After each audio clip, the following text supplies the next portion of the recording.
Alrighty, guys, good morning. Happy fucking Thursday. Hope you guys are having a wonderful morning so far. Tonight, guys, we're going to be doing more Helldivers 2. Good. Probably be doing more bots here. Maybe do bot bug rotations. See where things go. Really depends, guys. Probably going to be using the autocannon maybe tonight. I said we need to do an autocannon day. So today might be the day of the autocannon. We'll have to see. Good. See how it goes.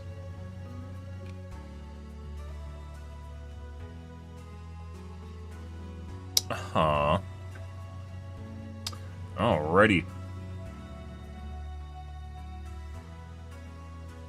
Apparently I'd become a trillionaire if I repost what a bot says in my chat. Cool. I don't even know there's trillionaires yet.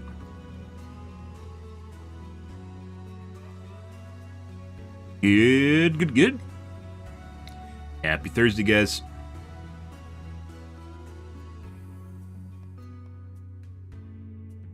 Righty. We're going to get into the Reddits here, guys, see what the kids are bitching about, and then maybe do some tubes. We'll probably be starting on the League of Legends arc on next Monday. Probably next week. Maybe late this week. I don't know. It depends on how fast I get bored of the game. I don't want to burn it out too much, because I did that before, and I made things relatively miserable. So, we'll see how it goes, guys. Make sure you follow the TikTok. The only thing that'll ever be on my TikTok is literally my stream. If and when I can stream to the TikToks, we'll see. Good.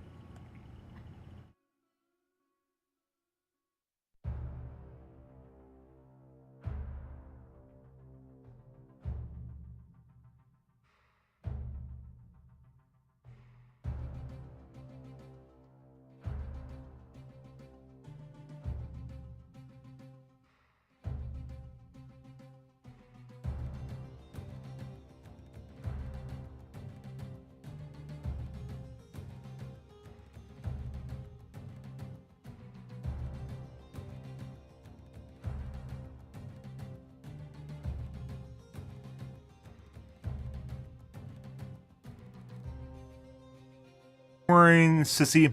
I am doing wonderful. Having a fantastic Thursday here. See?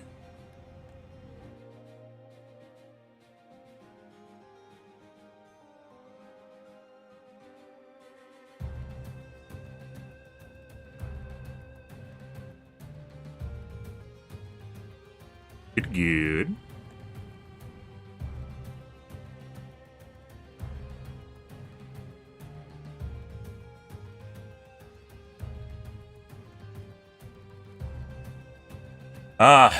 Yep. Loss, such is the way, guys. Alright, let's see what's going on in the HD2s. Oh, we got some hate mail. Love it. What do we have? What? Oh my god, I got someone to agree with me. It's crazy. What downvotes do I have? I got 2 points. Regardless of what the community says, I've had some pretty delightful Helldives, as in difficult, since about Saturday. If this is a bug, I want this bug. Please give us Diff 13 and separate us from people who want to come to Reddit and complain about everything and get everything buffed to god tier levels. Although, we all know they're going to demand playing Diff on Diff 13, or they're going to leave. Perhaps a performance-based MMR system, which you can't do a higher difficulty than what the game allows, is needed. I play this game because I want it challenging, and that's all I want at the highest difficulty, assuming it's doable. People aren't playing Dark Souls because they want IGN mode. Game 9 difficulties has 9 difficulties, and the game has 9 difficulties, and only one that people seem to see is Diff 9. Also, Twinbeard is fantastic at handling Karens. Those of you that are plotting don't know what good CSRs look like, and it shows. Yep. Maybe even make it harder. I agree. Add more difficulties. Make it harder. For sure. Although the Karens, there's a lot of people on Reddit that literally demand they feel entitled to play on Diff 9, and if they can't, something's wrong with the game. And a lot of people that can play on Diff 9, even with the Eruptor getting nerfed. Just thinking. Oh, is it one of my fucking ideas for my stream that someone reposted to Reddit? The Spear only has 4 rockets, and it should one-shot Hulks and tanks. It usually does, depending on where you hit them. Mainly the fucking erratic lock-on on it.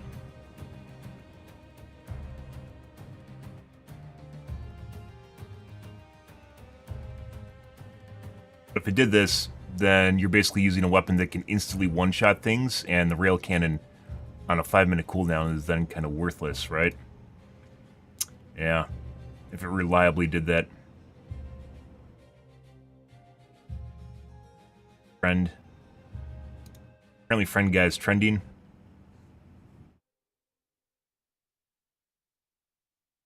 What the fuck?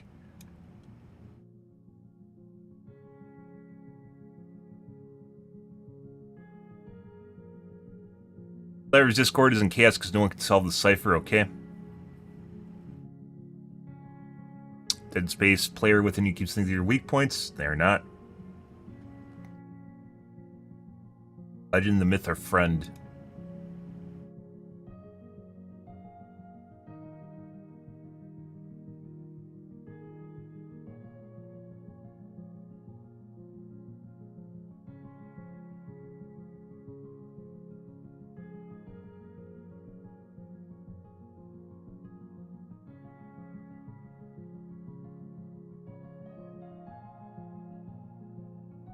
Most famous Helldiver of all? Who the fuck is a Hell Dreamski?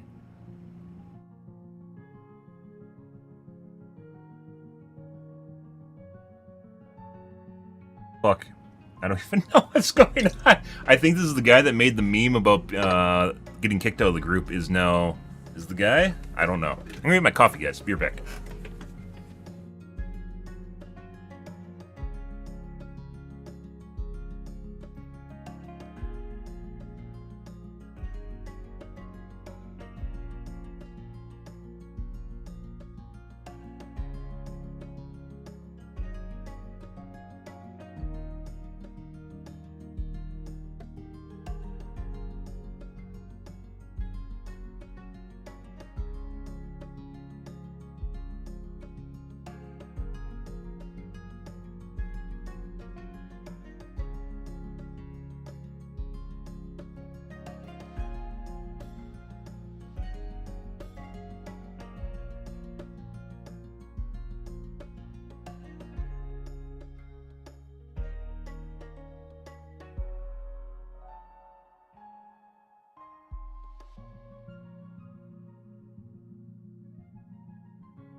Alrighty, guys.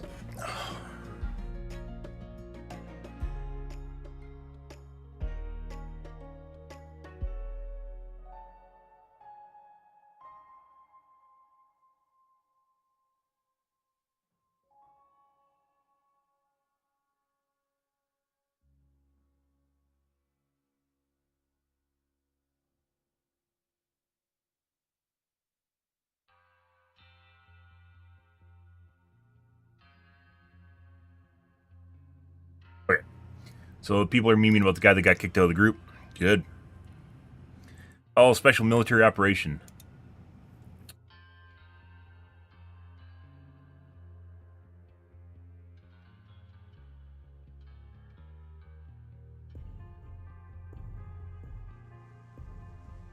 $72-hour training. Yep, we saw this yesterday. Which is why basically everyone's a clone. We're all clones, guys. It's a lie.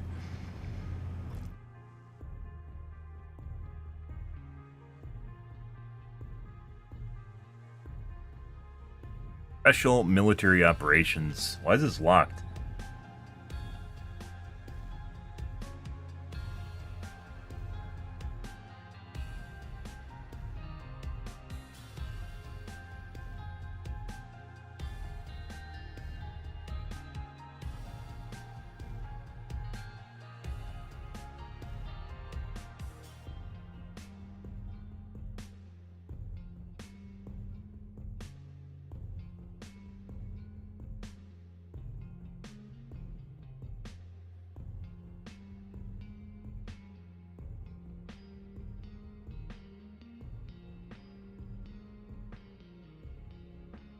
Russia's illegal war on Ukraine has been referred to as a special military operation within Russia. I didn't even know that, instead of calling it what it is. Special military operation is generally any government's response to anything they're doing that's kind of weird or sus. I didn't think this related specifically to Russia. This is probably why it's locked, by the way. Someone turned this into a Russia versus Ukraine thing.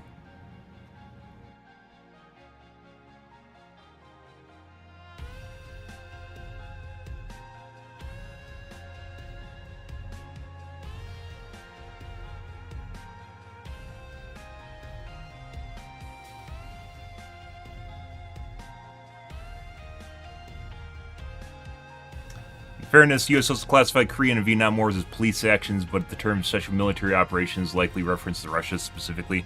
I don't think it is. I think this is general colloquial, basically how governments deal with stuff that they're doing that's kind of sus, like I just said.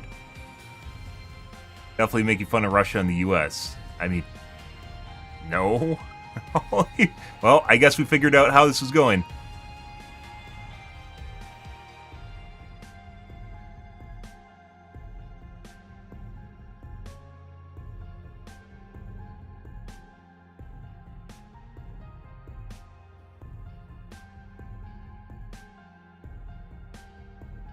Okay, so people made it political and then it got locked. Doesn't say why it got locked. That one I would have suspected to get locked, but I guess. Not you, lol.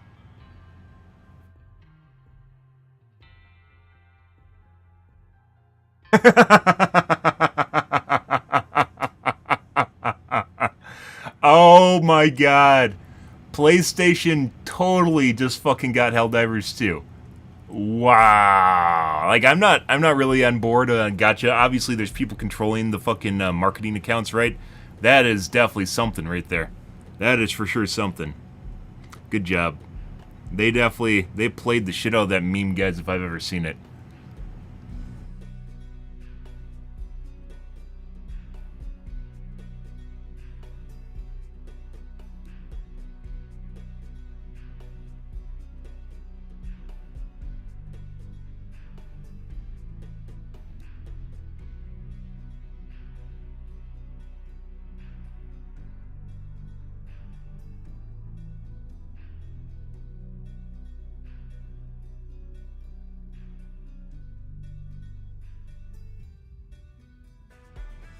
Good.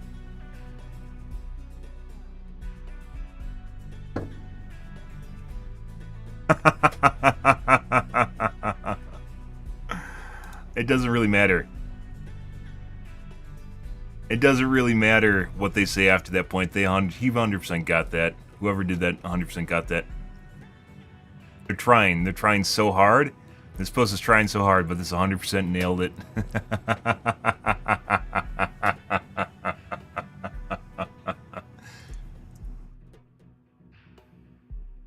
100% nailed it.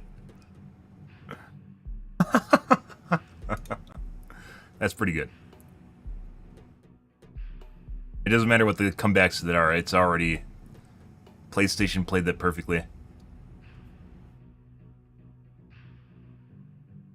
Reason to see the exact same stratagems picked in high difficulty tournament missions because Charger Titans are extremely restrictive in the way to kill them. They need vulnerabilities. A lot of units are restrictive in how they kill. How do you fucking kill? How do you kill brutes, guys? And it's very restrictive in how they kill brutes. It's not just that.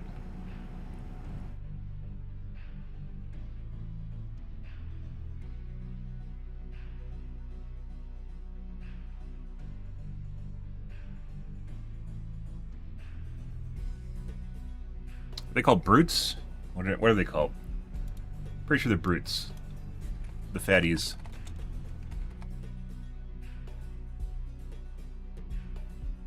Nope.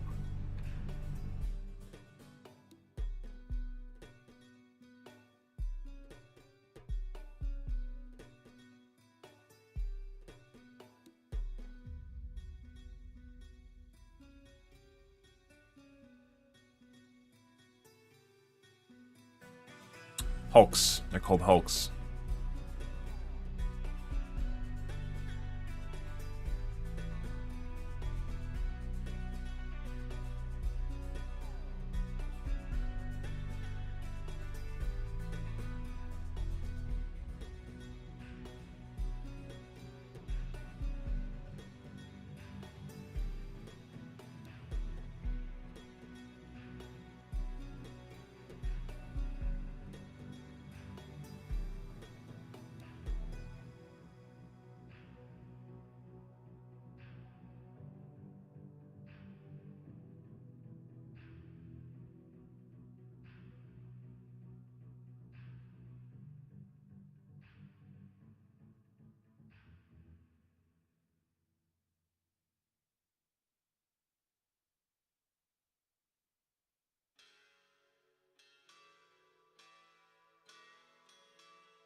Where the bugs are more heavily armored than bots, they aren't.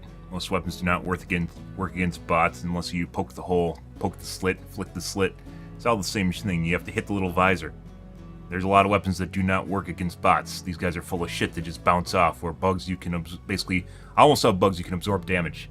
With the exception being, you got like basically everything up into big heads and corrosive / ticks, and then which I think are nursery spewers and bile spewers. And then you have Chargers and Bile Titans, and Chargers are a step below Bile Titans, basically being a mini-boss and a boss. That's the way it is. And that's the special units. When they pop out, you have to have ways of dealing with them. Yeah, and some are much better than others, which is why they're taken.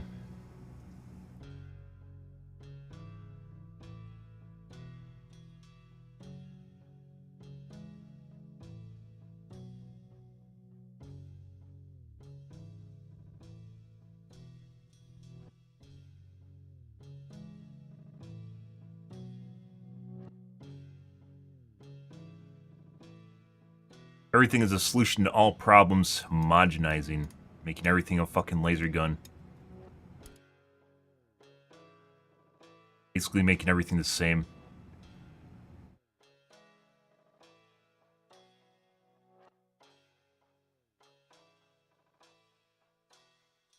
Titans are the worst offenders since the only part vulnerable to heavy AT is the belly.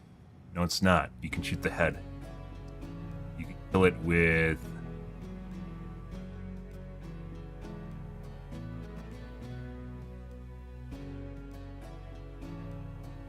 I mean, what do you want? You just don't want... You want to be able to kill units with your fucking primary? Fuck off.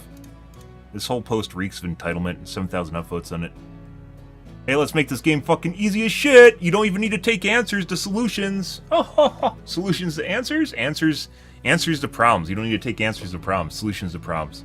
Just fucking use whatever you want. It doesn't matter. Anyone can play the game in Helldive. Teehee. Fuck off. Not against having to have answers to problems, guys. And you're supposed to know how to answer a problem with a solution. That's, you know... Play on fucking easier difficulty. To be perfectly honest, just fucking play on easier difficulty. Save yourself. But these people, same fucks, want to play in Helldive. They want to play in goddamn Helldive, and then they come to fucking Reddit bitch about it when they don't fucking play. And I do agree there needs to be more diversity as far as what weapons you can use, but that's because some of the weapons aren't good. Recoilless isn't really that good, mainly because the amount of shots and the fact that you can just take a Quasar instead, right? Same thing with the EATs.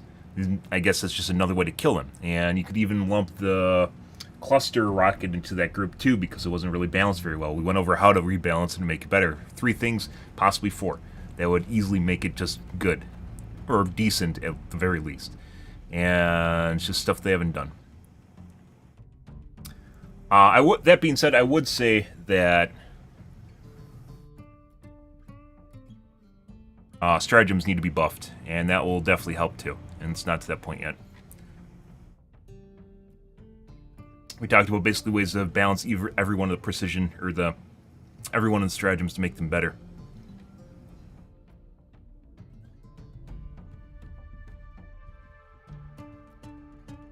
Okay, let's take a look at the tubes, guys. I believe Hardware Box is picking a fight with me.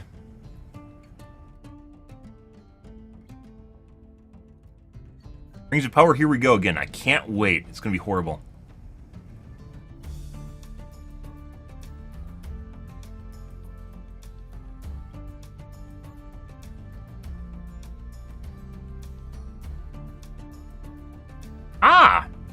Let's take a peek here, guys. Rings of Power. I will watch Rings of Power. Last one was phenomenal. Phenomenal. I loved Rings of Power. It was fucking great, guys.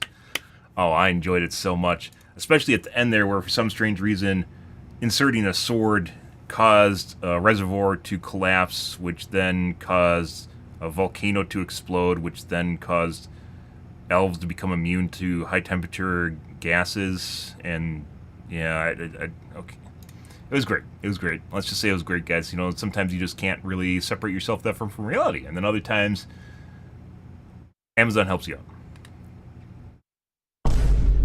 Ah! $1 billion. Pissed away. We come to it at last. The great battle of our time. You know, watching modern Hollywood hacks trying to adapt works of classic fiction is a bit like watching a monkey try to pilot a space shuttle. It's pretty obvious they're gonna fail in spectacular fashion, Didn't but they do there's a that? certain Didn't the Russians do entertainment that? they had in watching their feeble, idiotic attempts to get something right. Such was the case with the Rings of Power, an unwelcome billion-dollar vanity project that felt more like a piece of bad fanfiction written by a 13-year-old girl than a serious attempt to expand on Tolkien's work. Yep. Tell me, what was your favorite part of that show? The I just told you characters guys. who spoke in metaphors so tortured they should have been reclassified as war crimes? Like a spring rain over the bones of a spoilt carcass. And pompous attempts at pseudo-philosophical ramblings that feel like they sprang from the mind of Tommy Wiseau? Do you know why a ship floats and a stone cannot? Nah, no idea, mate. The Galadriel that was updated for modern audiences by taking the very epitome of wisdom, feminine beauty, and spiritual power and turning her into a pouty, sullen, aggressive, arrogant, short-sighted girl boss. The Sauron reveal that was so obviously telegraphed that if you didn't see it coming from about 5 episodes away, you were probably a character. I actually basically not only I retold, or not retold, but reclaimed. I don't know what the right way of wording that is, but basically came up with a better solution to what they did at the end there. Up until the end, I was actually sold that the rando guy was Sauron, and that the what you actually watched was the development of Sauron by the little hobbits, where they fucked up basically his development and he became evil. Instead, he just was basically a Gandalf. So, yeah. And then the other guy that you expected him to be Sauron was actually Sauron. Character in this show, the arrival of not Gandalf, who ended up That's who I being thought was gonna be actor Sauron. Gandalf, because fuck it, creativity and imagination are for losers. The creation of Mordor by a random hobo with a Rube Goldberg machine. I literally talked exactly about the Rube Goldberg machine on social media. Literally said that. I would have loved. They could have wrote a fucking documentary on how they caused the volcano to explode. The crime of walking too slowly. The not so subtle allegory for modern political issues. They took our job! Yeah, they're down! Or the disastrous interviews with the hardcore Tolkien fans who had clearly never read a single chapter of his work in their entire lives and were nothing but a group of vacuous, empty-headed activists and wannabe influencers that were hired because they ticked more diversity boxes than fucking Echo. It all added up to a massive steaming pile of festering donkey shit, which was rightly mocked and torn apart by basically the entire internet. But you know what they say, evil doesn't rest. It waits. $1 billion. And instead of casting this show back into the fiery chasm from whence it came, Amazon decided to forge ahead regardless with season 2 of The Rings of Power. But how exactly would they respond to the armies of angry fans marching on their borders? Were they going to acknowledge the gaping deficiencies in plot and Well, they just call them bigots and racists, and you have the go-to. That's it. That's all you have to do, guys. Just call them bigots and racists, and all of a sudden, your show's good. writing, the horrible characters, the infantile dialogue, the chronically bad world building, and the blatant bastardization of Tolkien's legacy, and vow to do better this time around? Nah, but at least they hired an all-female directing team for this season. Son of a... Fucking nice one, lads. That'll really get... By the way, she survived Pompeii. I didn't even know elves were immune to fire damage, but apparently they are. She survived Pompeii, by the way. If you're curious what's happening here. Entire city was engulfed by basically a volcanic ash storm from the volcano, and they're fine. Don't worry about it. They're fine. They'll walk it off. Back on track. You know, I always love it when Hollywood purposefully excludes half the population from their projects, all in the name of inclusion. Pretty much. Fuck. And now that No our inner hypocrisy there. doublethink is primed and ready, let's take a look at the first teaser trailer. If I had to sum up this, even watch it on with stream. a single word, that word would probably be safe. I mean, I could probably use other words to be fair, but I suspect they'd get this video demonetized, so let's keep it diplomatic. It seems to be almost scientifically calculated to show as little as possible and provide almost no insight into the narrative arc of Season 2. I mean, there's plenty of nice landscape shots that look pretty but mean nothing, and Just go to New Zealand. of various characters looking concerned about things, I guess to remind us that they still exist, because I'm willing to bet that most people have forgotten who they even are at this point. Well, the 37% Switzerland and New who Zealand, actually managed phenomenal. to finish Can really Season 1 make at least. But hey, National there's still Geographic a few documentaries keys left there. to jangle. You remember Barad-dûr, don't you? You remember Mount Doom, don't you? Well, it's still there. So is Halbrand, probably wishing he hadn't signed that multi-season contract at this point. Nice to see Venom branching out into different genres though. And of course, no Rings of Power teaser would be complete without everyone's favourite girl boss. Prepare yourselves. Oh, I think we're prepared alright, Guy Ladriel. I really hope this is another ice troll that's about to attack because she'll polish that shit off quicker than I can get through a pint of Corona. Oh yeah, and remember Diverse Elf for modern audiences? Remember that stupid Matrix-style spin flip that he did in Season 1? Well, I guess that was a feature rather than a bug because there he is doing the exact same thing again. Like, how the fuck do you just explode out of a stationary wagon like this? Where does all that kinetic energy come from? Why do I feel like I'm watching a Marvel movie? The only real focal point of this seems to be Sauron, who's got himself a perfect disguise this time around. Like, you know how that stupid Halbrand mystery plot from Season 1 led to one of the dumbest and most predictable reveals in TV history? Well, they seem to have supposed to be dispensed Gandalf. with it here and just skipped straight to telling us who he is right off the bat. He's Sauron. Yeah, thanks for that, guys. We never would have figured out that it's the same exact actor wearing a wig and pointy ears. Ultimately, it's all much ado about nothing, and I think it's a very obvious sign that Amazon know how wildly unpopular this show is and are desperately trying not to offend anyone with this teaser. The new season launches in just over 3 months. Filming wrapped last year, and this is the very first piece of material they've released for it. It's afraid. It's a frame! And for me, it defeats the very purpose of a teaser, which is supposed to show you just enough to get you excited and interested in what's coming next. A bit like Tatiana when she's hard at work. But this random collection of It has to be an landscape Ireland shots, reference, character guys. portraits and vaguely ominous dialogue didn't do anything for me. And by the looks of things, I'm not the only one. As of the time of recording this, the teaser is sitting at 58,000 upvotes and 234,000 downvotes. And honestly, the most entertaining part of the whole experience was reading the comments section. Yep. Which is why they usually shut it off that now. was my big takeaway for this whole thing. The animosity of a passionate fan base is an easy thing to gain, but very difficult to lose, and I don't think this teaser has done anything to change that situation. I mean, maybe Season 2 will actually prove to be a big step up from its predecessor.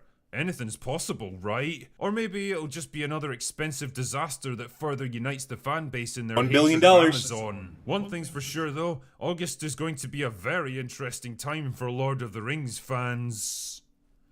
Anyway, that's all I've And got House for of the today. Dragon. I'm surprised he didn't Go cover House of away the Dragon now. instead of this, but, you know. They literally dropped the House of the Dragon trailer, like, right after this. Token rolling in his grave could be used as a new type of green energy. Perpetual motion machine from Token rolling in his grave. Harnessing the powers of the otherworldly. That's pretty good, by the way. I've never seen that one. That's pretty good. Oh.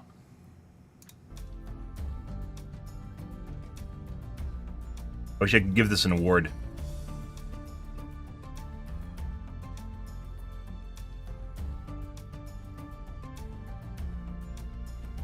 Probably copied from somewhere else, but that's pretty good. Token rolling in his grave could be used as a new type of green energy.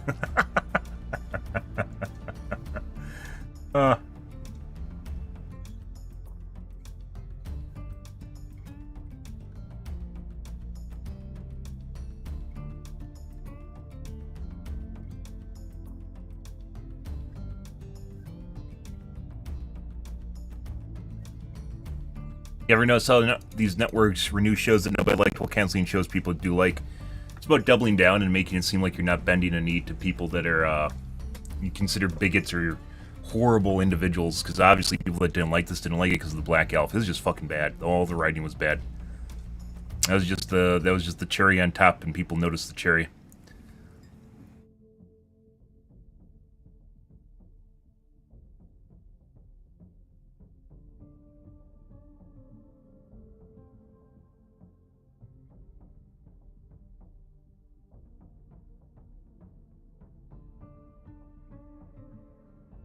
Writing this show is the sort of stuff the grade schooler come up with, but where they want to sound epic and philosophical, but don't know how. That one, good morning, Edwin. That one, the one quote with the guy at the apple tree is basically quoting off of an anime I watch, which is, why do people fall down? So they can get back up. Basically, it's and which is probably repurposed from somewhere else, which is basically a quote about basically human resilience, right? And overcoming challenges.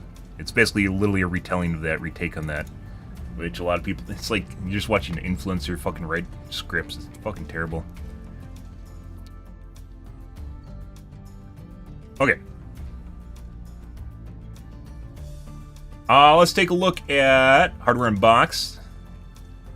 Taking shots at me. 5600 versus the 5950. Ooh. Let's see. I do like Hardware Unboxed. These are fighting words.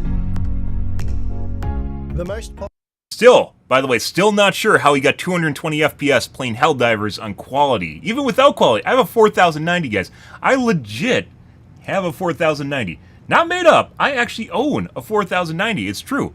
And by the way, I tried turning off G-Sync, so it's nothing to do with me having it hooked up to another monitor. Why am I showing you guys this? Like, I literally have, not figuratively, I literally have a kidney in my computer right now. Actually, this is a lot cheaper than a kidney. I literally have a kidney in my computer. And I still cannot figure out. We tried. I got Chinese 4090. We tried, and like the thing is, like it was underperforming. Like the GPU would be showed at like 100% utilization. It never got there. It's like 50. It's like 50 or 60%. It's purely like CPU bound, and I tried everything to. You guys saw it. Basically, we spent an entire stream checking like technical settings, and Nothing. I gained maybe 10 FPS, and instead of being at 150 average FPS, I was at 160. Just did nothing. Absolutely fuck all. Yeah, did nothing on Diff 4, which is what he was playing at. So, Popular I don't know. CPU series of the past 5 years or so has been AMD's Ryzen 5 range, with Oh, parts he like had the the intro music, by the way. 3600 selling in incredible volumes. True. Then following on from that, we had the 5600X, that was also very popular. X3Ds are where it's at, though. Release, the non-X version proved to be another amazingly popular part. The 5600X didn't exactly thrill us with its $300 US MSRP. It was about $100 over what we were hoping for. But I suppose compared to competing parts at the time, it still represented pretty great value. And as is I often did have a the case, 5900X AMD prior were to pretty my quick to apply 1300 and then my some Sony discounts. F50X3D. And then eventually, almost a year and a half later, they did release the standard 5600. Mainly because those E-cores. E-cores are a really cool idea. It's just never, ever used well. Ever. And again, it was They're just sitting there idle, discounted doing despite nothing. already entering a relatively competitive Or price. if you have It dropped 16 down cores, as you can low as actually use it for other $120 tasks. US, They aren't just and shitty it could cores, often right? be found pretty well around $130 US, so a great buy there. So needless to say, the Ryzen 5 5600 and 5600X were always competitively priced, and for gamers on a tight budget, they did represent excellent value. But how well have they aged? And should you have bought an 8-core or even a 16-core model instead? Well, before we find out, today's sponsor spot is brought to you by Antec. They and the totally new tested Helldivers. Constellation Once again, I series have of no ATX idea. cases. The C8 comprises both ARGB and non-ARGB No models, with fucking both black idea. and white variants available. The C8 ARGB How they got 220 features a FPS with seamless 7800 45-degree X3D. beveled glass edge, giving it that Oh, popular or put it in the minimalist comments. design, Usually I kind of while have like also a, providing a dual chamber we have a independent very, cooling. It also comes with a pair of 160mm. we don't always hit it off on the right foot. He seems oftentimes extremely defensive, as if I'm insulting his person and his mom whenever I make a comment like talking about his testing methodology or what's going on. But we tested a lot of different shit, guys. I could get nowhere near 220 FPS in Helldivers 2. A tranquil reverse ARGB PWM fans and a single 140mm fan with a built-in fan control hub that can be synced directly with your motherboard. The top, bottom, and right sides can accommodate a trio of 360mm. So despite the 5600 series offering gamers excellent value, at least in our opinion, not everyone was convinced.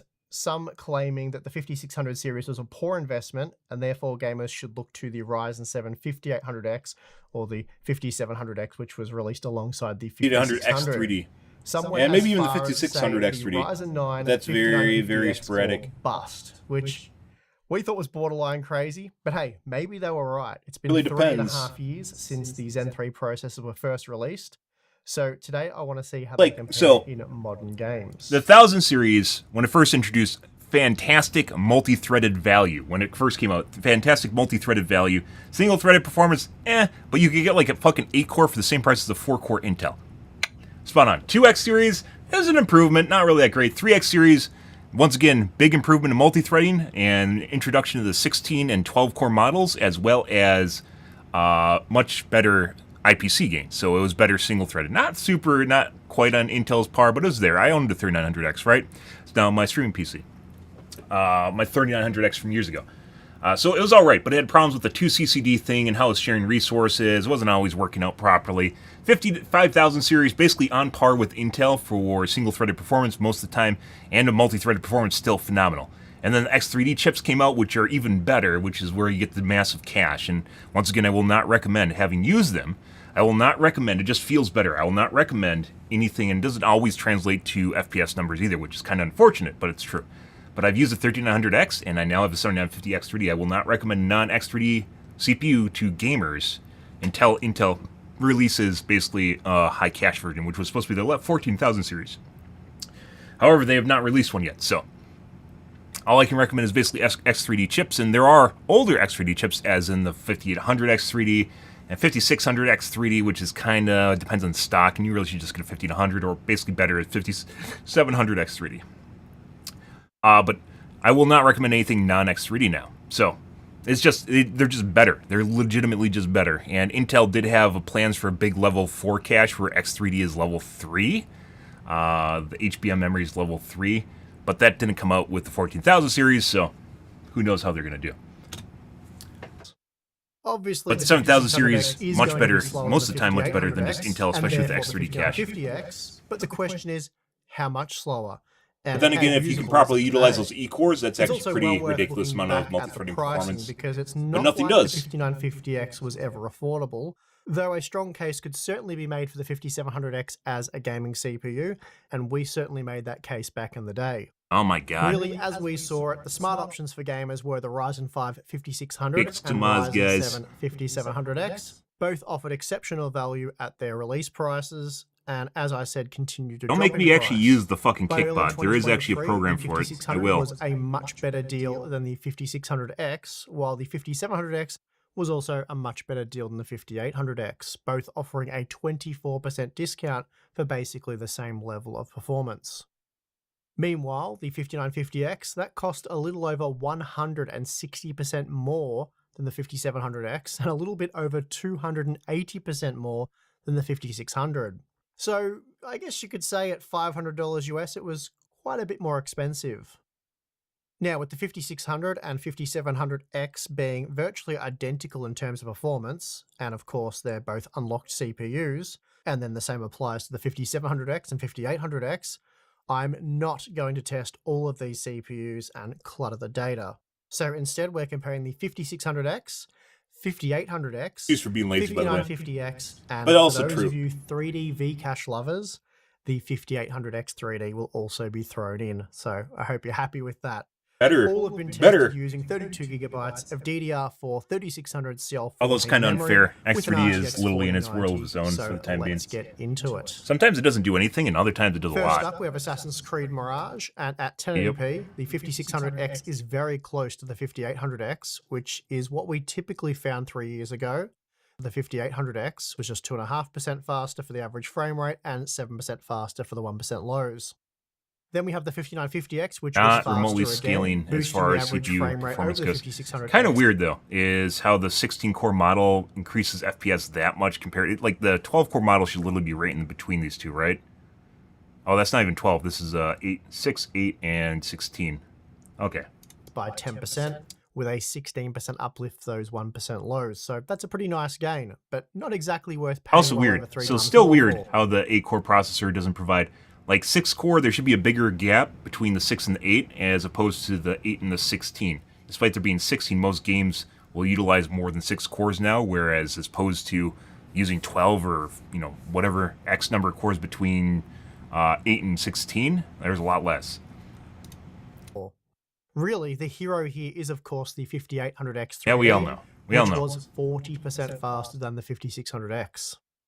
Now, I've also included some 4K data. I'm going to post a comment about heavily Helldivers in requested, the video. despite my I best efforts to actually explain that it really can be wonder because very I can't get misleading. anywhere close to this. What we're looking at here is mostly the limits of the I even RTX tried to replicate his 4090 settings by using being the solo ultra-high and playing, preset at 4K. But if you enable upscaling or, of course, playing lower on the Diff quality 4. settings, the margins We will walked start around to for maybe become 5 more minutes in line with each what time. we see at 1080p. Not anywhere so close. Keep that in mind as we move forward. Moving on to Helldivers 2, we see even less of a difference between the Getting higher 5600 FPS in these than I get on my fucking 7800 X 7950 X3D. How? How? Still, how? How? How?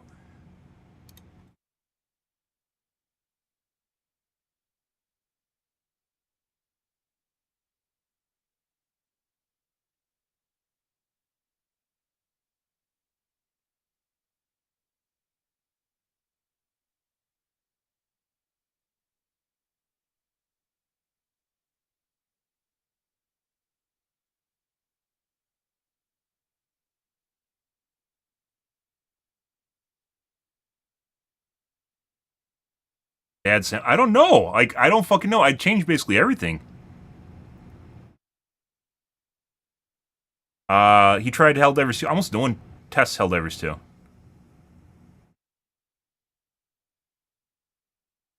Good game. It's basically a borderline multiplayer game, though. Multiplayer games are notoriously hard to test. But even here, look, he gets 220 average FPS and 111 1% with Helldivers 2 Ultra Quality.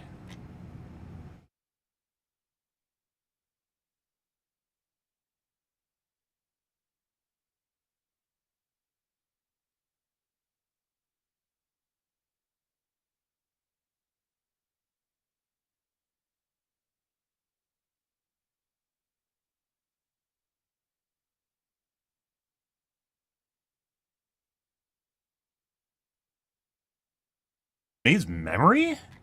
What is the memory? There's no way.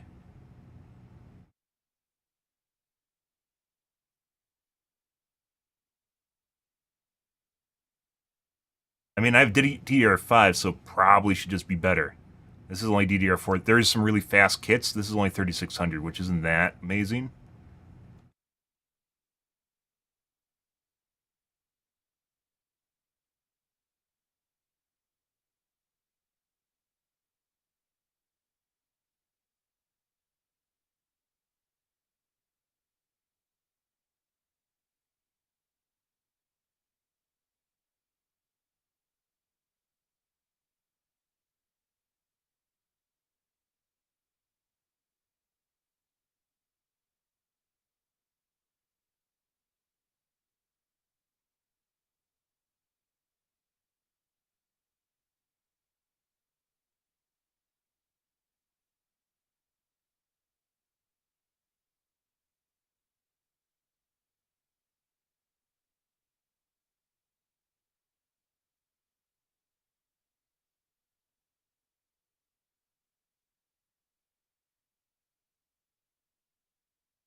My 1%'s at 55.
So I hope you're happy with that. Moving on to Helldivers 2, we see even less of a difference between the 5600X, No fucking idea. 5800X, and 5950X. Basically, all three parts delivered comparable performance at 1080p. The 5800X 3D. It shouldn't, by the way, because it uses more. This game uses more than fucking 8 cores. It uses more than 6 cores. Where the fuck is this FPS numbers coming from, guys? What? The fuck? And these are slower CPUs, so it should be even more CPU bound.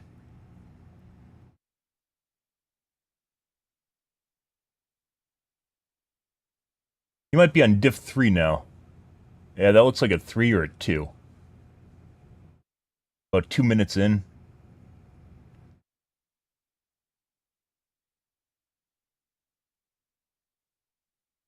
And it's even worse after the latest patch. That made things even worse after the patch a week and a half ago.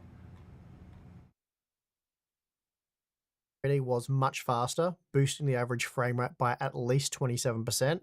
So that number, by the way, is very close to his clearly 7800X 3D number. Not core count, and we found this to be the case more often than not when it comes to gaming performance. Now, this is an interesting one. He was getting 220 average FPS on his 7800X 3D. From the 5600X, which also is very weird because even if you put aside the core counts being the same, they both have X3D cache, and 7800X 3D, if I recall, actually has more cache than the 5800X 3D. The 7800 has better IPC improvements, but it's not 10 FPS worth of IPC improvements, more than that. So, like, it doesn't even scale properly with that. As here, the 8-core processor was a massive 27% faster at 1080p, and that's not far from perfectly linear core scaling. The 1% lows were 13% greater, but still a huge performance increase there for the 8-core model, though of course the 5600X still delivered a solid experience overall.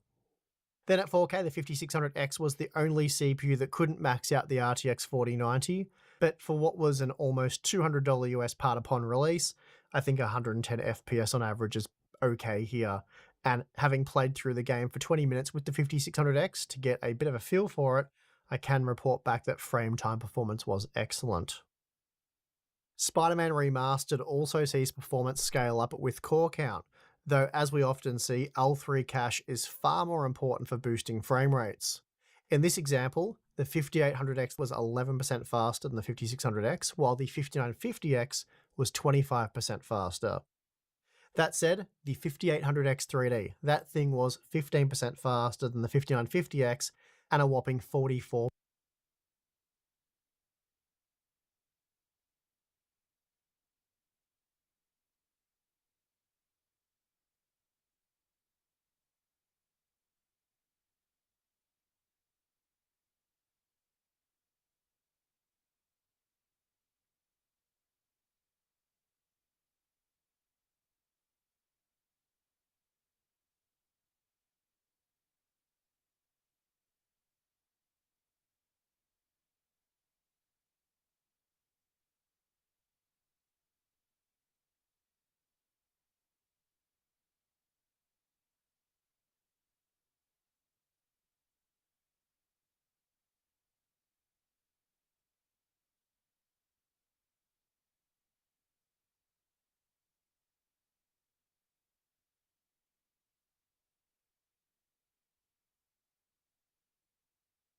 44% faster They than test the for breaker too. 5600X. So the 5950X was a good bit faster than the 5600X in Oh, he this doesn't have example, Riftbreaker anymore. but with 140 FPS on average and 117 FPS for those 1% lows, the 6-core Zen 3 processor was hardly slow. Cyberpunk 2077 Phantom Liberty is a very CPU-intensive title, and yet the 5600X, 5800X, and 5950X were all very competitive in terms of FPS performance. Certainly nothing like what we saw in Ratchet & Clank, for example. Still, this is another game where AMD's 3D V-Cache helps a lot, boosting the performance of the 5800X 3D to the point where it was 32% faster than the 5950X. The really curious part here, guys, Then is at 4K, what we are exactly heavily is slowing GPU down my limited to computer? just shy of 80 FPS, so not amazing performance there, and you'll probably go and enable upscaling in an effort to get around maybe 100 FPS. Hogwarts Legacy is another CPU demanding game, and while the 8 and 16 core models are faster, they're not really that much faster. The 5800X, for example, was just 9% faster than the 5600X, while the 5950X offered mixed performance. There's possibly a scheduling issue here. So you are definitely getting better performance with the 8-core parts, but it's hard to say if that makes them better value compared to the 6-core models. Sometimes turning off SMT can Horizon help with the Forbidden weird West shit like appears to that play too. as well with the 5600X as it does the 5800X. No one and tests 5950X. SMT on versus off We're though, talking except about for a like near weird 3% increase from the like side 5600X tests. to Like the 5800X. the good is Meanwhile, bad. the They'll do like 5800X test like 3D 3 was up games to and say it doesn't matter or 25% faster something. than the 5950X. Dragon's Dogma 2 Spreading is known to be a contention where very basically CPU-intensive game, or at least a very threads are fighting for CPU-bound CPU game, and yet resources the on the same 5800X basically was just 4% physical faster CPU than causes the issues with 5600X, stuttering and while microstuttering. the 5950X As we saw was just with 9% faster. Helldivers, where basically I was getting higher average FPS with SMT on, but I was getting worse 1% and 0.1% with SMT on. And this suggests to me that while this is a CPU-bound game, it's not that CPU-intensive in the sense that it doesn't seem to be utilizing these CPUs to their full potential. The 5800X 3D, on the other hand, that was You can verify a lot of this 36% by looking at faster. the, So again, L3 cache is king, and while And he does it, adding by the more way, or maybe he doesn't, he just doesn't post it, but you can verify these things by looking at CPU Task Manager. Usually if you are bound on a single core, which is why you see the Cmax is a single thread, if you're bound at a single core at like 90% utilization, basically CPU bound at that point, And there's not much you can do. Throwing more cores at it will probably not change much of anything unless you got some background tasks that are eating up resources. Cores certainly does help even in this example. It's almost like a surefire way of It figuring out wasn't what's actually exactly a bottlenecking significant or causing improvement, issues. And the 5600X And then you see was still incremental very usable with just 6 improvements after cores. that point. Another game where the 5600X performs really well is Baldur's Gate 3, as here we see the 5800X is offering just a 6% performance improvement, while the 5950X is 13% faster. And this means we have another example where those extra cores, they do lead to a performance improvement, but it's not that significant. Like What background does boost performance tasks. significantly though is 3D Vcache, as we see the 5800X 3D offering 51% more. You feel it performance too, than the guys. Like 5600X playing Overwatch and is 42% a more moderate than the upgrade as far as 5800X. performance goes, but you could really The Last feel of it Us in the Part 1 background. is a CPU demanding title that does lean on the 5600X After I went from my very 1300K heavily, to my and as a result, 7850, the 5800X excuse me, was 7950X 14% 3D. faster. Meanwhile, the Huge 5800X and fluidity improvement. 5950X, they were comparable. Even though it didn't and really again, change the my FPS numbers that 5800X much. 3D delivered the best performance. I was already getting overall. 500 plus FPS with Finally, we have 1300K. Starfield, and here we have another example where the 6-core processor struggles to keep pace with the 5800X, though performance overall is still quite good and the experience. I was swear the certainly 1% very numbers are playable. just fucking made up. The 1% lows I swear to were God. in excess of 60 FPS throughout our testing. The 5800X was 15% faster than the 5600X, and then we see the 5950X was 23% faster, so quite a significant margin there. Finally, here's a look at the average performance seen across the 11 games tested, calculated using the GeoMean. Here we see that on average, the 5800X was 9% GeoMean's faster than dumb. the 5600X. It tries while to the weed out 5950X outliers. was 14% faster. Then, I for a believe, serious performance Tech Report bump, used to the do that. 5800X 3D was Not a fan. 39% faster and 27% faster than the 5800X. Now, out of interest, here's the 11-game average data from our 5600X Day 1 review, which was published back in November of 2020. Here, the 5950X was just 4% faster than the 5600X on average, and we only saw 2 examples where it was 12% faster. So games have certainly become more CPU demanding over the last 3.5 years, but of course that was to be expected and it'll shock exactly nobody. So there you have it. In many of today's most demanding AAA games, the Ryzen 5 5600X was on average just 8% slower than the 5800X, X3D is a and mid-range 12% beast. slower than the 5950X. So not bad given how much cheaper it was upon release and then throughout the life of that product. And not only that, but performance Yep. overall, I think it's fair to say, was excellent, as there wasn't. So a if you can't single afford a example where frame X3D rates were 7000 comfortably series above part, 60 FPS 5800, when excuse me, CPU bound. 5700 X3D, Now, or if you go back 5600 between the X3D is definitely 5600X much and more where 5800X you want to be. first If released, you want a along low-end with part. the 5950X, it is pretty hard to make There's a a case Phantom for the 2 higher core X6. count parts Oh, Jesus for Christ. gamers on a tight budget. Simply saying spend more because more cores better and more future-proof, well, I don't think that cuts it. Upon release, the 5800X, it did cost 50% more than the 5600X, so $150 US extra, and that's far from nothing, especially for those of you on a tight budget. And although we did acknowledge back then that the extra cores would be nice to have, if you could afford them, they were hardly a requirement for gaming. And 3.5 years later, that's as true as ever, though it is now much easier to make a case for the upgrade to those higher core count parts, as there are multiple examples where the performance uplift was pretty reasonable. It might not offset the core or the cost completely, but there were some real performance upgrades to be had. The Ryzen 9 5950X, though, that was absurd for gaming and really still is to this day. The 5800X 3D, for example, completely annihilated it. It offered 22% better performance on average, and that's a much bigger margin than we see between the 5600X and 5950X, despite there being a 167% increase in cores in that particular example. Of course, if you were also tackling core-heavy productivity workloads, then the 5950X certainly would have made sense, but strictly for gaming, it was never a good choice. So it's fair to say anyone who upsold gamers on a 5950X just for gaming really did screw them out of quite a lot of money.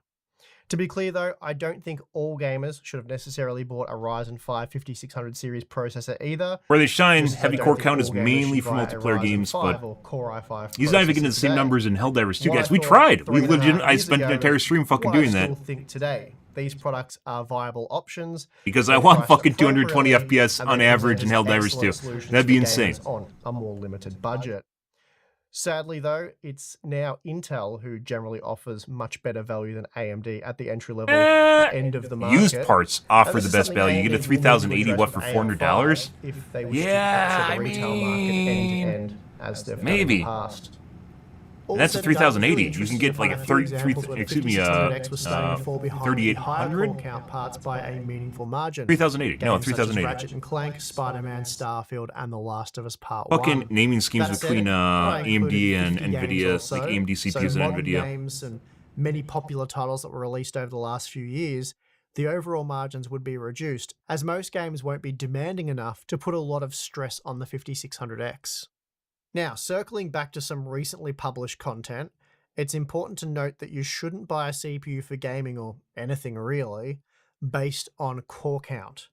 What matters is overall CPU performance. Disagree. For example, the We definitely. 5800X3D was much We have. I faster played than City the Skylines. I know 5850X for sure in that it'll this definitely testing, nom your fucking despite hacking CPU half cores. as many cores, Because and I the went new from 8 Ryzen cores to 5 16 and 7600, drastically that's improved my comparable to the performance. I 5800X3D, turned it off from CCD0 despite and drastically offering improved my 2 fewer performance. cores Most of the and time a you lot want to be less on the alpha X3D cache. CPU. It's one of those rare cases Core where I have count's really basically only the semi-relevant option when of using a high comparing core count CPUs of the same processor, architecture, but it should actually just while make it's things likely worse going because to it's be not on next to CCD0. useless when comparing CPUs of different architectures, like what we find when comparing Zen 3 and Zen 4 parts. And it becomes much more complicated with Intel's P-core and E-core enabled parts. Nothing uses Then E-core moving as on well. from that, there's also the resolution angle. And while I'm sure those of you who crave 4K CPU benchmarking will be tickled pink, remember, it's not about the resolution, but rather your target frame rate. For example, if you desire 144 FPS in Cyberpunk 2077, What? then the discovery that the RTX 4090 will only deliver around 75 FPS at 4K using the Ultra preset, it's not super useful. In that specific example, all we're Target doing FPS is always testing going to the be different, RTX guys. There's always going to 4090 be better games. as all CPUs There's always going to be were better capable GPUs of and driving CPUs 70 too. to 80 FPS in that test. Being the best bang for What you your need to buck. know is, can the CPU achieve your desired frame rate? And if so, what settings do you need to use in order for your GPU to render those frames?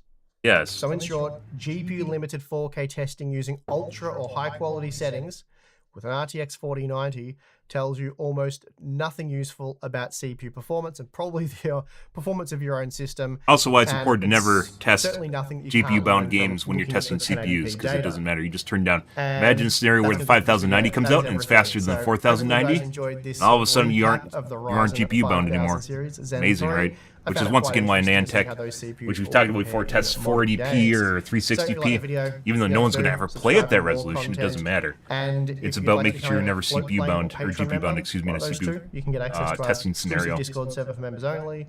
Monthly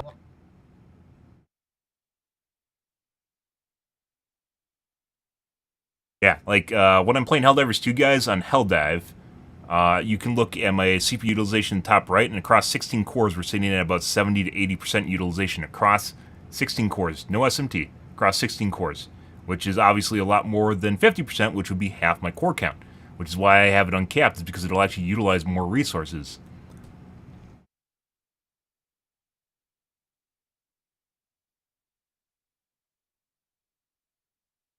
Also, for some reason, he's not testing Factorio. I think there's some people that had a problem with Factorio because it was too simulated. It wasn't realistic enough.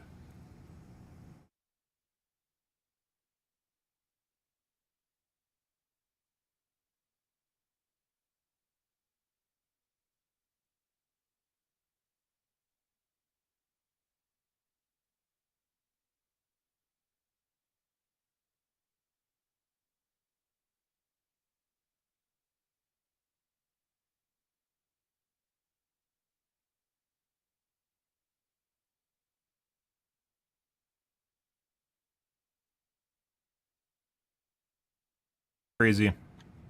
Probably not going to get a response. There's too many comments. I said, tends to be whenever he responds to me, it seems extremely defensive. I guess, you know, I'm kind of bringing things up that someone might not want to acknowledge, but very weird.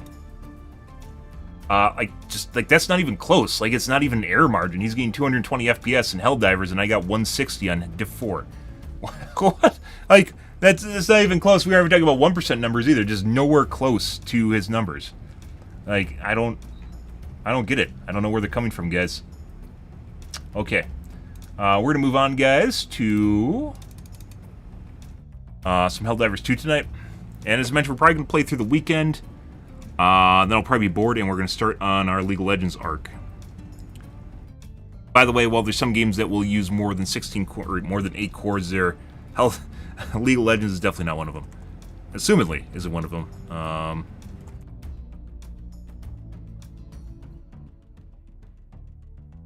I don't know. I really don't understand what's actually going on with my computer as far as that goes.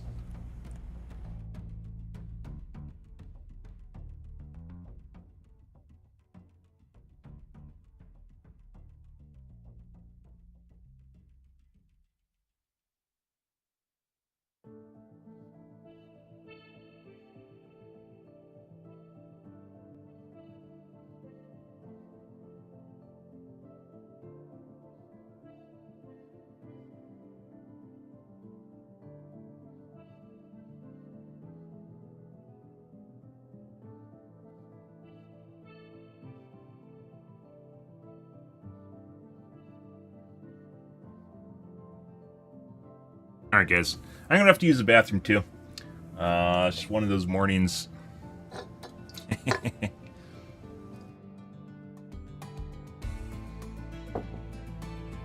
PC experience, same hardware, different results. I don't even... we aren't talking about different results. It's like a 40% difference in performance. Like, it's not even close. So I don't know. Okay, I gotta take a shit. Be right back, guys.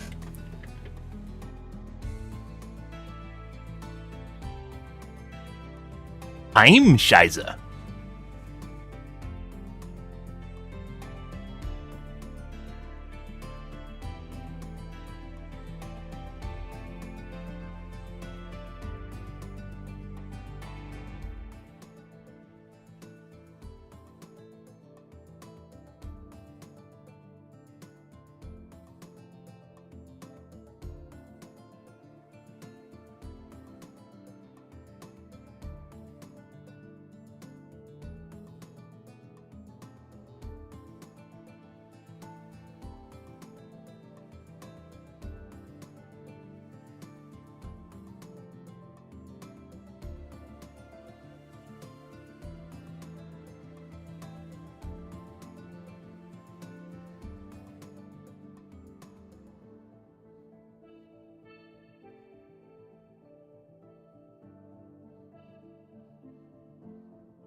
Ready, guys?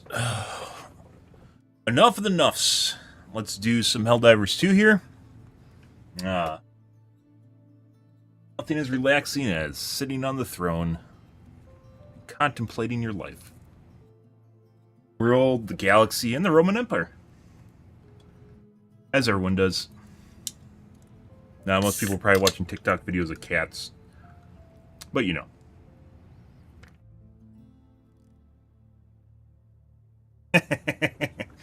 Uh-huh. I understand, people. Don't you worry, guys. All right.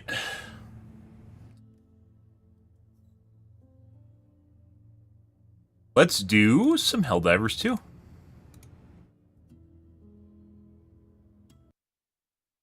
Actually, curiously, Helldivers 2 CPU benchmarks.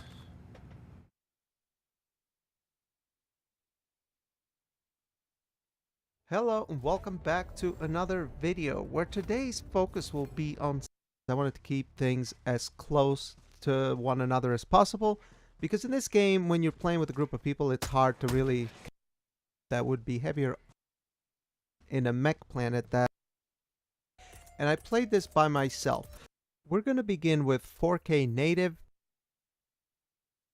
On 4K. 1080p. Okay. Out to 1080p with ultra on high settings. And I know some people are going to say, well, who plays with a 4090 at 1080p? You might actually be surprised. I do. There are people who... Give me the highest possible players, FPS. But also people that like to play shooters. There's nothing wrong with that. I mean, I play at 1440 ultra wide, and This is basically what we're getting. This is what we're getting while playing with basically 7800 X3D, with my 750 X3D. This is what we were getting before. This is completely different than what Harder and Box is getting. What was this 3 months ago? That's fine. So probably getting lower But FPS now, which would then actually match the FPS numbers I'm getting. I can get way off topic very easily. We can see now that But my numbers are right. What does that mean? What numbers are Hardware and Box testing then? Where are they getting their numbers? CPUs are not able to keep up with the 4090 at 1080p. The 4090 is CPU bound on both sides, and you can see this actually. We have a lot higher FPS on the 7800 X3D side, so we have the 4090 going up to 80-ish% of GPU utilization, whereas on the 5900X we're in the 50s and 60s of percent utilization. But anyway, what are the differences now? Have things changed a lot since 1440p? Well, if we were to take a look at the numbers, the 4090 with the 7800X3D is 30% faster than the 5900X on the averages and 43% faster on the 1% lows. We literally went up an extra 10% on both averages and 1% lows by dropping to 1080p. So yeah, pretty big difference here, even bigger difference. Creek, where I literally had to go through hell to capture some of this footage. Because some of the missions, there were some people that were just doing their own thing and we kept dying. What is he doing? It was fun though, the chaos was immeasurable. But it's okay? It's also... What difficulty is it? I assume he's at like 4. Here, Diff 4. We're going to start quality render scale. Difficulty matters a lot. This number of spawns you're getting. getting. Our way to the quality render scale and also balance render scale. Now immediately, if you pay close attention, you can tell that the gap is a little bit wider now than the first 4K native. No, they're the numbers I was getting. That at the very beginning of the video. Oh my god. The guy screaming. If you're shooting a machine gun and you don't let go of the trigger, your character will yell out something. It's hilarious. This game cracks me up still. There's always new little things I find. It's hilarious. But guy's like level look 6. At the numbers, now we can see that the Might have mentioned his difficulty. He doesn't look like he's on like high difficulty. He's probably on like 4, just like Hub is. Faster on the averages and 13% faster on the 1% lows. So the gap is actually bigger than the first 4K footage we took a look at earlier on the Bug Ice Planet. And it kind of makes sense. There's a lot more going on here. Group gameplay. Even on my 3080 Ti video, I Yeah, showed more people, that the more this spawns you planet get, the more was a shit bit that's more happening. demanding. And But it is more we were demanding. But when I was testing exactly the same scenario as Hub, I was on Diff 4 solo. using the same CPU side. Notice with this game, even when I This is know basically I'm similar not performance CPU to what I'm bound, getting. It never goes to 99%. Even with my 6800, Yeah. my 6800. Because he's at C-Max. Almost no one uses C-Max, by the way. C-Max, which is basically a term that I came up with, which is Core Max. I shortened it. Core Max is the one CPU thread that's at the highest CPU. And that's what actually really matters. Because if you're C-Maxed, it really doesn't matter what the rest of your CPU is doing unless there's some hardcore task running in the back. It doesn't matter. Because C-Max determines, if it's the game, determines basically the max speed it's going to run at for the most part. Because it's basically throttle on a single thread. I was playing this game at 1440p with the 5900X. It never. Surprisingly, went to tech tubers 99, still don't so use I'm C-Max not sure or why anything that like is. Maybe it's C-Max. an engine thing, so that doesn't really tell But I the use whole C-Max. story. But we can see if you pay close attention. Because it to matters the a lot. GPU I actually on the advocated to get that into 5900X, it fucking does drop to the RTSS 80s sometimes. on their So forum. we are definitely Their hitting moderator some really CPU hates me. Or their bottlenecks, the here developer for really the hates me. 4090 on the 5900X. Really doesn't like me suggesting shit, apparently. On the 7800X, I would like to say that we are good because two CPUs. But anyway, let's take a look at the this is quality DLSS. render scale.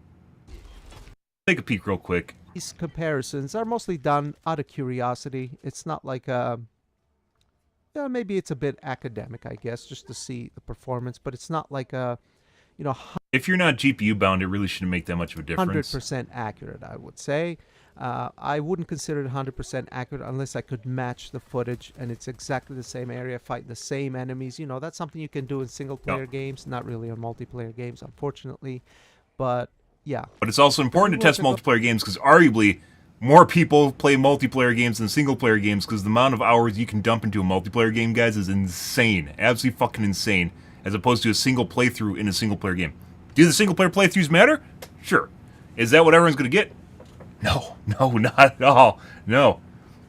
Go ahead and compare the numbers, though. You could make an entire TechTube channel based off that. It is 24% faster on the averages and 28% faster. And by the way, he's on just the 1% comparing lows over the. He's comparing 12-core 5900X to basically an 8-core with an X3D cache, which isn't really all that comparable at all. I guess it gives you kind of a broader swath to what he's testing, but like he could have taken the 7800 X3D and turned off 2 of the cores, and that probably would have given you a better, benchmark. Or this 12-core processor restricted to 6 cores. You can't really do 8 because there's 2 CCDs. 5900. We Ultimately, he's running across all 12 cores. By going from 4K native to 4K quality render scale, which I believe that is 1440p. Again, I genuinely think that what they're using here for render scale is FSR1. I mean, the quality settings match it with the ultra quality setting, but also looking at the visuals, I just is like his 1080p numbers were within margin of what I'm getting, and this is 3 months ago. Within margin of what I'm getting, and he's playing at a lower difficulty, which means I'm going to get worse numbers for sure. Because the differences in the gameplay and what was going on was so vast that the results kind of don't make much sense, because here we're at quality setting, now we're going to ultra quality, so the gap should actually be narrower, not bigger. But what is it like? Let's take a look at it. So we're going to hop over to the ultra quality test on the 7800 X3D for this. It being 39% faster on the averages and 41% faster on the 1% lows, which kind of doesn't make sense if you think about it. Although what has my curiosity piqued is that I wonder how the 7800 X3D would do if it was that exact gameplay, right? But there's no way to replicate that, right? But I just want you guys to know this, that don't take some of these benchmarks as like multiplayer games are super fucking hard to test, but they matter so fucking much. That story can also change depending on. Okay, basically we got the meat of that. Async compute on or off? Off. We tested this already. Let's see if his answer matches. I'm curious. I got lower basically numbers across the board for having it on. Quick disclaimer, I'm aware of Sony demanding a PlayStation. You can see we're getting 124 FPS pretty much locked. And we're going to be doing this type of test where we sit still because we don't want variability, right? We want to see how our system behaves with this option enabled and disabled. Now let's go ahead. We went from 130 FPS to 146. And if you pay close attention, our GPU use went higher as well. We went from 93% to 98%. So again, it's almost like turning async compute off. You're getting more FPS in a CPU-bound scenario, almost like you're using your GPU to do some CPU work. That's very interesting. You would expect that to happen with async compute on, though.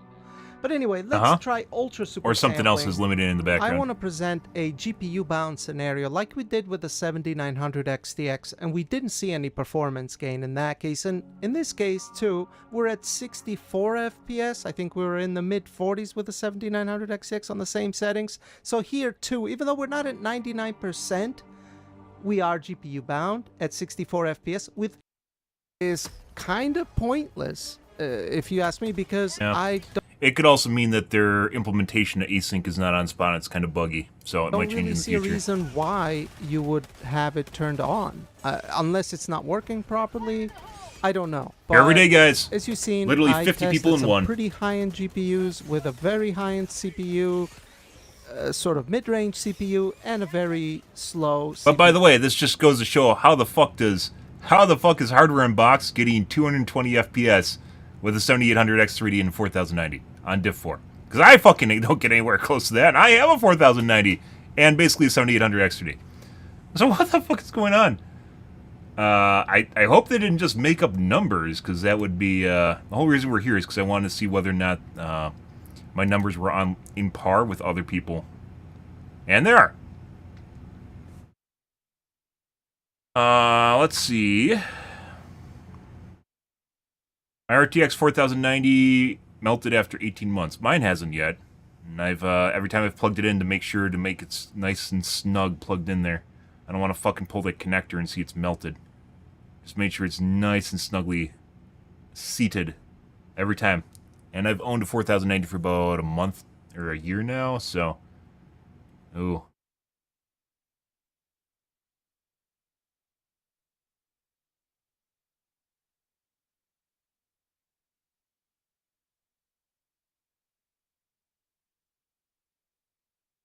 Ugh.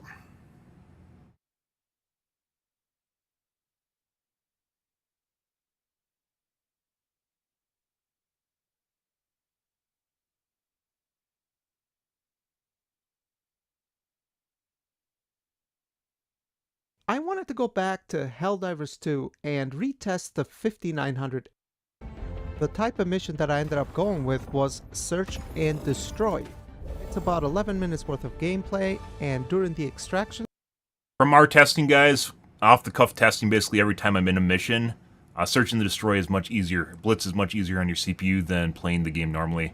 Hardware Unboxed definitely was not playing Blitz, though. But, definitely a lot easier. It's not as... It has something to do with the number of spawns, the number of units, their location, and... I guess maybe stratagem use. Basically, a 40-minute test, by the way, is going to be more... better data, by the way. Much better data than basically 10 minutes, right? But either way, we ended up with basically better performance results almost all the time playing like the 15-minute missions. Process, I ended up Well, I don't test for 15-minute missions. Diff 4. Just remember, because games don't utilize multi-core CPUs very well. Not Some yet, do. anyway. That's why if you look at benchmarks and the differences between 6-core, 8-core, 12-core, or... and see how Depends they both on the compare. game. If we take a look at the averages of the 6-core 5900X, we have 92 FPS, and for 1% lows, we have This changes, guys, as we saw with my FPS. testing. So Compared Diff to 4, we're getting both like CCDs 30% higher 12-core performance on Diff 4 5900X average compared to Diff 9, purely by the number and 1% number of lows monsters, amount of 72 stratagems that are spawning. FPS. These readings were taken right Stratagems you're before calling the in. extraction process started, and I ended up resetting the averages and 1% lows counter. And they're practically identical. right? Within 5 to 6% in the favor of the 12-core 5900X. But that's within margin of error, so it's hard to say. Now, could this be one of those very rare examples where the 8-core could outperform it? Maybe. I can't say for sure that it wouldn't, just because I don't have one. I wish I did, so that I could CPU utilization is much lower when we're playing Diff 4, though. One, but I don't really want to spend Once again, the money on that. So, like, it's not hard to understand from a programming standpoint. Putting aside the fact this isn't hard. This isn't hardware unboxed, right? Much smaller budget. This probably guy does it on a side job, you know, just for fun and shits and giggles or whatever. Trying to make a tech channel. Even though he's trying to, you know, trying to be pretty methodical with what he's doing. But from a programming standpoint, it makes complete sense how more units is going to increase the CPU utilization a lot. And games that utilize many units, like we talked about Riftbreaker, where Hardware Unboxed was for a while testing Riftbreaker, but they only tested it on like 100% difficulty. But if you play 250, it like increases the number of monsters by like 5x or something insane. As you can imagine, that puts a bigger load. That puts a bigger load on your computer, and it's actually a bigger deal, right? Yeah. Right now, just for this one particular test, although I would love to do it. But, I mean, every other game that I've looked at, I mean, you can look at this yourself, too. You can do 5800X versus 5900X in a bunch of games. And you will find out that the 5900X is usually ahead a little bit, or sometimes they're about on par. Yep. There isn't a big difference when it comes to gaming, that is. Only gaming. But that really depends on the game, and multiplayer games are different from that, which we talked about, guys. It's all core, like I did on my previous video. The whole reason we're here is because Hardware Unboxed numbers were in, like, his fucking Hardware Unboxed is getting 2 times the performance with the 7800X 3D. So, for me, it was, I was getting like 150 to 160, and Hardware Unboxed is getting 220. Like, not even remotely close. I've got to say, the extraction on the 6-core side. And this guy's also getting similar probably results with one of 7800X the 3Ds. Most fun and kind of badass extractions I've had in the game. Just Yep. because we ran completely out of time, we couldn't use our stratagems anymore By because our design. motherships ended up taking off because timer ran out. There was just these waves of bugs just coming over this hill, and it was just complete chaos. Only 2 of us ended up making it out, extracting successfully, including myself and another person, but it was a lot of fun. And if we actually compare the numbers, which I took right... That's all I was looking for. Specifically the 7800X3D results, which is basically the CPU that I have. I have a 7950X3D, but I can limit it to be a 7800X3D. I have it uncorked to 16 cores right now because it actually makes performance better. But I've tested in both.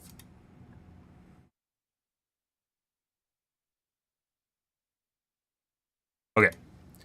Let's go to the Gamaz, guys. Off we go. I just want to take a peek at that and maybe get a second opinion or a second set of data results.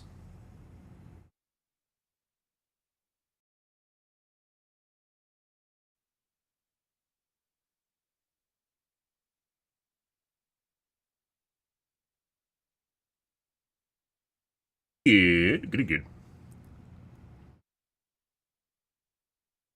All right. C-Max, by the way, if curious, up there in the top right, C-Max is core max. It's basically whatever core is at the highest utilization of whatever my cores. Which, if it's the game doing it, which I have it set up to be the game, if it's the game doing it, that means I am CPU bound, and it's really not going to get better, regardless how many cores I have. Then you can compare it to the normal CPU utilization. You can see above it, and that gives you an idea of overall how many cores the game is using. Or how much of my 16 cores the game's using. Depends on how I have it set up. Okay. What planet are we on, guys? They already retook it. We can't do that again. I said we wanted to do an autocannon day. Every moment we ruminate, another family is torn limb from limb. We must strike. Oh no! People are on ass pass.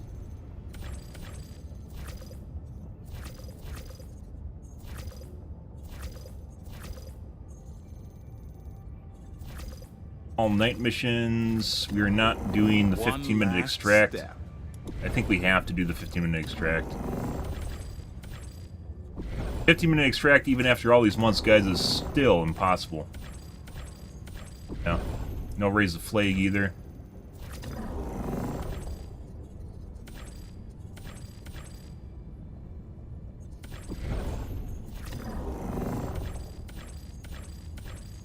Two 15s and a 40.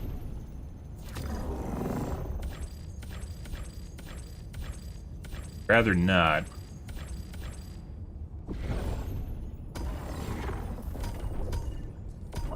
$1,000, 100, 200, 1243. Sadly, with the dwindling numbers of Helldivers 2, they're probably going to have to reduce the number of planets people are on. Actually, I don't know. I don't know how their queuing system works. It really doesn't matter. Like, you can play on whatever planet you want. Obviously, you get more foot traffic if you're one of the little dots here, right?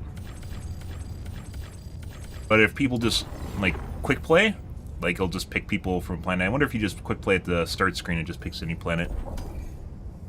People usually want to pick bots or bugs, depending on their preference. Go to Men's Kent. The automatons think this planet is theirs.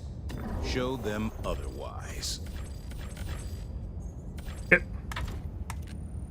Initiating Off we go. FTL jump to the Menken system.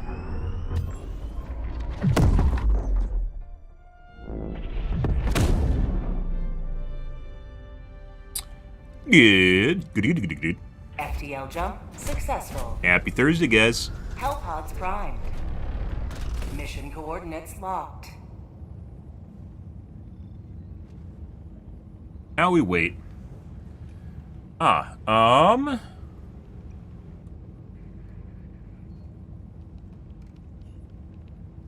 Let's just start out by using the autocannon.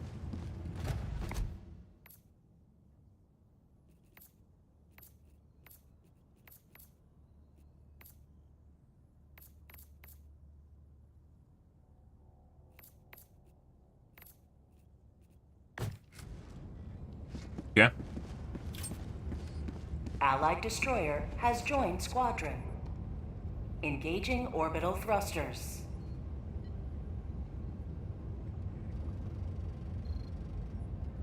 Orbit synchronized.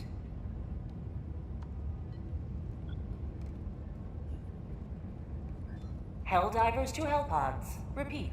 Helldivers to Hellpods. Not even that high of a level. When you saw, like, when the higher levels first released, and people were 150 right away, yeah. 120 is not even that high, especially for the amount of time the game's been out.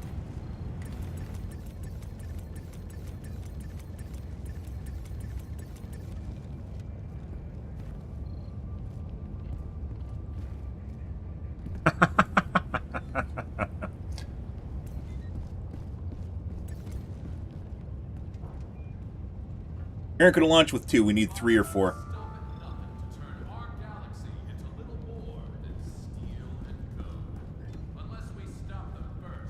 Might have to re-queue again.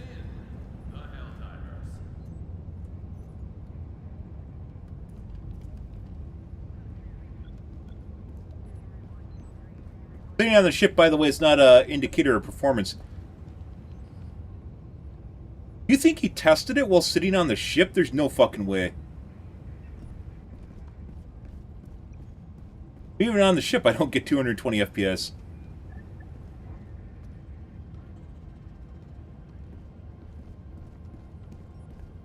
Obviously, the other guy we watched did not.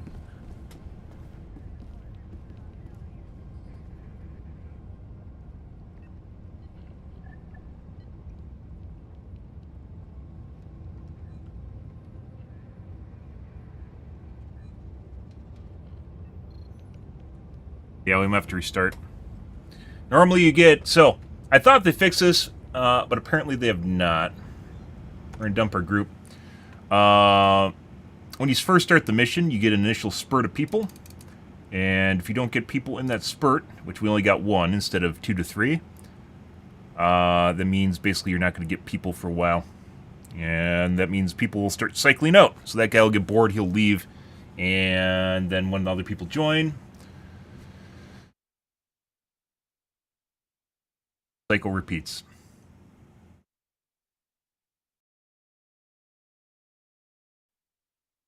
Good.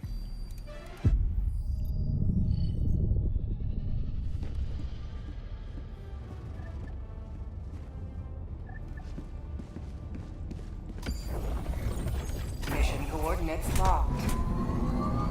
Hellpods primed. Engaging orbital thrusters. Alright, we wait again, guys. Orbit synchronized.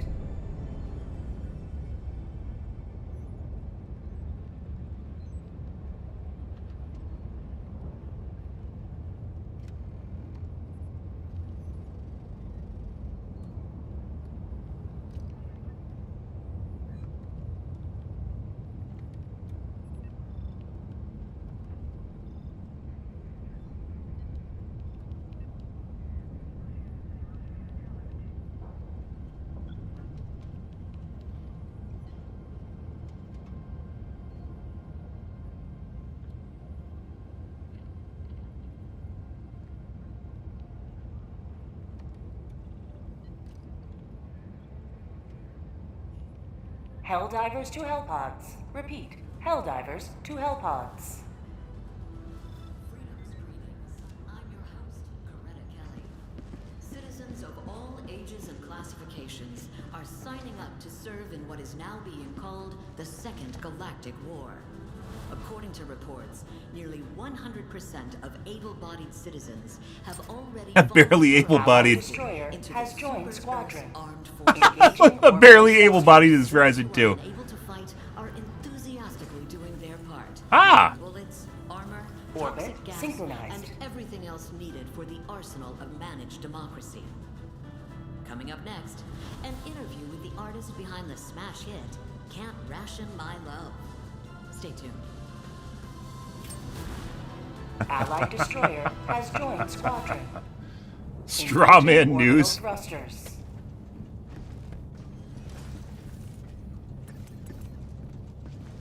Orbit synchronized. No, there's nothing on TV now. This mobilization isn't a moment too soon. We've had hand soap on half rations for weeks.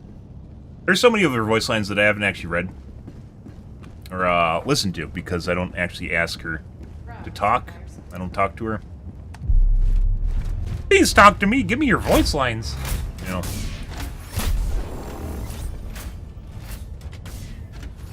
All right, we're gonna try the autocannon. We gotta do some autocannon days, I guess.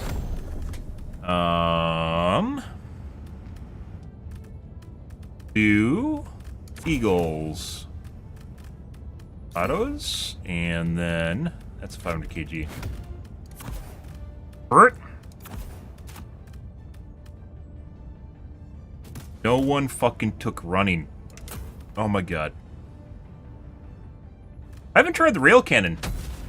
I think we gotta try the rail cannon against the bugs. Or the bots, excuse me. I haven't tried that.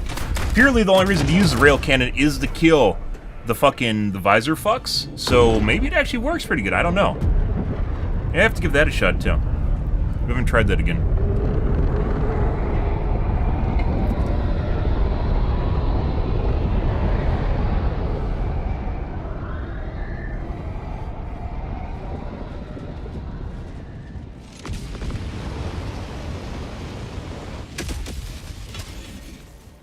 And we got ourselves a jammer. Is it that one? That one. Objective located. Southeast. Oh my god, and there's a fucking brood in there too. Bruh.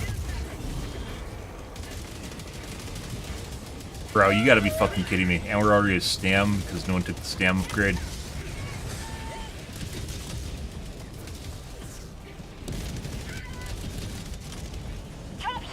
Enemy tactical asset within threat range.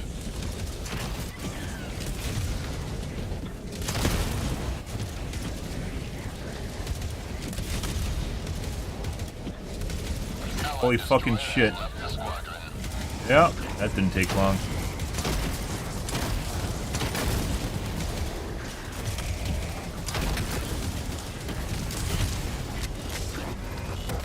And boop them? Oh my god. Massive. Throwing grenade!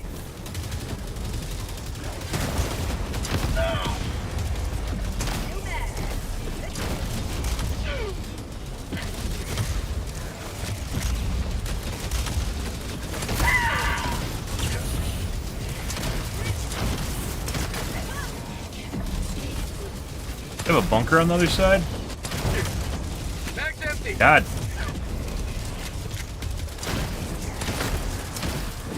Fucking assholes are just fucking sitting there flying around. I got the terminal.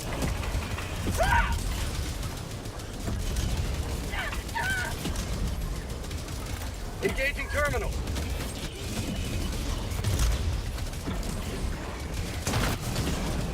Sample collected. Bunker.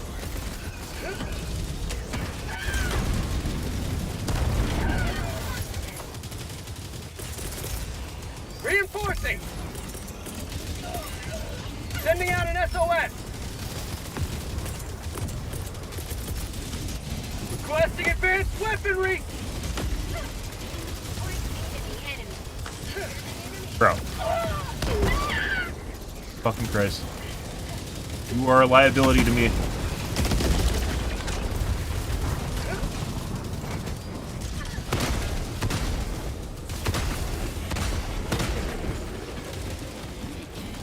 Orbital inbound.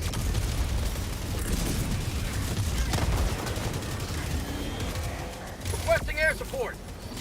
Fine. Coming down to support. Dude. Thanks, bro. Really, really appreciate that, dude.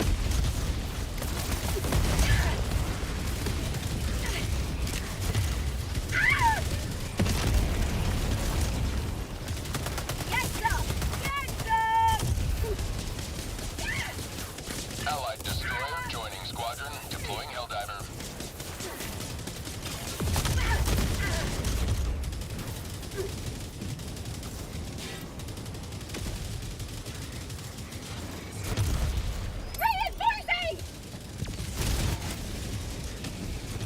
We literally be fine. We literally be fine if that guy didn't kill the fucking stratagem jammer, guys.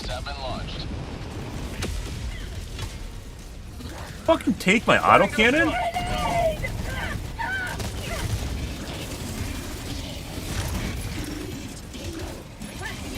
Fuck was that?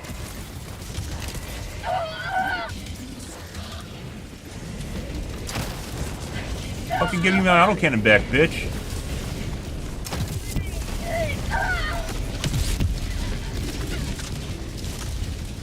Unless he had one. Pretty sure he didn't have one.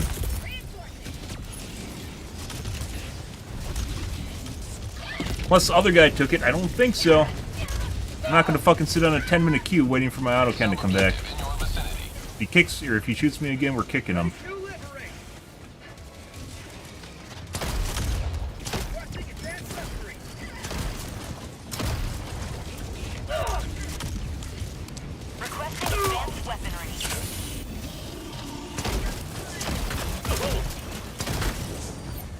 Let's go kill.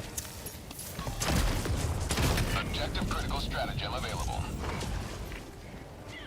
Yeah, no, it's missing. It's missing a box of ammo too. This is 100% mine. Gotta go take care of the gunships before they fuck us too. Sample collected. Yeah, no, that guy didn't fucking bring in an autocannon.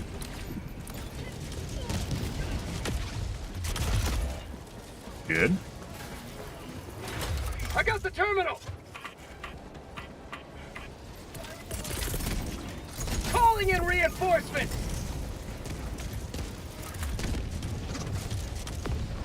Engaging terminal. You?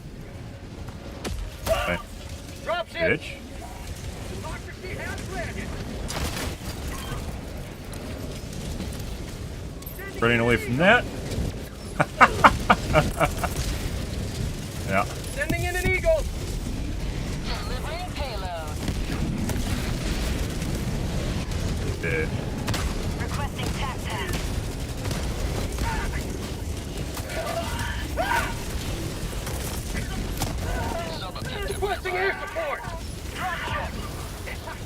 Okay. Where, Nick, according to the Reddit post, they are.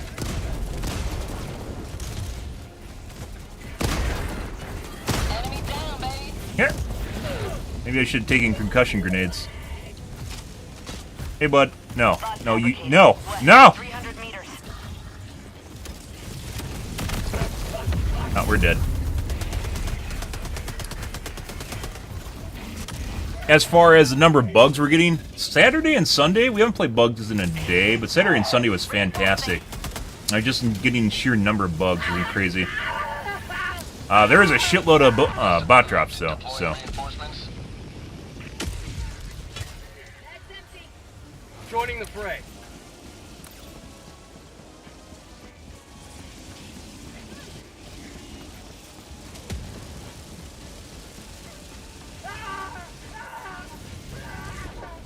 Sub-objective near your location.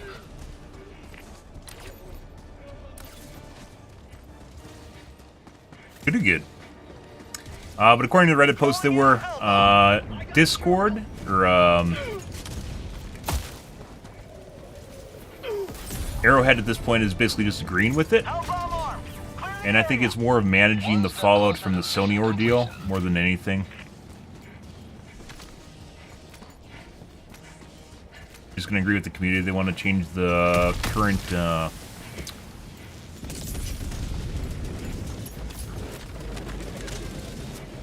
Mission is progressing.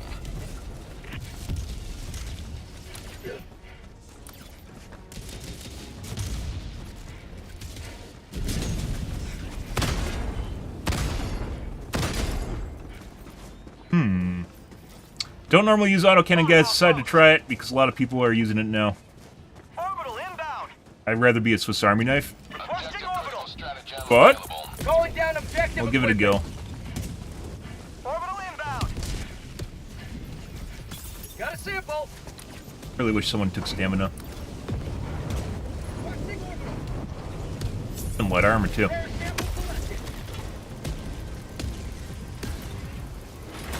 But I would say bots right now are basically barely manageable. So.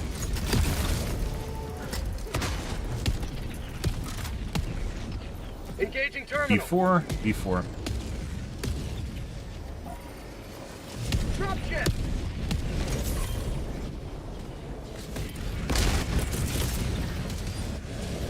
Requesting air support. Hemming in an eagle.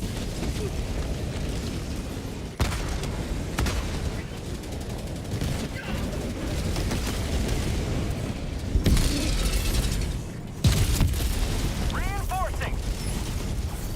Run away. Or instantly die. Calling in reinforcements. After they buffed the plasma shotgun / grenade launcher, a lot of people are using. Oh, we're fucking across the map again. A lot of people are using the autocannon, which is why we're trying it out. So I've never really spent that much time using it. But the plasma shotgun's good. The diligence, if you like poking eyeballs, is pretty good. The beam cannon still works against boss. This is we're talking about. The beam cannon still works. Anything that can poke holes or slits. I do want to retry the railgun against them because they buffed it. It still doesn't work against bugs, but maybe it works against bots. Adjudicator's all right. The penetrator's all right. We're talking about primaries.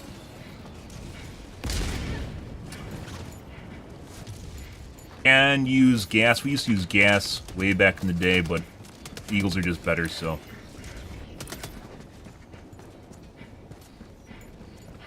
Not really a reason not to use it.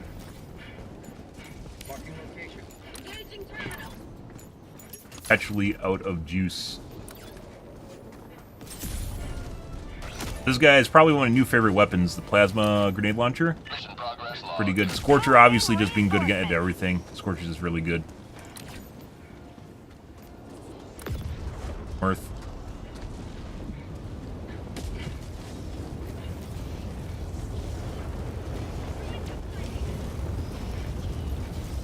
Requesting advanced weaponry.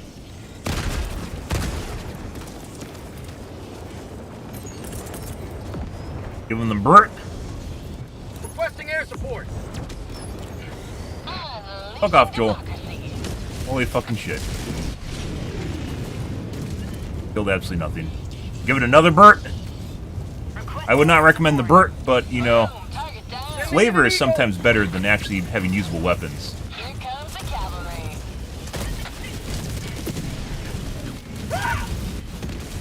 God. And now we're on fire. Something. We're on fire. Got him. Normally I take a shield pack and Quasar. Allied destroyer has left the squadron.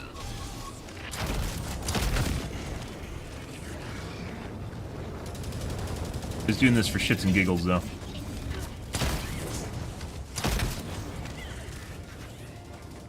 Where the fatty went. I fucking can't see anything. But what the fuck is this? Close.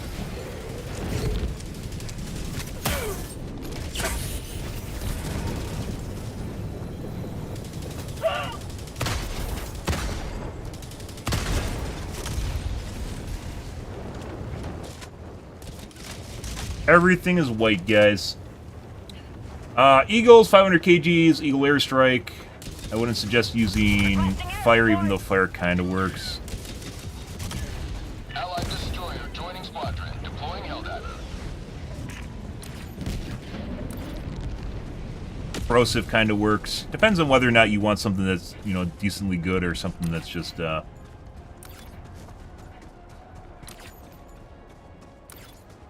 right, but it's flavor. They definitely need to rebuff the railgun back the same amount of armor pen it used to have, which is remarkable. It still doesn't have it despite basically having a...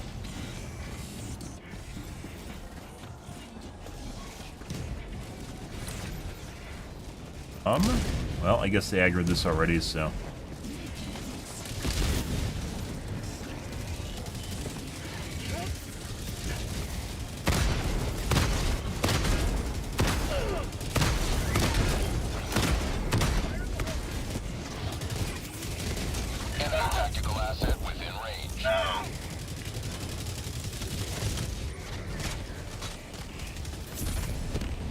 Okay, let's go this way.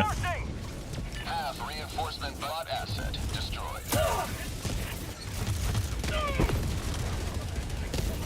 I would also use anti-explosive armor, the very least, depending on what you're playing.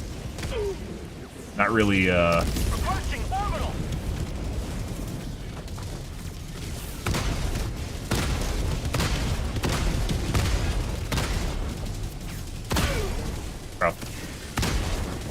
fuck off! No. Alright.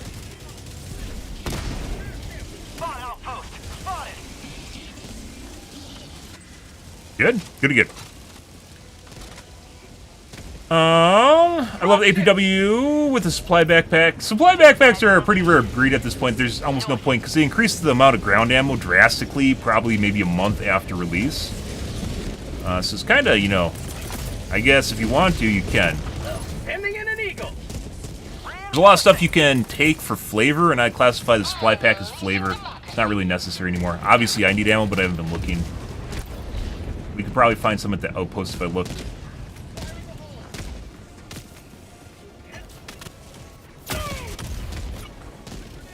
Also, shield backpack helps with stim economy for sure, right? Precision takes too long to come in. You could just use an Eagle Airstrike instead. It all basically comes down. Eagle Airstrike is basically the great equalizer.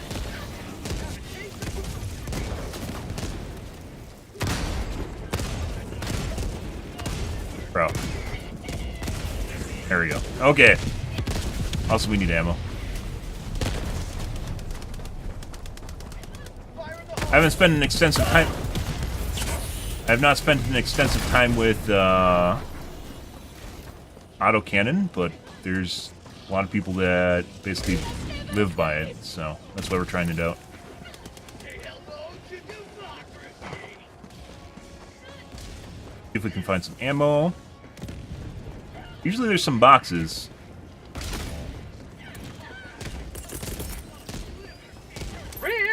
Broadcasting.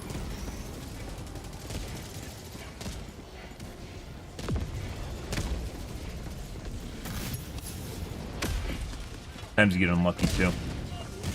Normally the caches have ammo, if the bases don't.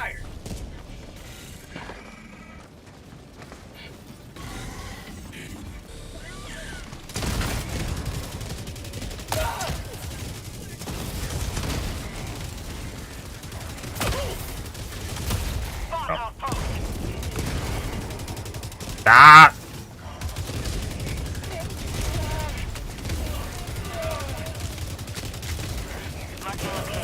Okay.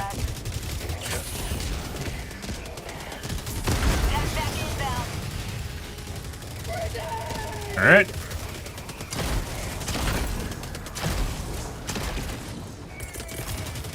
Calling down supplies.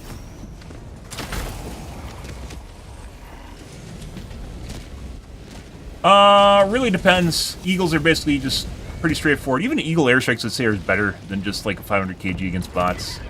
Bots are all about poking the slit, poking the hole, getting it right in there sort of ordeal, and if you can't do that, that's not very good. Supplies. Sending in an eagle. Tactical asset nearby. You got bored of it? Well, I mean, I guess you get bored of the EAT, same thing. It's just doing the same thing in a different way. But you can get bored of it because it's meta, too. Ah, it's a Wango-chan! Mark, mark, mark! Mark, mark, mark! Mark, mark, mark!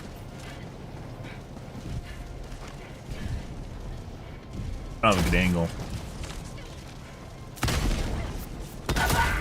Tough. Requesting air support.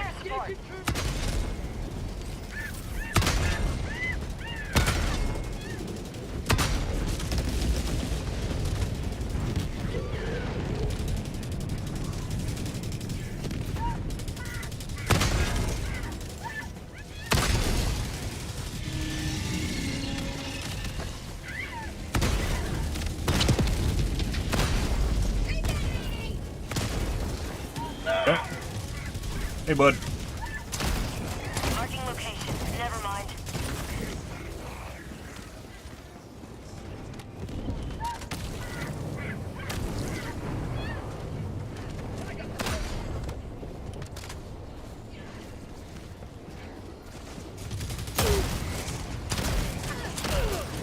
Mag's empty.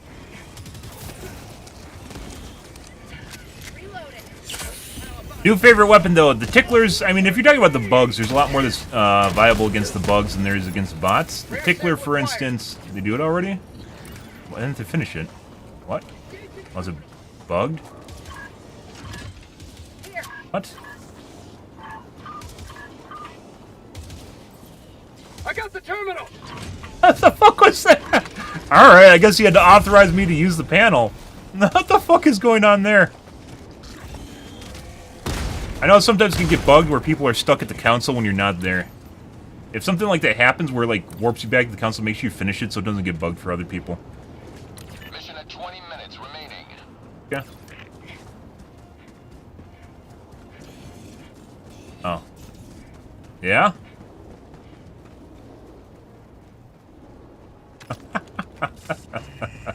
Just breakdancing, guys. Good. But yeah, I mean, Quasar is kind of like, after the game release, there's basically just like one meta. It's not really necessarily even... Here's a guy stuck inside.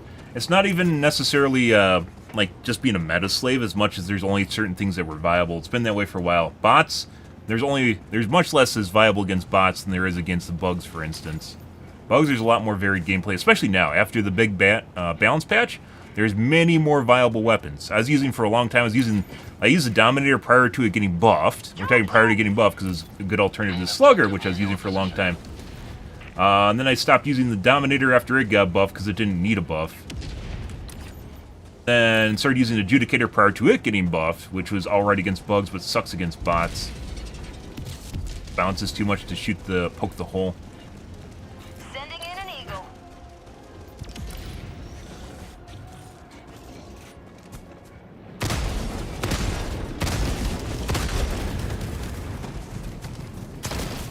I tried the crossbow for a while against these guys, and it was kind of alright, but I don't know why you use the crossbow when you can use this. Crossbow has some weird-ass fucking bouncing to it that makes it so you miss your shots. Calling down rare sample acquired. Rare sample acquired. Reloading.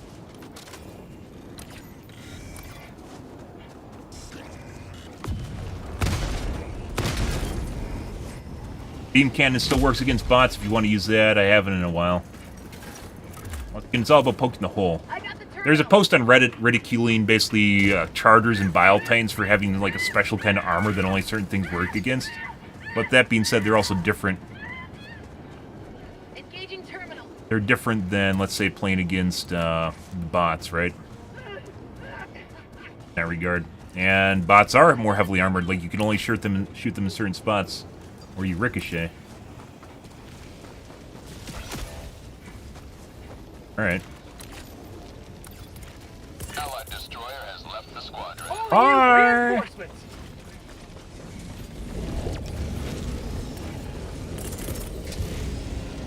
Requesting air support. Requesting air support. Engaging terminal.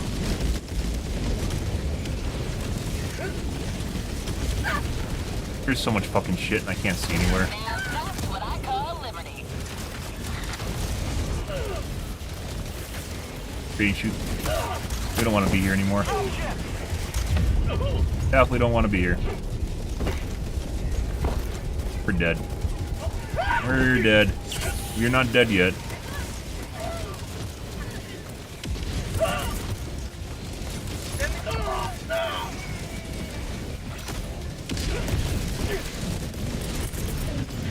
Reinforcing.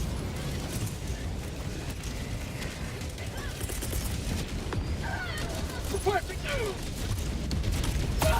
Oh, definitely turned up the knockback at some point. Do enjoy getting my salad tossed constantly. Tagging location. Cancel that.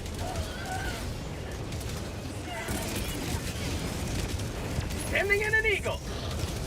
The Burt, by the way, is definitely not that great. I'm not using it because it's good.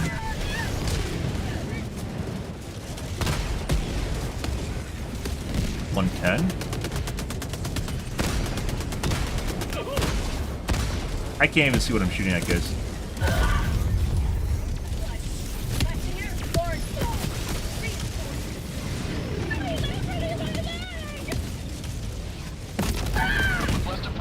The 110 is arguably alright. The 380s, if you know where to throw it, the 380s on the other hand are absolutely, it's just designed to kill your teammates.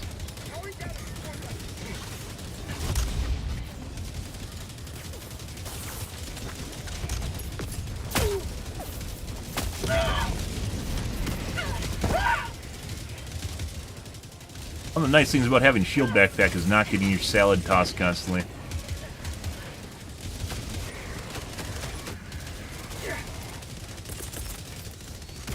Sending in an eagle.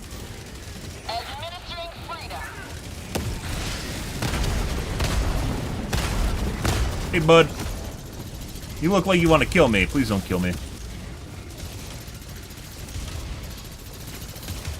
God damn it.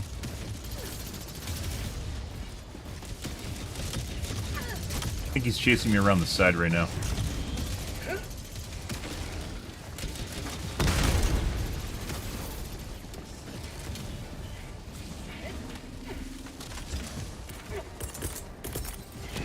Calling in reinforcements.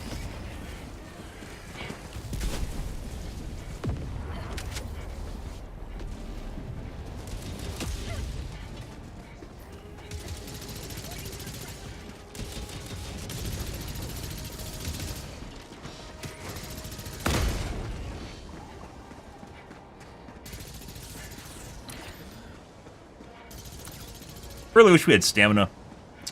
Really do. So you better take vitality, and the group took neither.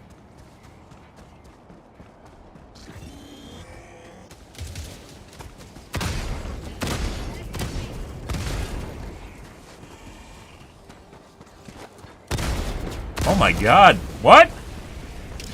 You can just literally just shoot the turret with this thing? That's incredible. I got the terminal. I really wish I could see the units that are killing me. I think we might not play another version of this, or play the next chain in this map. Dropship.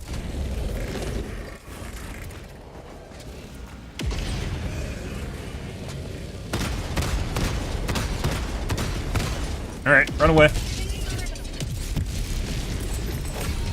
Freedom triumphs over tyranny once more. Requesting air support. The extraction shuttle awaits you in the west. No.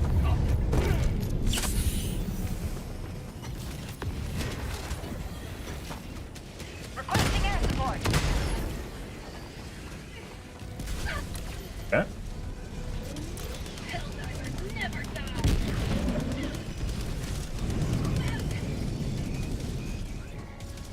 Dragging them.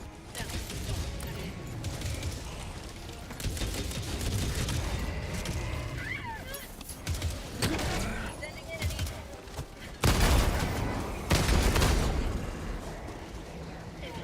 I don't know which direction you shoot through there from, which determines direction it falls at. Okay. Good. Got you. Ah, thank you. I was only missing like 2 clips though.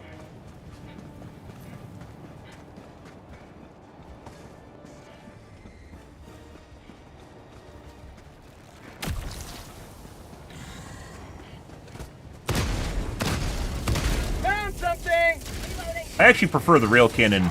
Oh, okay, well we're dead.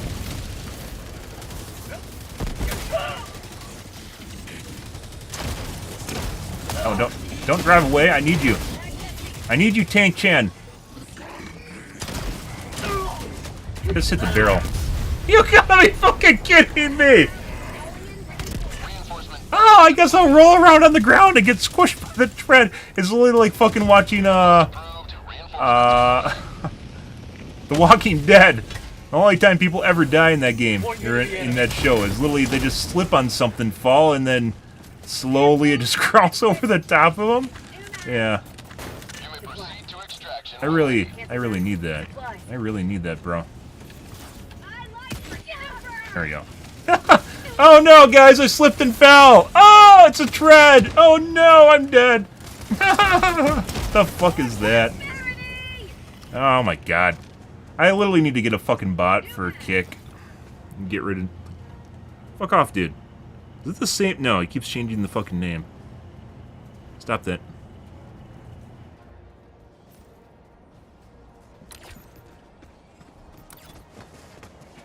There's like one. There's only one chatbot for kick. And it's a pain in the ass to set up. Tagging map. South. 200 meters. Reloading.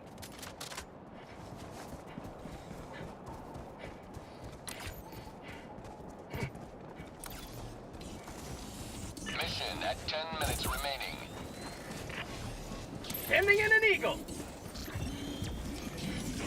Here comes the cavalry. Rare sample acquired. Did absolutely nothing. Sometimes the Brit will kill like 7 people, and sometimes we'll do literally shit.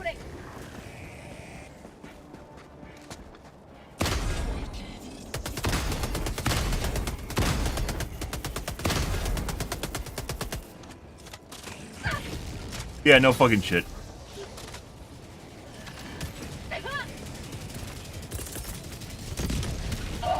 Additional reinforcement funding approved.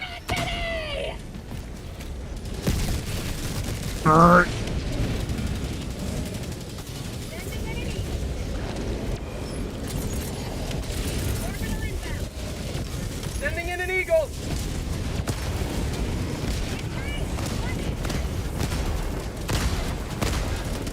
Freedom forever. Alright. Oh, look, a 120! Wow, that's fantastic! Thanks for throwing it right on top of us like it's an eagle airstrike. You're the greatest, bro! Think we're out of range on it? Requesting. Oh my god.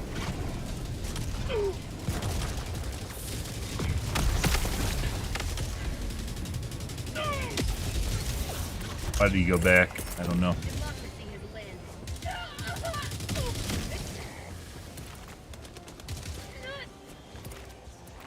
A little bit laggy.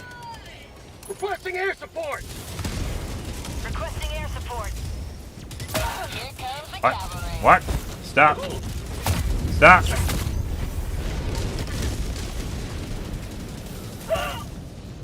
Dude, the fucking visibility on this planet is atrocious. And like the fucking robots, it reminds me of that one planet back in the old system where they fucking could see you through the fog and you can't see them and they just, all you'd see is the fog and they're just shooting you through it.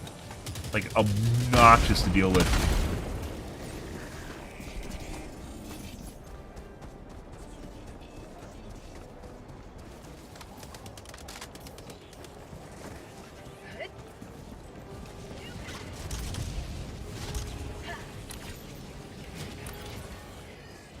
I probably should take the concussion grenades to deal with the fatties better. The concussion grenades.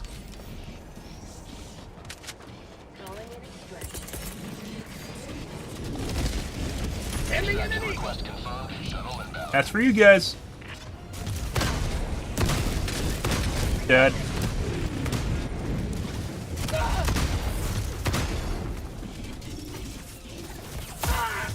Ow.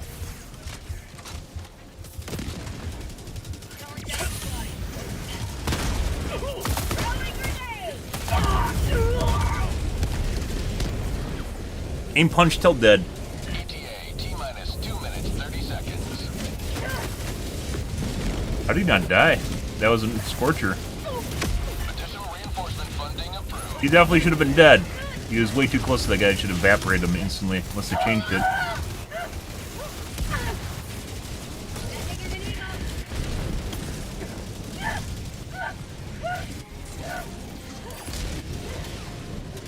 How'd you throw me in the middle of nowhere? ETA T-minus 2 minutes. This guy is definitely a little bit leggy. Deploying reinforcements. Joining the fray. Calling our auxiliary. You guys tell I never use autocannon? Support weapon.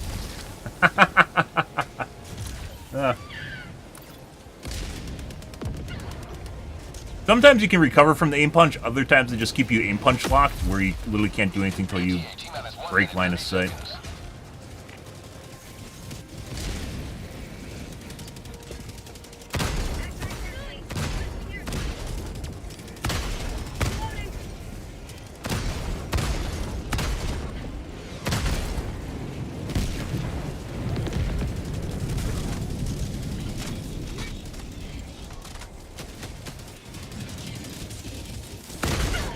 I definitely say the autocannon's good against bots. ETA T-minus 1 minute. Not using it very well right now either.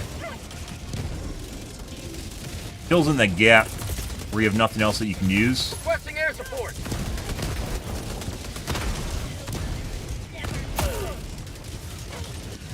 Very rude. Brah. The lag time between when the circle is on and... That dude. ETA T-minus 30 seconds. Fuck, why are you going back? That's literally my angle I was gonna take. Prompted. Like, I needed that angle to shoot them. 20 seconds. Even, he's like sitting there trying to shoot them with his assault rifle. ETA T-minus 10 seconds.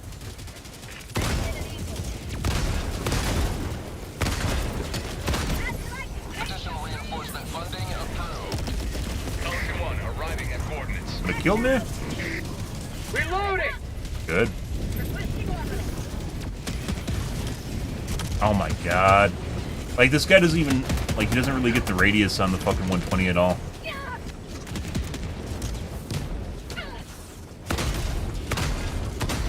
Objective located. Alright. Pelican 1 preparing to depart. Shuttle log extraction complete. Pelican good. 1 beginning ascent. Waiting for what? What call? What? Democracy. Ah, Pil's gonna offer me a job so I can rebalance his game. Fix it. Get me on the hotline. Basically suggested fixes for pretty much everything in the game, and despite what Reddit might tell you, the 100% some things needed to be nerfed, like the Ruptor was way too good. Like, there's someone complaining, like, what was it? Like, one of the retorts to one of my posts was, the guy said, if you miss the shot, you're punished for using the Ruptor, because it's a sniper rifle. You don't use the Ruptor and fucking snipe with it. You fucking shoot the ground below the person and instantly kills them. Like, yeah. Oh. Good stuff. Quasar need to be nerfed. That being said, guns, a lot of guns need to be brought up. EATs need to be brought up. Recoilless needs to be brought up. The air burst needs to be retooled, which we talked about 3 or 4 different things they could do without actually changing the weapon completely. And it'd still do what it does, only a little bit better. And it would help out much. A lot of stratagems need to be brought up. Turrets need to be brought up. But there's some people on Reddit that are just like, everything needs to be buffed and everything needs to be like super fucking OP, and that's not. This is like, this game's more akin to a Dark Souls than it is to playing COD Zombies. In terms of how you have to deal with units, and some people want this just to be COD Zombies. Which I hope they never do, because I'd immediately lose interest. GG. There. Allied destroyer has left squadron. Well, let's just remake. I was considering... Yeah, I don't want to do that map again. Visibility on the map sucks.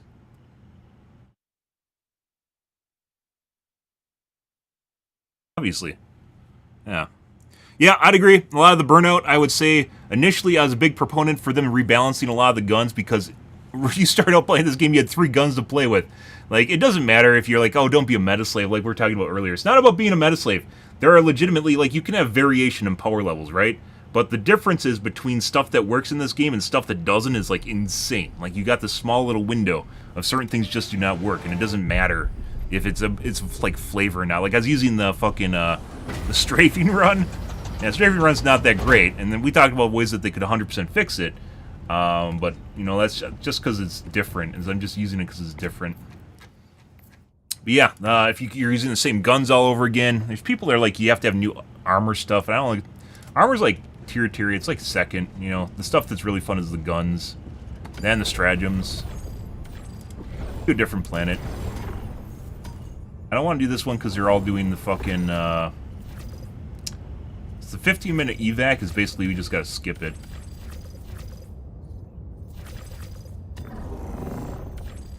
Not fucking doing the 15-minute evac. Yeah, like, I think this one is the one where you can't finish it. This is the tower defense, which isn't really all that great.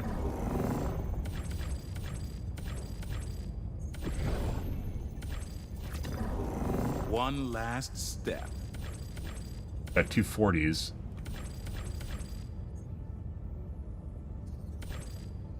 We're doing this guy. Initiating FT obviously, yeah. Pills was talking to my agent. We were shooting for a 7-figure income, you know, salary, and I guess Pills walked, even though he's like he's fucking boating around the Arctic right now on his cruise ship, you know, with Emperor Penguins on the deck sunning himself. Hellpods prime. Mission coordinates locked. Hawks broke down with my agent. As far as, like, we're talking about what's good against bots right now, though, Dominator's still good. Eruptor, despite what Reddit says, is still good. It's not nearly as OP as it was, but it's still a good weapon. Slugger's still good. This guy, if you like poking eyeballs, is actually pretty good because it has a usable scope on it. This guy's pretty good against bots. Adjudicator's alright. Penetrator's alright. It's easier to talk about this stuff when you actually have the list. Sickle is alright. Blitzer sucks. Purifier, or excuse me, the Scorcher's still good. Plasma is also good. The Plasma Grenade Launcher, also good. Stratagem-wise, you're pretty limited. Generally, you want to use... I said we'll try Railgun after. I want to give Autocannon more of a shot. AMR is too much aim punch to be kind of used. You can use it, it's just not that great. Autocannon's good.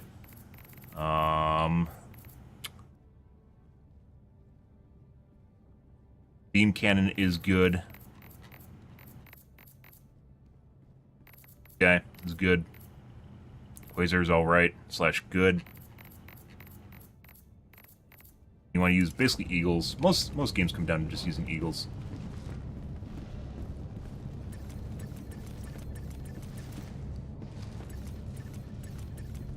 Get the memo? Yeah, that guy's using... You can tell by the tip, that guy's usually using the plasma grenade launcher. Plasma grenade launcher might even be edging towards being too good after they buffed it. I'd say Scorcher's a pretty good baseline of where you want weapons to be as far as how good they are. Like the top end of the power spectrum. And I think this guy may even surpass that. One of the reasons I don't use plasma, by the way, the Scorcher, is purely because it's just too good. Good. Or just boring to use, because it's not even too good. It's meta, and as such, it has become boring to use. Let us do...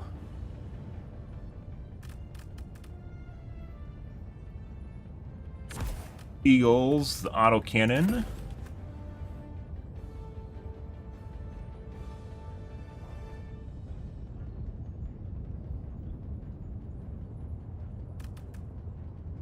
Gas, and the 500 kg. The upside to using the autocannon is you have a backpack slot now, where I used to have a backpack here. Now I can use it for something else. Hellpod launch initiated. But I'd agree. Illuminate, I think, was actually kind of there. They're gonna like launch it, like, you know, when they started teasing it super hard and they toned it down immensely. I think they were gonna launch it like a month and a half ago, and then decided against it because it probably wasn't in a good enough state. Reddit was all like, "Oh my God, spend more time on patches. We want stuff that's always ultra balanced the moment it's released," because the game is never going to be in a final state, by the way, because it's a live service. But some people think this is going to be fucking Counter-Strike where nothing will ever change ever, which I think is a mistake. This might be worse than our last planet we're on.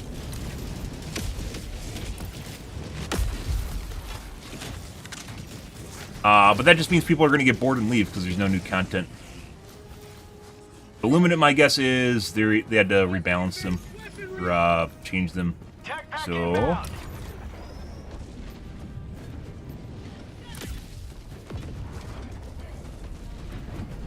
or they didn't launch them.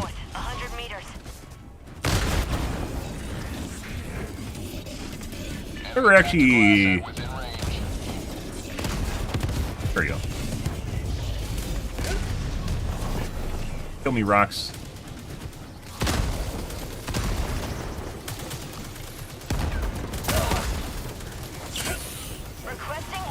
Fine.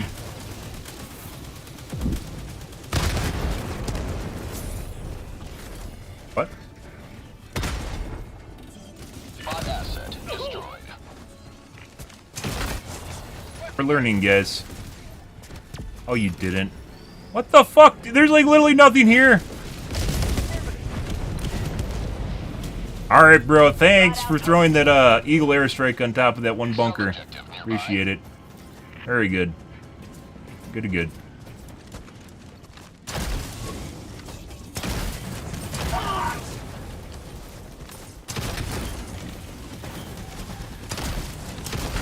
You guys are normally really fucking annoying. Requesting air support.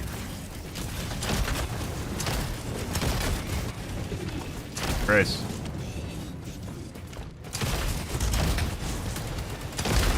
Once they tone down the difficulty, the bugs right now are a lot of fun to play against. Allied destroyer joining squadron. Good. Deploying Helldiver.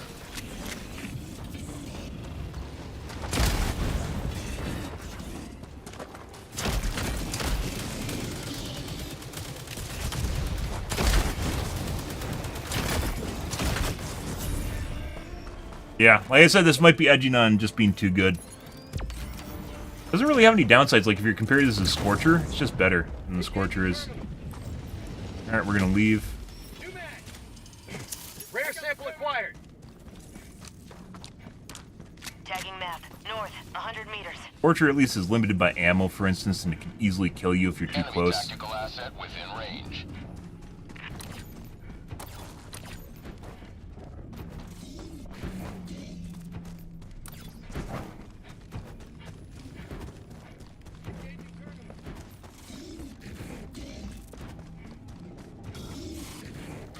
something.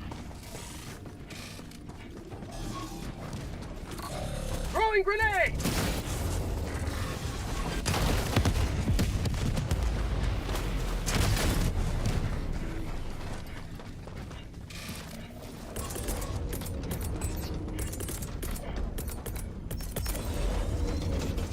Calling in a hell bomb. Yeah? Do you have to come over here and interrupt my my lovely covert ops here and dropping a bunch of bots on top of you that are now going to put my hell bomb? Ah, the wonders of playing pugs, guys. Now we gotta hope that those fucks don't blow it up.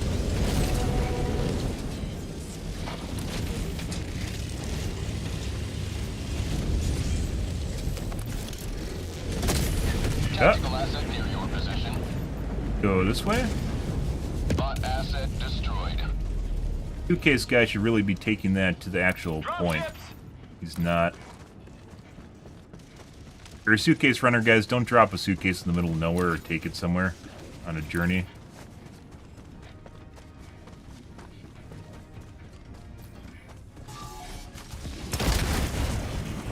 Bot outpost.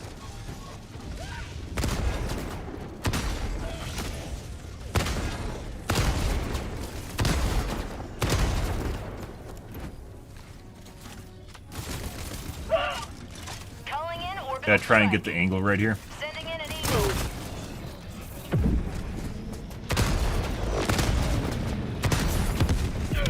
Yeah.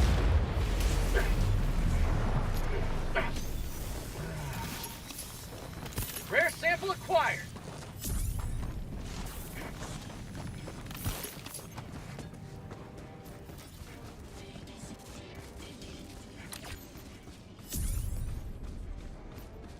Allied destroyer has left the squadron.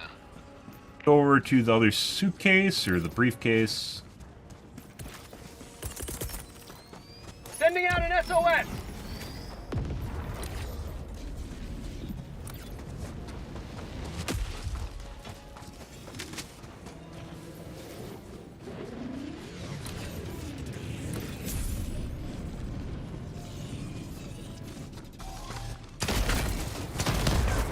Bot outpost spotted. I didn't think so. It is good against the bugs. Mag's empty. This is good against the bugs, and I actually kind of thought that it would suck against the bots, but it doesn't actually. Tagging map. East. 300 meters.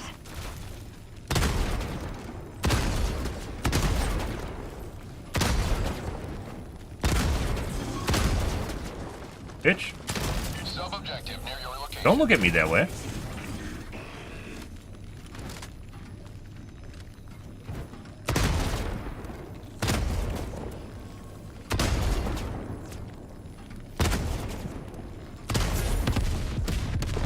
Obviously, so figuring out exactly how it interacts with basically the ricochet angle on it.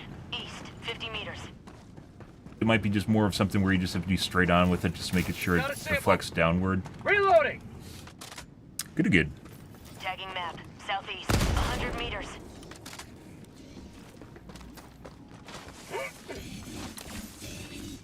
Allied destroyer joining squadron. Deploying Helldiver. Yeah, I expected this plasma gun to actually be bad against bots, and it's not. Which actually just kind of makes it much more powerful. No! I should have reloaded. I was like, why should I reload, guys? I literally have I have a half a clip left. You know, I'm fine, right? Yeah. Fuck you.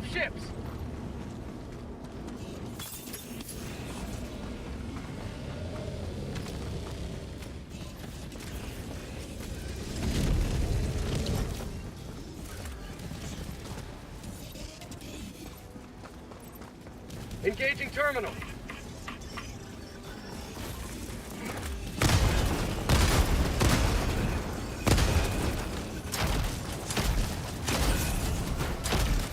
Say hello to democracy. Has fucking knockback too, on top of the fact that it literally does insane damage and has this blast radius. Very good. Ow. Like, if I did that with the plasma gun, I would have died, like, instantly. Alright.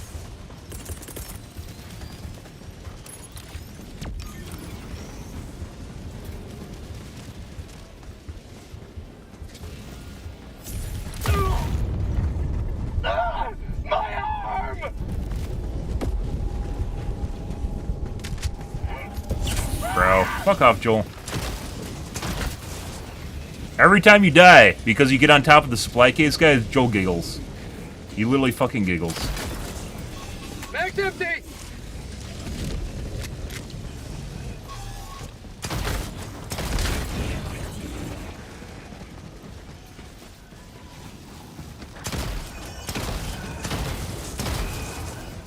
He wants to run samples to the extract. What the fuck is this?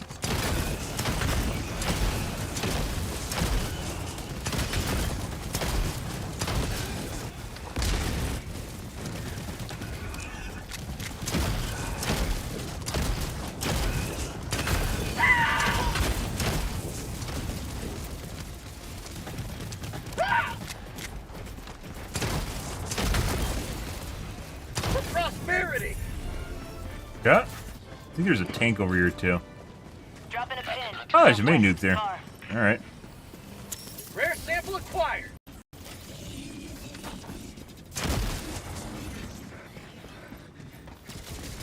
There it is.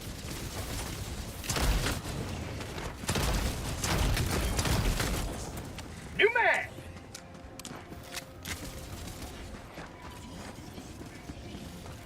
Mission at 30 minutes remaining.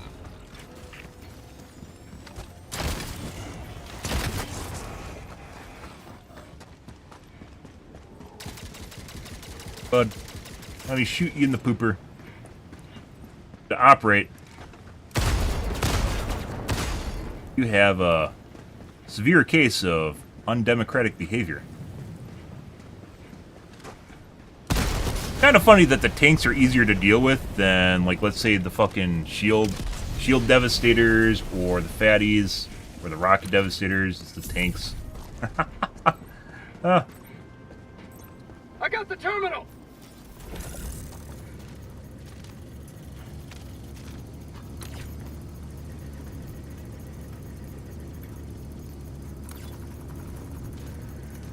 Pretty good.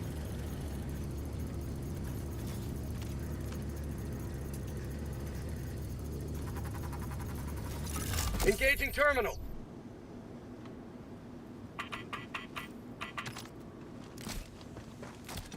Alright. Package acquired! Let's go get some ammo, if I remember right. Rare sample acquired! Right over here.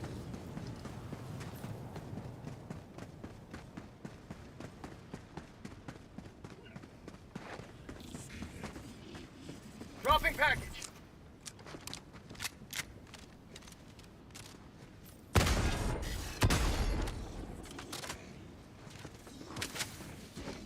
Package acquired! Yeah. You guys went and killed all the other bases already, guys. Working hard. How's your day going, dude?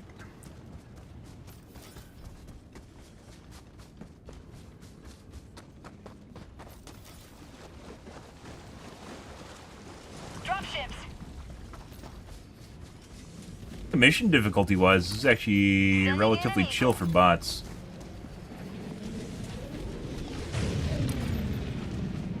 Here's about the door. South. Alright. I thought the vaults were cool until I realized there's literally nothing in them. It'd be different if it, like, dropped you, like, a really cool weapon or something, but it's... Hey, look, there's a flamethrower. Or, AMR. They're like, oh, great! On my way. Engage. Or they don't even give you, like, the super rare samples. It's just, yellows, or excuse me, oranges. Okay. We haven't used a single stratagem in this game, guys. Actually, no, we have, haven't we? Dropping package! No, we haven't used a single stratagem. Oh. Alright.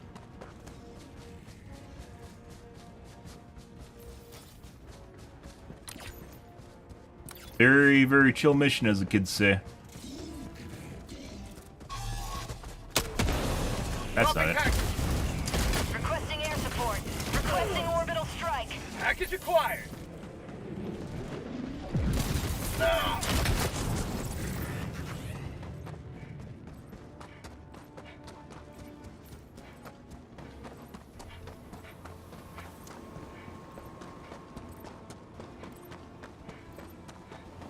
Dropping package.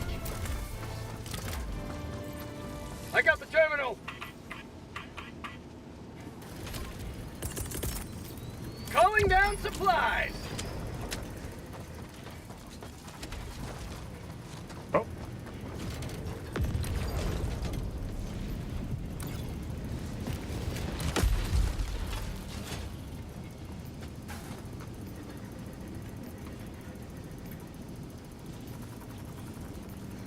They've literally killed everything on the map, guys. So we got a SEAL Team 6 going on here, I guess. In addition to the bots not being super, aggressive? 80. I'm on it.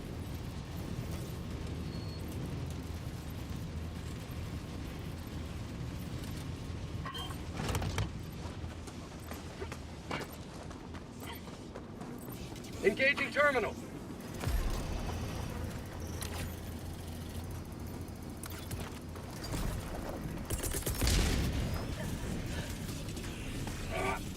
Requesting orbital strike.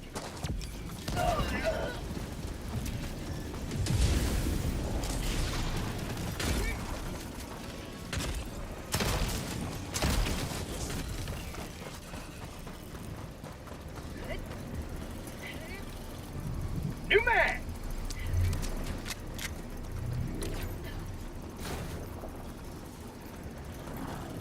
I don't know. Consistency of difficulty for this game, guys, has always been way all over the place, and bots are very easy just to get to the point where it's literally it's too difficult. But it's definitely not in the too difficult territory right now. Kind of have a line where they cross, and then all of a sudden you can't do fucking shit. Feels very easy. Enemy elite. North. 50 meters. Yeah? Hey, they're all gonna appear when we start doing the extract. Rare sample acquired.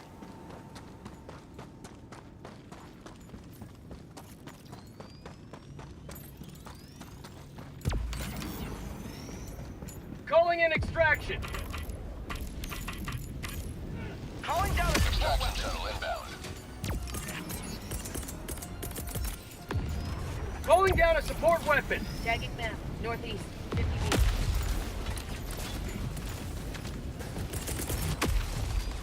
Calling in orbital strike.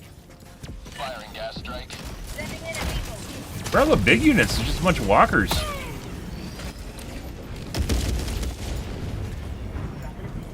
Southwest. No devastators, there's no shield units. T-minus 1 minute, 30 seconds.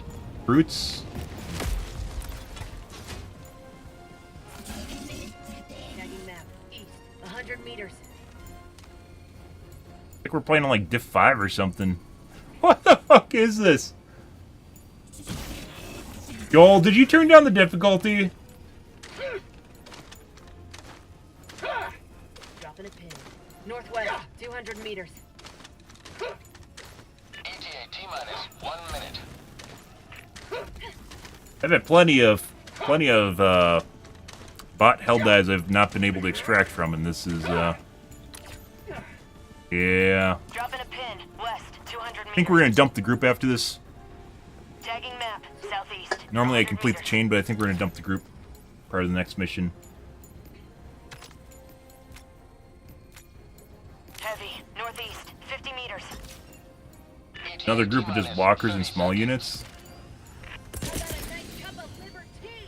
Requesting orbital strike. Requesting air support. Brute in there. ETA Or T-minus 20 seconds.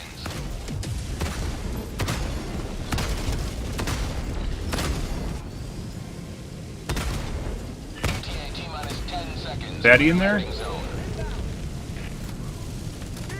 What the fatties called again, guys? I don't even remember the name of the fatties. Let's call them fatties. Pelican 1 arriving at coordinates.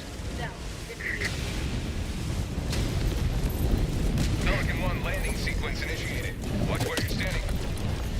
Fine. Ah, we're on streamer difficulty. I see. We can go write our IGN review. Countdown initiated. Stand by for takeoff. Requesting air support. Complete. Falcon 1 beginning ascent.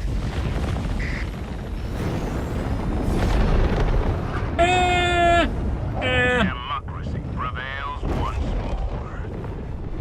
That's a something.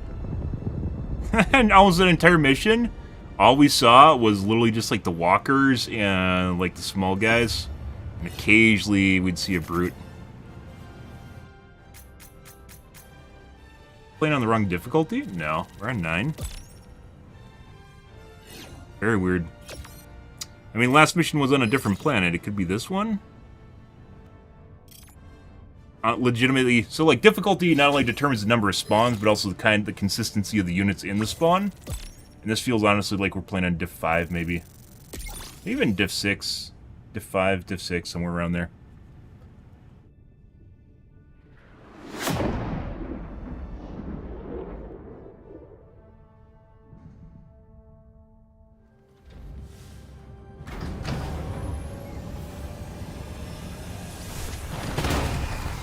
Disruptor, Scorcher, Plasma Grenade Launcher, Plasma Grenade Launcher.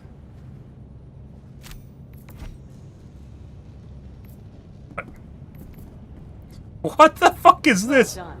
Lots of enemies killed and lots of Does anyone have problems with game crashing on PC? You cannot play it anymore. It crashes in every game. Nope. Heard of the crashing issues basically have just gotten better. I'd try verifying your Steam files if you haven't done that yet. Otherwise, it sounds like a personal problem. So, might have a dying piece of hardware. I'm gonna get a glass of water, guys. I'll be right back.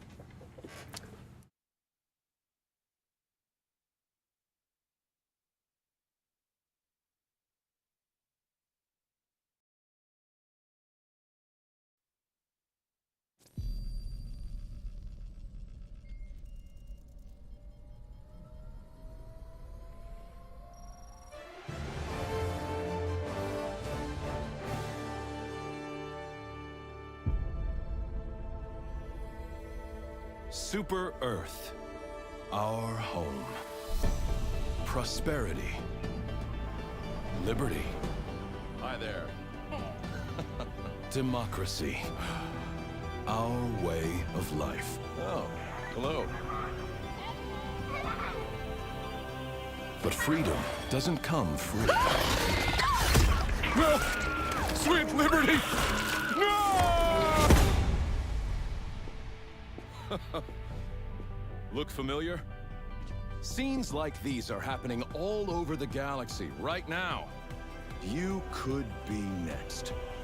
That is, unless you make the most important decision of your life. Prove to yourself that you have the strength and the courage to be free. Join the Helldivers. Become part of an elite peacekeeping force.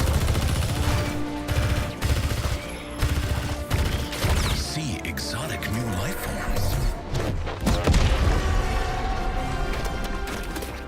And spread managed democracy throughout the galaxy. Become a hero. Become a legend. Become a Helldiver.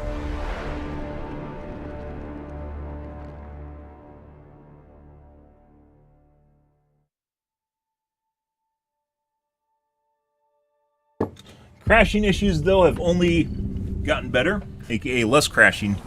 It was pretty prominent a month and a half ago, I think, 2 months ago, a month and a half ago, 2 months. On Extract and such, those have been since pretty much cleared up. One of the few things you can actually suggest to people that, you know, if you're outside the norm, is literally just verifying your Steam files. If it just started happening, that means it's probably basically something that's a you problem, right? Mission coordinates locked. Hellpods prime. Plus everyone's experiencing it, which I'm not. Occasionally, I'd even experienced crashing that much like a month and a half ago. Occasionally we get crashes. Some people are talking about crashing constantly. Everything online, guys, you have to take with a grain of salt nowadays. People will just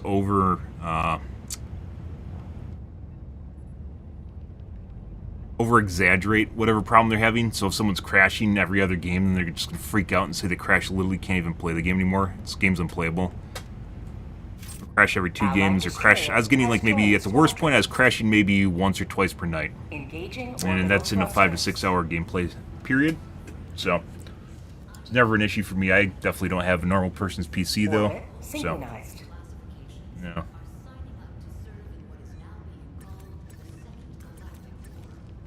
Allied destroyer has left squadron.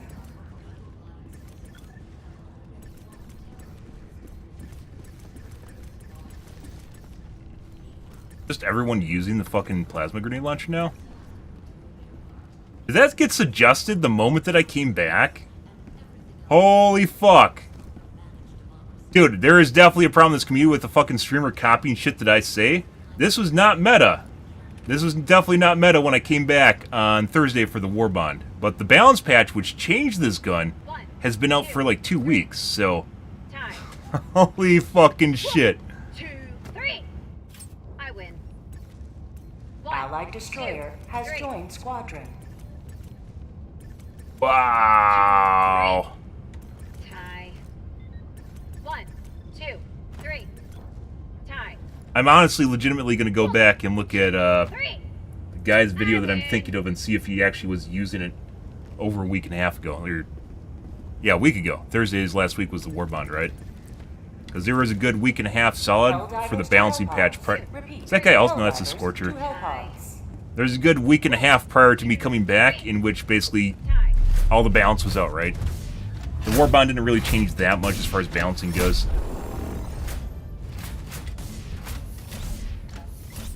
However, the giant balance patch did. Oh, you gotta be fucking shitting me. I did say I want to try the railgun. We will in a bit.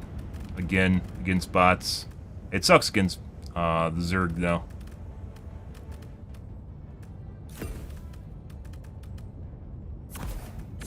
He's a single fucking... No, we used stratagems at the end, didn't we? Yeah. Fake vitality. 380. He really wants to kill us. Spear. Alright. Launch initiated. Holy fucking shit, there was definitely not the plasma grenade launcher. Even when we were playing extensively, played the bugs up until 2 days ago. And there was maybe one other person we ever saw using the plasma grenade launcher. Ooh. You fuck.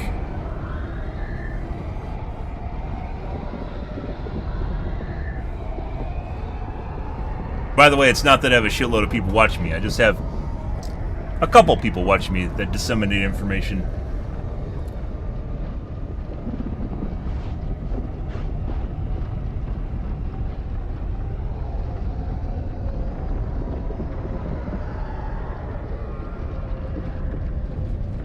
Alright. Are we on shipbird difficulty again?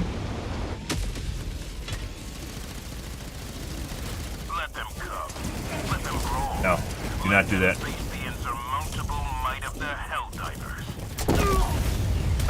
Hey, look, we're alive.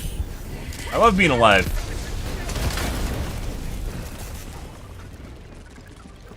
Try and get away from that. Objective located, southwest.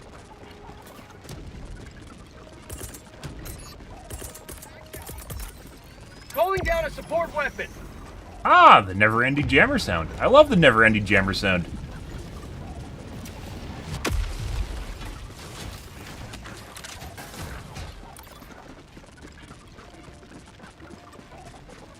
Objective located west. Found something. Oh, you can shoot them in the dick with this too.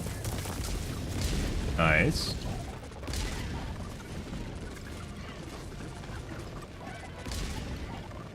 But Sending in an eagle. Tac-pack inbound. Requesting advanced weaponry. it. There. Sending in an eagle. Reinforcing.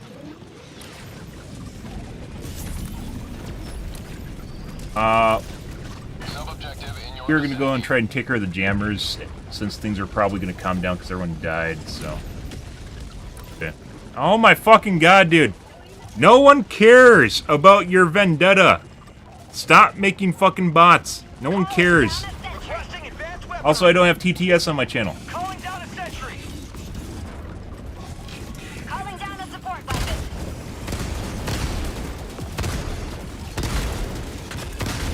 Bot outpost spotted.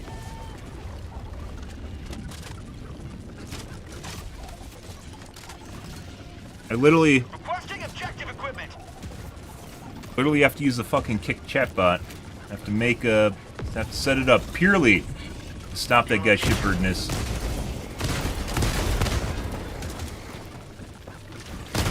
Dropping a pin. West. 100 meters. Oh.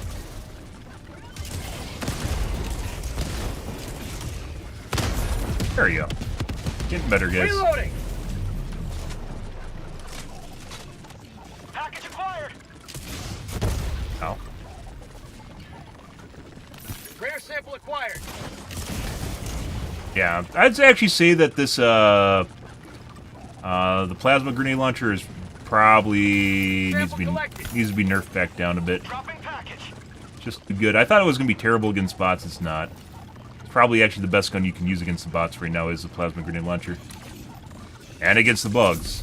Tagging map. Northwest. 200 meters. Oh. Tagging map. South. 200 meters. Holy fucking shit.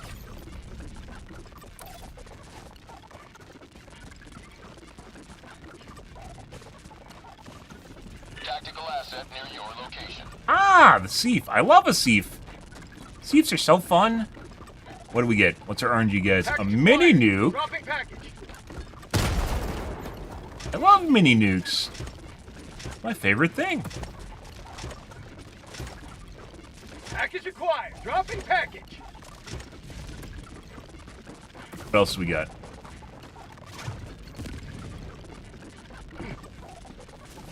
Package acquired. Explosive. Dropping package.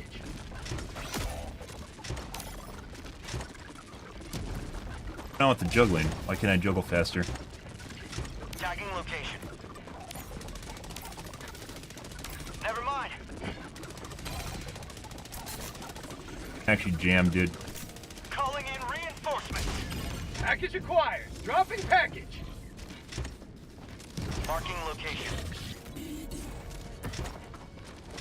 Boss fabricator. West. Close. Package acquired. Dropping package.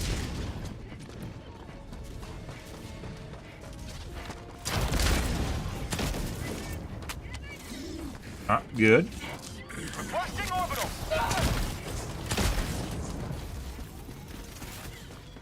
Their fabricator spawns. Sentry. Some, obviously, objectives spawn patrols that come after you, but fabricators, those little solo guys, will run at you from across the map. Dropping package. Unrelated.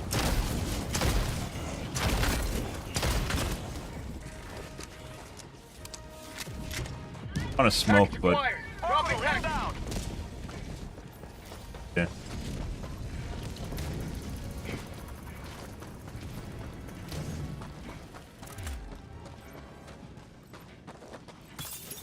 Package acquired. Dropping package. Normally there's 2 extra rounds, but sometimes you'll dig just 5.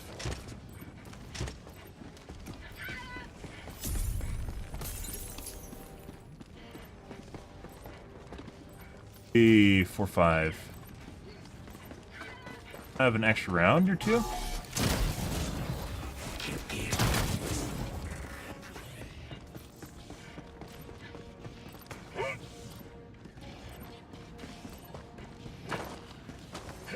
Package acquired. Dropping package. Acceptable.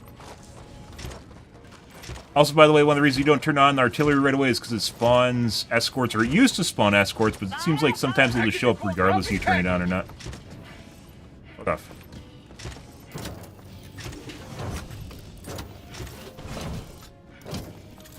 Package acquired. Dropping package.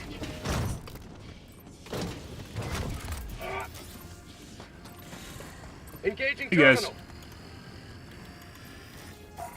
Bye! Bye-bye! Bye-bye! Found something!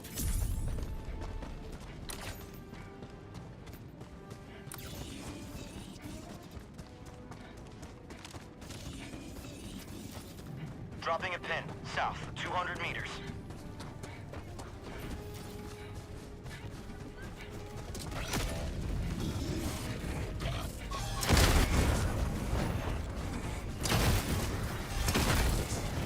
Calling in reinforcements.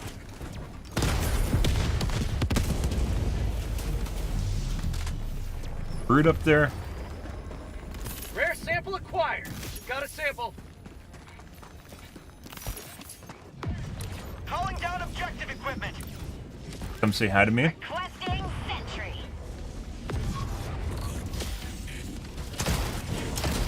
No. Good fucking shit. That is not actually solid object. Warning, you are leaving the mission Yeah. area. Requesting air support. Box fabricator, southeast, 50 meters. Just got knocked over for no real reason. Okay. Helldiver, you are moving outside the mission area. Requesting orbital. Eat this!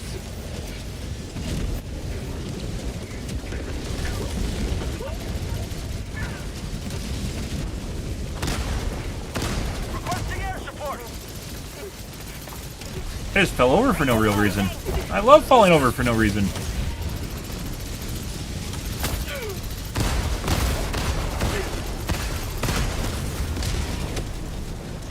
Sending in an eagle. Pointing to the enemy. Requesting orbital strike. Alright. Firing gas strike. Reloading. Ah! The thing guaranteed to kill everyone. Engaging terminal. Cool. Can I kill this from... No way.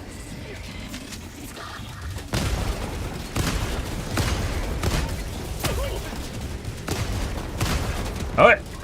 Nope, nope, nope. Okay. Hello. Hey, guys. Yeah. Alright. Joel definitely turned up the fucking toss your salad fucking shit.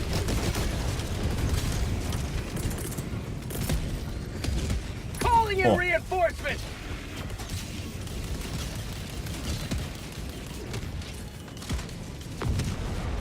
Calling down a support weapon.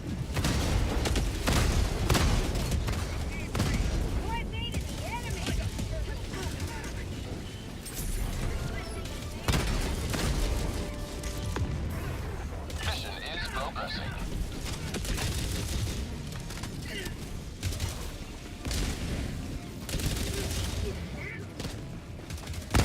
Heavy. Northeast. Close. Mission at 30 minutes remaining.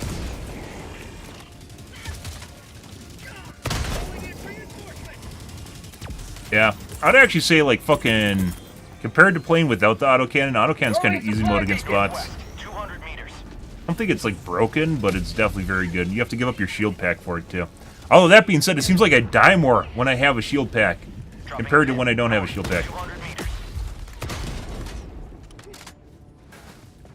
Supplies. Fucking weird. Dropping a pin, north, 200 meters. But,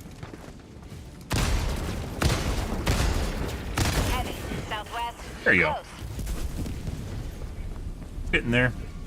I miss the railgun meta against bots, guys. I really do. Like, the spin moves with the railgun actually felt very fulfilling. Even though it was definitely much better than everything else we had.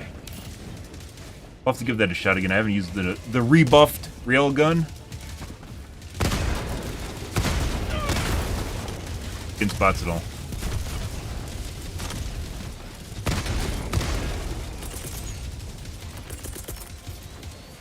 Calling in orbital strike. Gas strike incoming. I don't remember the key to actually switch shoulders.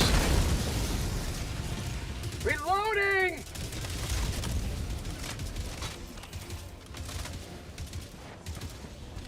Enemy tactical asset within threat range. Oh, Oh, no, he staggered me? Not today! Even your friends don't like you, Shield Devastator. Look at that. Yeah, they told you to fucking get out of there, didn't they? Eat this! I don't even know what's down there because I can't see it. I can't wait for them to put Predator Vision modes in this game, guys, which we have talked about multiple times. This game could definitely benefit from Predator Vision modes. Imagine if you could go like this and switch to Thermal, and then go like that and switch to, like, EMI or something. It'd be fucking fantastic for, like, situations in which you don't have the right equipment or tools to see properly. It'd be great.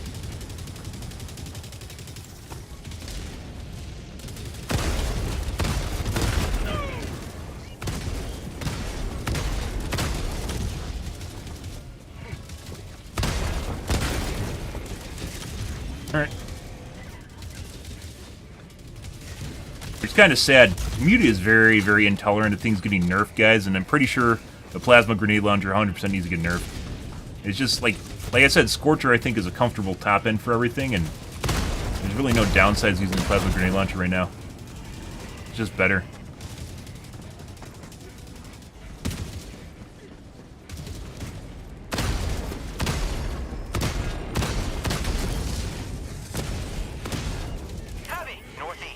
One moment, please! One moment, please!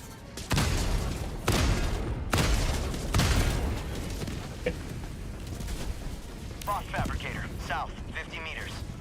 I'm not exactly sure what you can blow up with this thing, too. Like, I don't think I can kill that.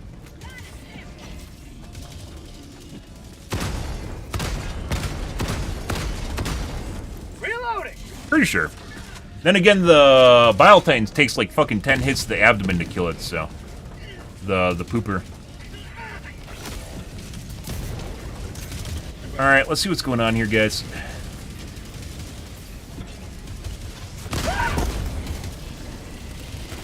Good.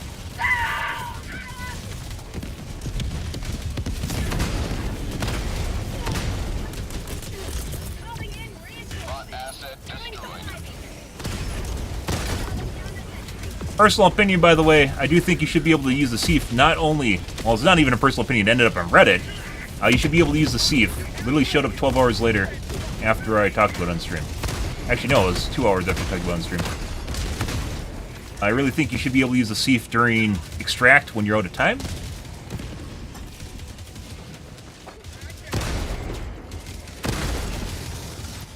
I need supplies. As well as, for instance, through jammers. Although, maybe you wouldn't make sense through a jammer. Tagging map, north, 100 meters. I need supplies.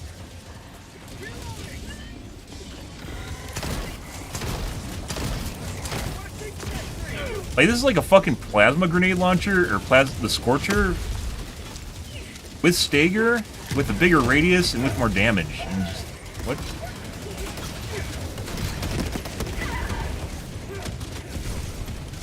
Oh!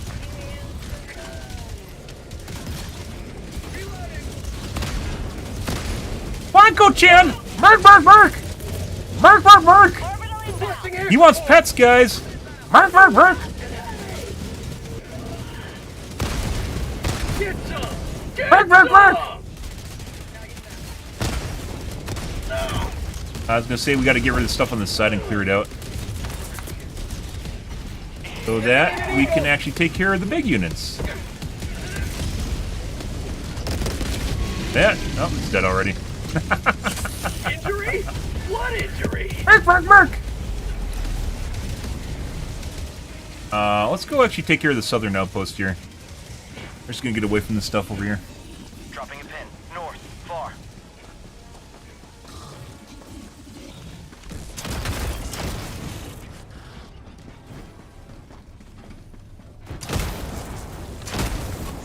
Caught outpost. Yeah, this thing is honestly probably just OP at this point. Like I said, I thought it was gonna be shit against the... That was gonna be shit against the robots, like have no armor penetration qualities to it, but it doesn't. I mean, that could definitely be a downside to it, because it's still pretty good against bugs. There's the butt plug.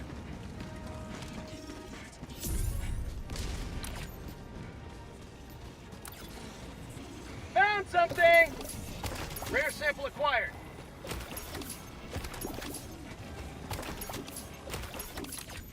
But Reddit's in a tizzy right now because people can't use their eruptor and just walk around instantly killing everything. So, who knows when this is going to get nerfed. Found something. It's probably just going to be the gun that everyone uses now.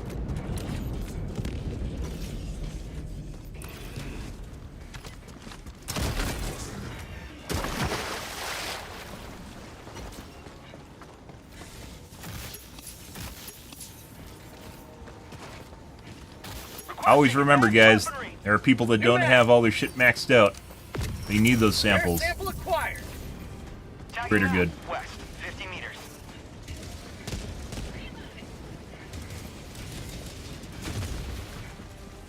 Requesting orbital. Hey, bud. Alright.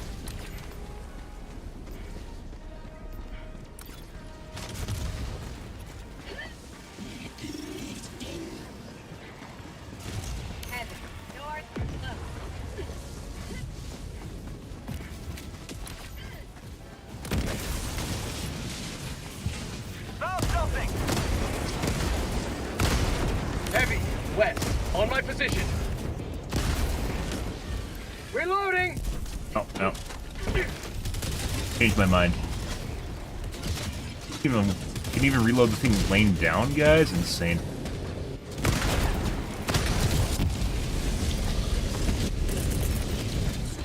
Requesting air support. Democracy's on its way.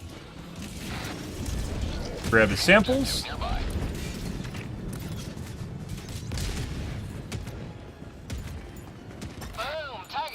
Northeast.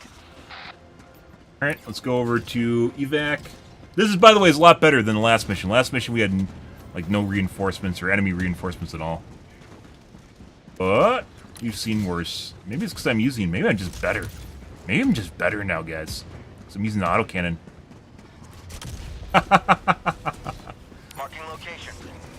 Bots, north, close.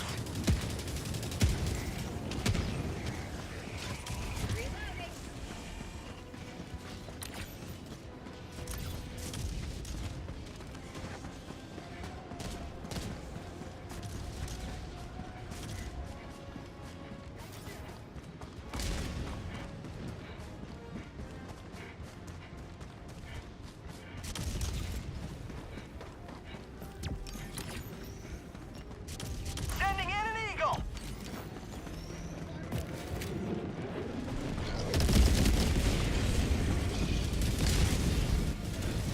Sounds juicy. Oh, Wanko-chan! I know you guys wanted to give them pets earlier and we couldn't, so... Jesus Christ. 100 meters.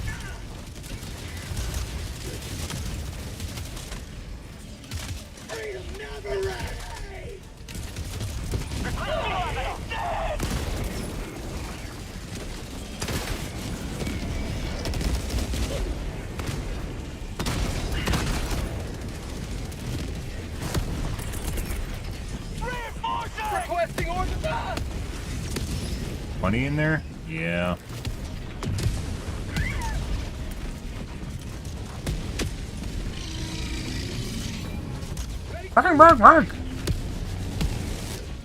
At least it's not a 380, guys. We legitimately... Oh, someone triggered a fucking factory. And then you brought it over here for me. What a nice guy. What a nice... Oh. Hey, bud.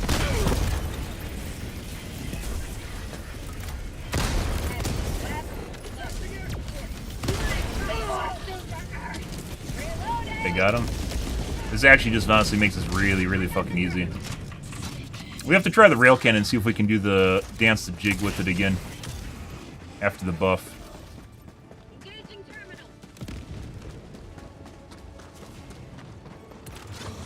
Calling down a sentry. Calling down supplies. Deploying equipment package. You can shoot these guys in the dick too? That's pretty crazy.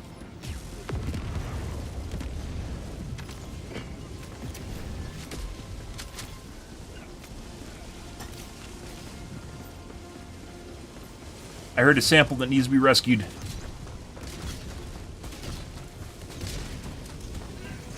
There it is. Rare sample acquired. Orbital inbound. Makes these fucking guys super easy, too. Maybe it needs a fire rate nerf? Maybe a recoil nerf. I don't know. This, compared to not using the autocannon, though, holy fuck.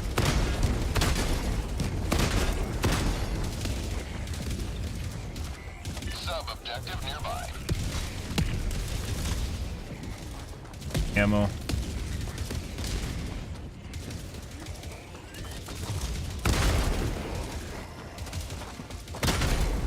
You'd make the name tags transparent when you're looking at them. Calling down a sentry. Calling in orbital strike. Must extend prosperity. Reloading. Hellbomb armed. Clear the area.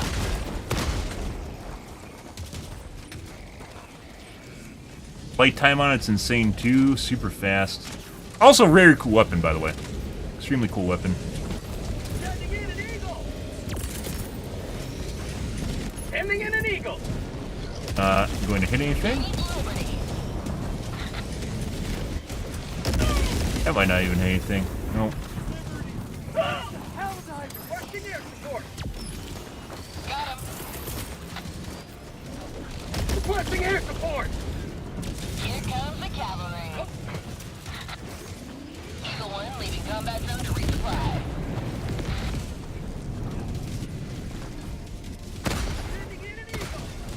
Fucking cross the fucking map. Oh, gotta go. Gotta go.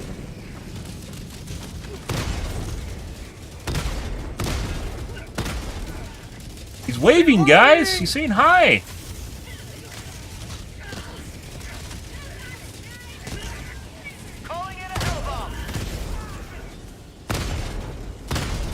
At this point, I should honestly be shooting the backpack instead of the fucking visor. Requesting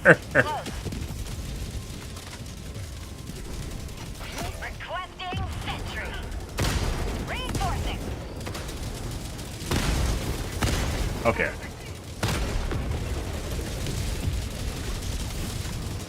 Excuse me, one moment. My life for Super Earth. On here. How about a nice cup of liver tea? This fuck, whoever the fuck went over to the goddamn gunship factory, didn't kill it, and then brought back a shitload of those guys. Fuck off. Like the key to wiping your squad is literally just going and triggering the factory and then bringing back like 12 ships. Requesting orbital strike.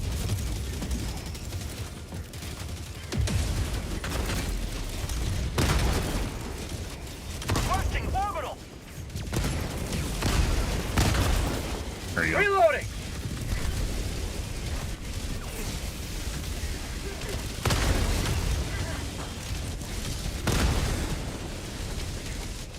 Autocannon's fucking easy mode.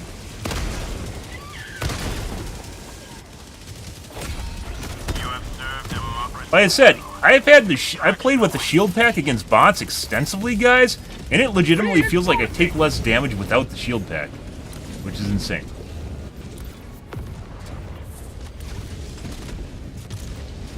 I need supplies.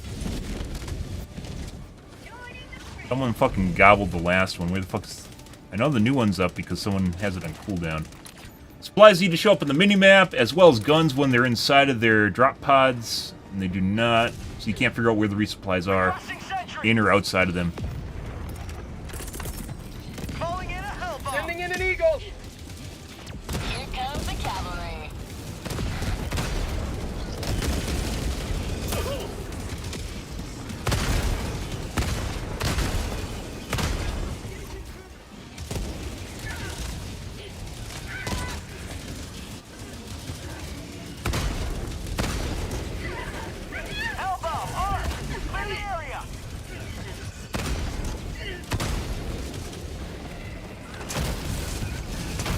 A lot of people, by the way, will just ignore gunships and not even shoot at them. Really sucks. I need supplies.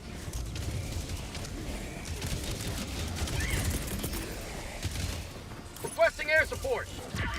Requesting air support. Donk. Liberty, save me! Calling down a sentry. Oh.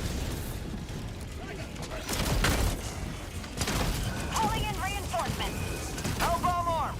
Clear the area.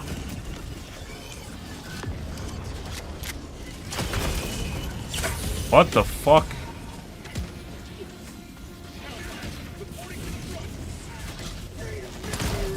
Sending in an eagle. Have a taste of All right. democracy. I need supplies. Throwing supply beacon. Okay. They not? No, they killed it already. Like, this was just flying around. If I killed with this thing, that'd be insane.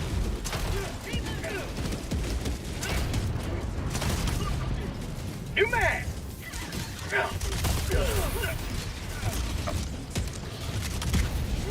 Where the fuck are my supplies?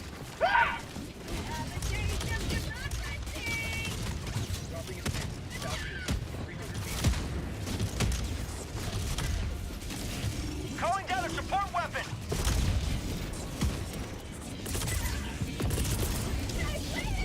Sending in an eagle. Calling in orbital strike.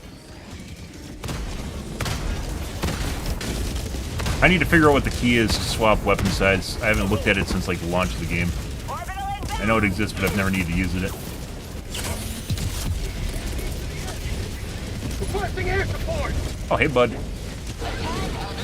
Well, we're gonna run away from you.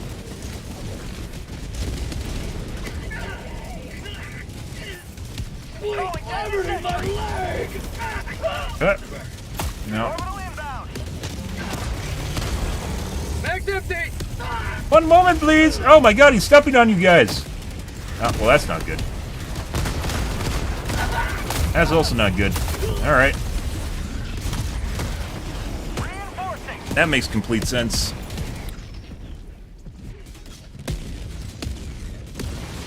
Request approved. Reinforcements on the way. Hey, bud. Democracy has landed. Oh, we just killed ourselves again. Tossing the salad is 100% turned up, guys. I don't know when they did that, because I haven't played bots since, like, yesterday. But yesterday was also kind of like this. You just get chucked around constantly till you die.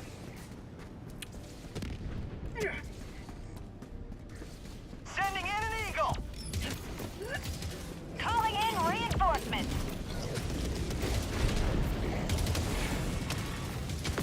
Request approved. Reinforcements have been launched. Ready to liberate.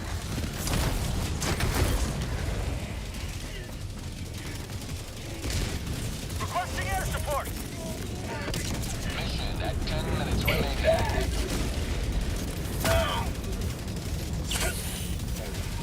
No cover here either. Tagging map. Northwest, 200 meters. Calling in reinforcements.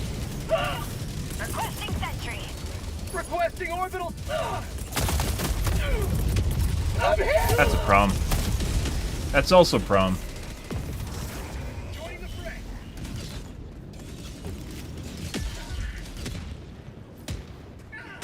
Would definitely say the autocannon makes bots a lot easier. I never really spent time doing it. I tried out the autocannon early on, like when I was playing against bugs and such, when the game first came out, and I wasn't really impressed, so I stopped using it. Very easy against bots, though. Normally with these guys, you have to aim for the eyeball with like normal weapons or general. Request approved. Deploying reinforcements. Bro, if you fucking take my auto goddamn cannon, I swear to God. Fine.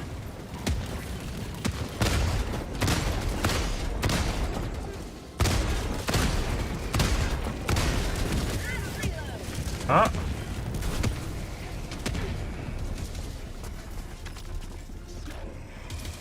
Requesting sentry. Marking location. Northwest. Never mind, bots. We've got equipment. North, northwest, 50 meters.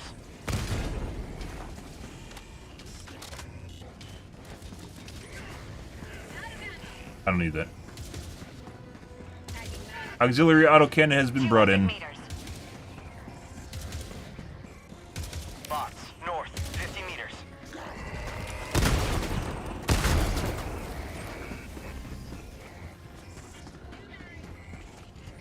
Oh, alive? The fuck is this?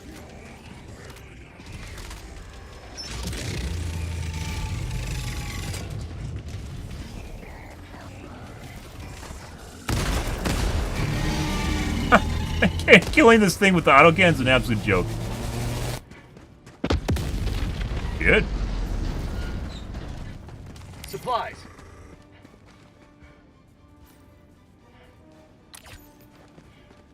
Alright. Calling in extraction. I'm on auto mode. I didn't even know that. I've been tapping. Extraction shuttle inbound. I was like, this gun has an auto mode. It does.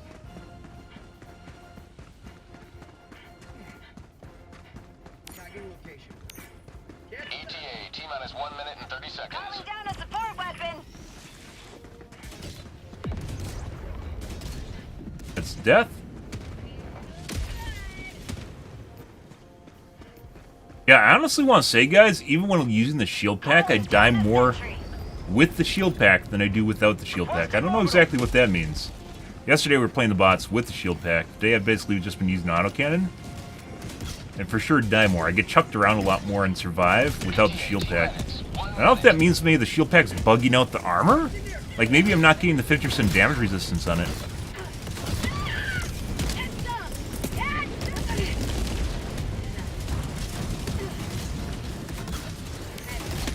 Sending in an eagle.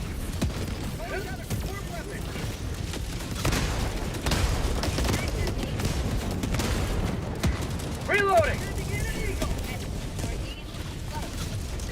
ETA, T-minus 30 seconds. Calling in orbital strike. ETA, T-minus 20 seconds. Delivering payload.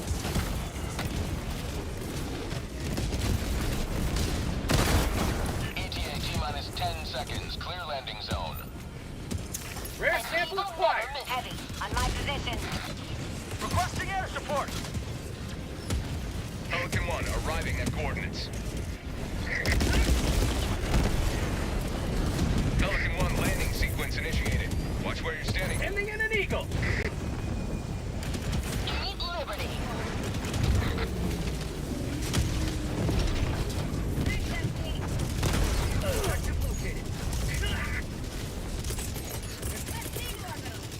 Pelican 1 preparing to depart. Shuttle launch in 20 seconds. Fucking trying to coordinate in chat. Extraction complete. Pelican 1 beginning ascent.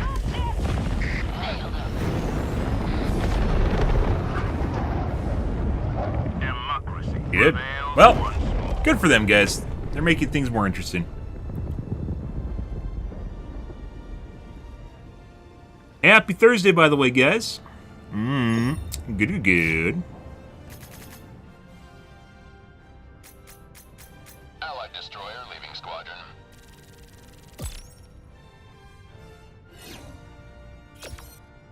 Autocannon is honestly just easy mode where you don't even need to respect like the visors on most of the bots. Like the Rocket Devastator, Shield Devastator, Hulk. Hulk, you still have to pop the visor for the most part.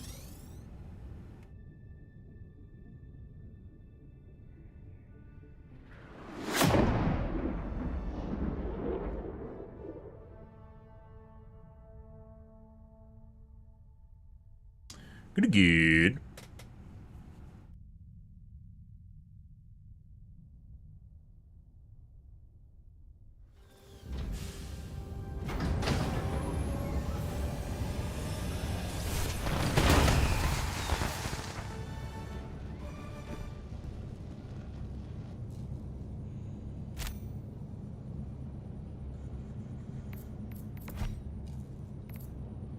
Allied destroyer 37.1 has kilometers. launched a squadron. Number that matters. All right. Where we have the... We aren't doing the 15-minute extract. Yeah, we aren't doing that. The enemy has launched a cowardly attack against one of our planets. Will you defend Alt it? F4. I think I want to try, before I get too bored, I want to try the rail cannon. Or even just continue using the autocannon, the rail gun. See if it works against, how well it works against bots now.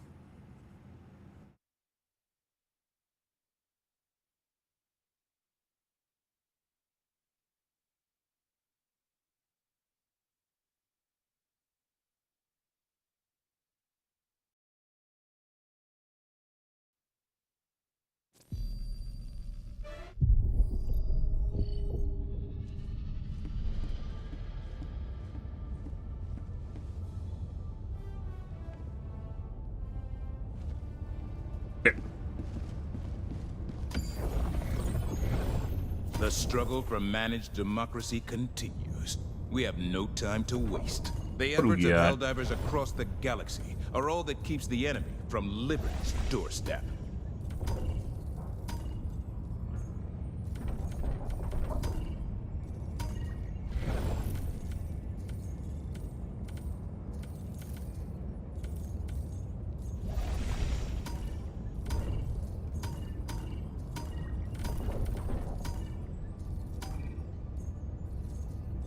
This one sucked. There's like no one on any of the other planets. We can go Marfark.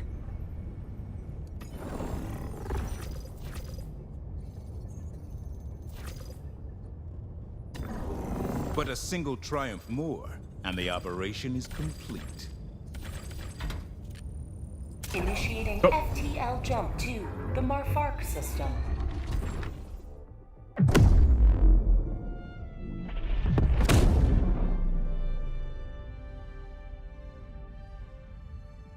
Jump complete. Mission coordinates locked. Alrighty. Plasma grenade launcher is way too good against bots. Pretty good against bugs too. Not like super good, but it's definitely good against bugs too.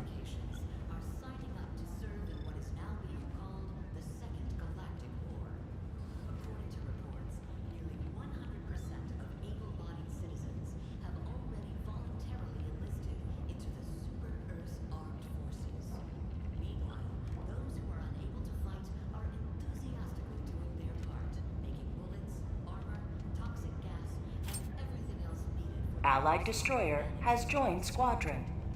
Engaging orbital. Kind of makes me thrusters. wonder now, because it's always kind of felt like the anti-explosive armor's been broken. I wonder if it doesn't function properly when you're wearing a shield pack. Synchronized. Fucking weird, but there's a lot of weird bugs in this game. Helldivers to Hellpods. Repeat. Helldivers to Hellpods.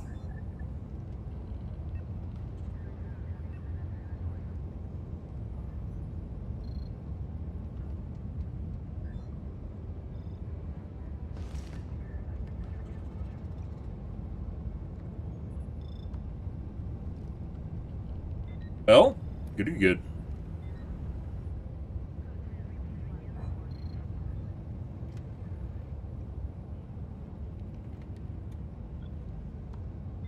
Have to remake again.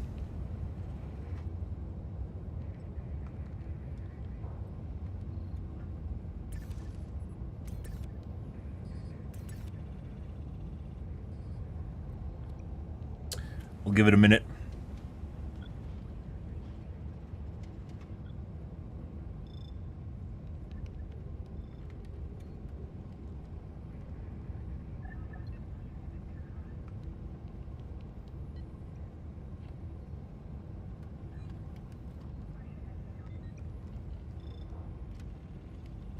Boink, how's your day going, dude?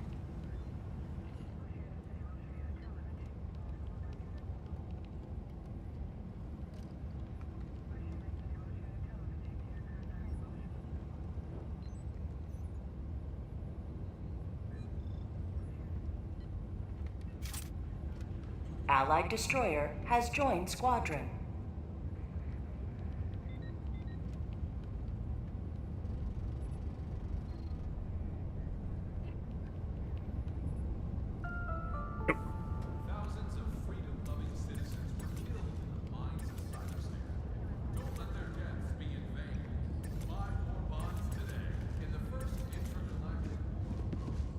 Ah, war bonds. Hey, they're actually mentioning war bonds this time.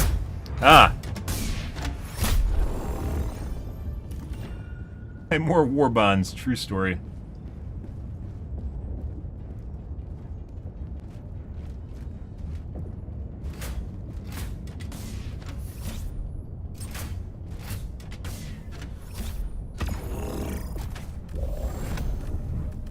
Okay. Destroyer has joined squad. Eagles. Shield. Rail.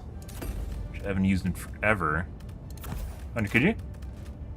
Muscles. Ah, 380 enjoyer. That's not good. Got a lot going on there, guys. Another 380 enjoyer. What? Heal packs. Allied destroyer Where has Andreas? left squadron. How's your day going, dude?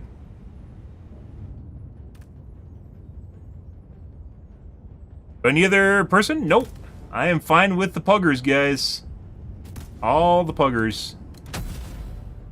It is 117. Hugging adds another layer of difficulty to the onion. Makes it more normal, right? That's what everyone is experiencing.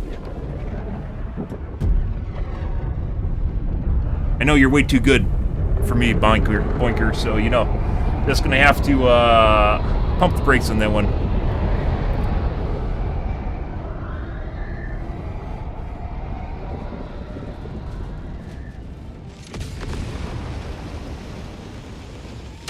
Your elo is too high to group with.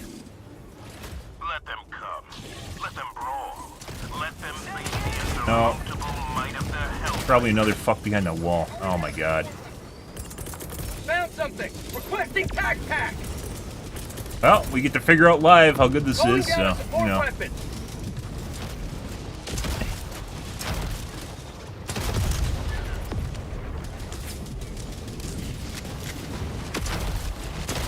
Dropship. I think I'm shooting just below it. Holy fucking shit, this is gonna get out of control pretty fast.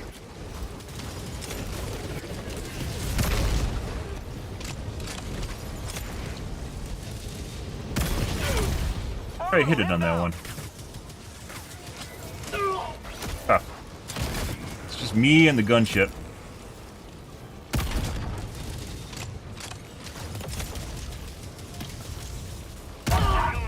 What? I survived! Freedom never sleeps. How did I survive that? I have no idea. I just survived my railgun exploding.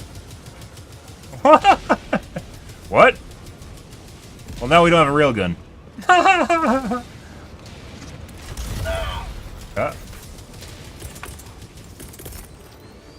Reinforcing. Oh, there's a mini nuke. We should run from that. Sending out an SOS. Yeah, this is gonna get bad really fast because we can't kill these now. Requesting air support. Alright. Might have to actually even run away and reset them because I kind of doubt our teammates are going to be able to kill them. As is generally the case. Calling in reinforcements.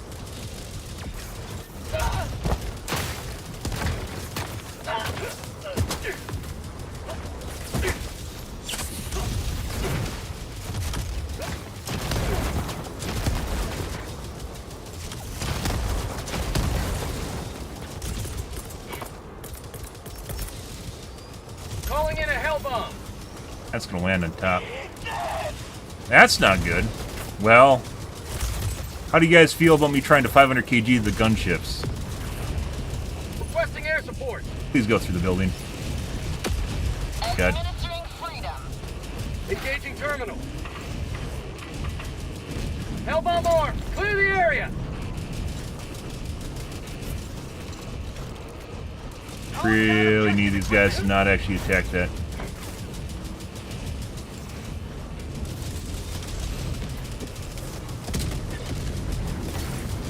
Kill one?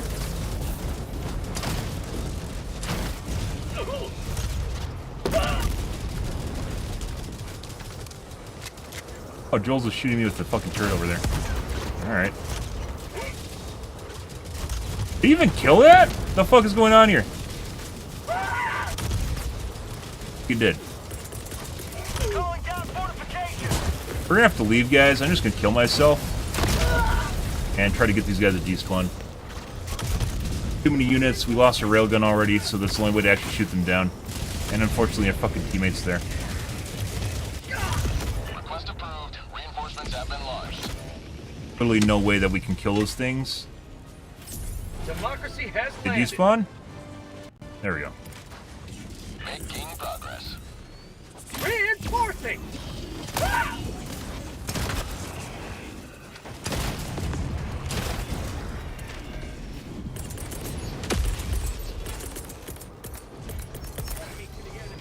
Calling in a Hellbomb! Allied destroyer joining squadron, deploying Helldiver to combat zone.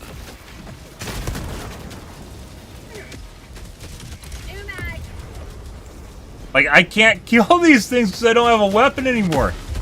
I don't even think the railgun works against them. I got the terminal!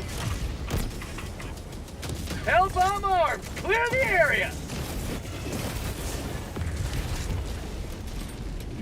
Are you guys literally fucking around with the Hellbomb trying to arm it?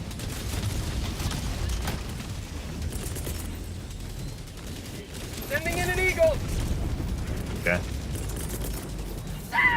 Calling! Oh, there's a Wonko-chan! Mark, Mark, Mark! What a nice Dagu. Waiting down there for pets, guys. Oh, ways, we'll do it anyways. Air support!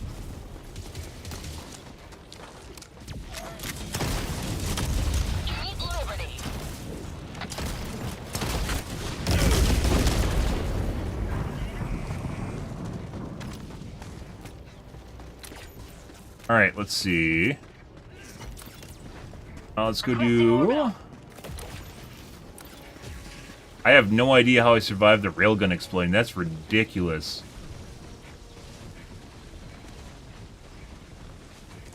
Anti-explosive armor in my shield pack? I've never had that happen before. It always kills you.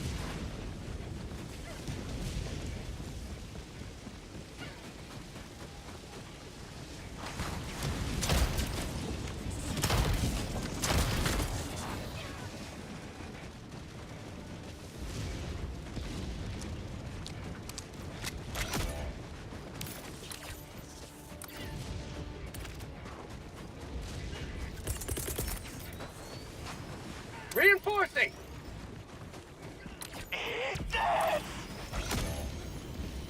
Objective critical stratagem available. Calling down objective equipment!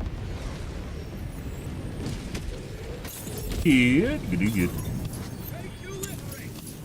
Uh-huh. Don't miss my railgun. I'm pretty sure, so I've obviously missed some shots on the fucking gunships, but I'm pretty sure I definitely hit shots on it. Engaging terminal. And they're at very, like, 90% charges. Drops now. There he goes.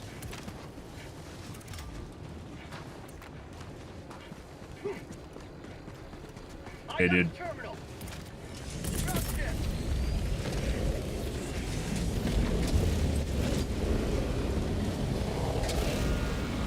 Sending in an eagle. Attack underway. Spot fabricator, northeast, 100 meters. There's legitimately no cover here. Dagu-chan! I love Dagu-chans! Enemy tactical asset within threat range. Requesting air support.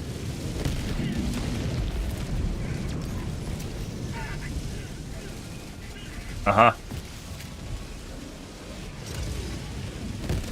Nowhere close. Calling in reinforcements. Well, 1:30 before we can do anything useful again.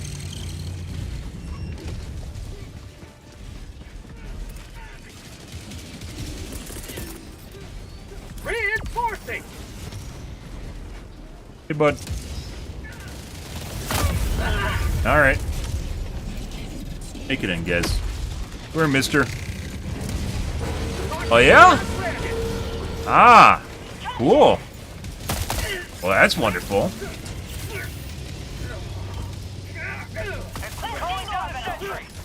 Glad to meet you in person, obviously. Fantastic, yeah. Listen to my Twitch channel on fucking, what would that be? What's the fucking program that people, or the website people used to do all the time? Request approved. Reinforcements on the way. Boop! Right in the face. That was on, it didn't even pop the panel off. Hey, bud. Oh. No, we don't want to do that. Oh, we hit it again.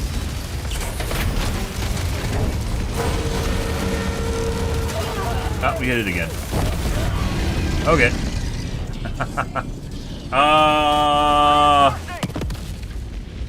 Not cam roulette.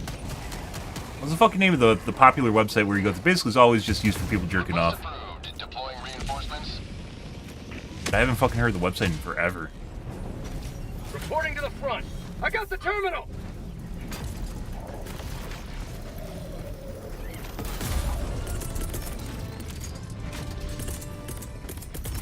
One step closer. Requesting advanced weapon. No, I'm not interested in whatever website you're basically trying to perpetuate right now. Probably advertising for them. Mission at 30 minutes remaining. Alright, we got our railgun back. Well, obviously it's not end of the world if it doesn't work against gunships. If it doesn't fucking work against gunships, it's pretty terrible. Okay. Alright.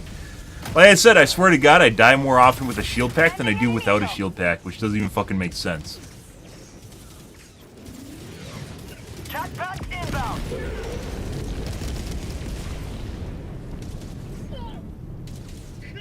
Chat roulette?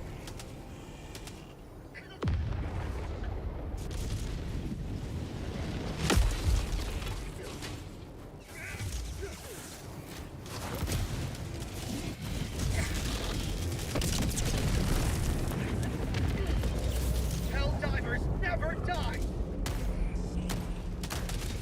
Megal! That's what it's called, a Megal. Ah! From way, way back in the day, yeah, Megal. Basically, everyone just used it as a porn website. Bot fabricator, northeast, 300 meters. Ah, good stuff.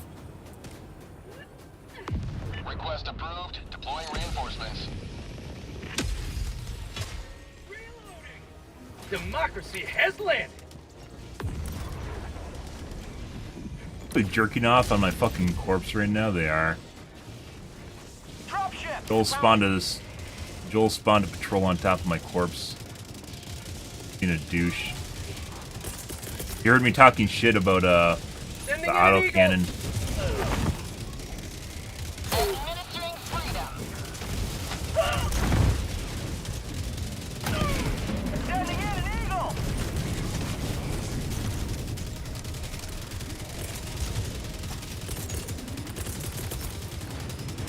Requesting air support. That's not where I want to go. Oh, they're shooting through the wall. We don't want that.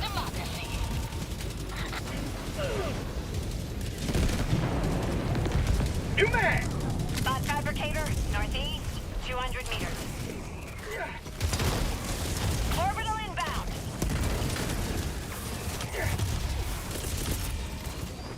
Seriously, fuck these guys. I just want my gear back. Fuck off, Joel.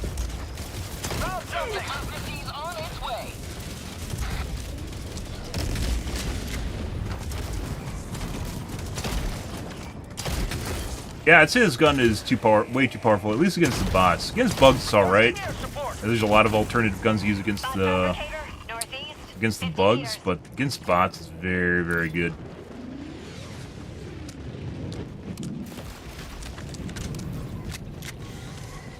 Reloading. Requesting air support.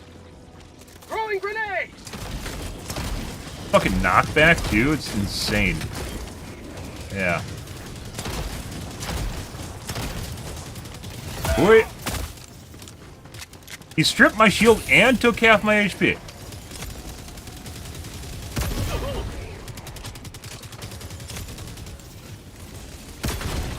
Reloading.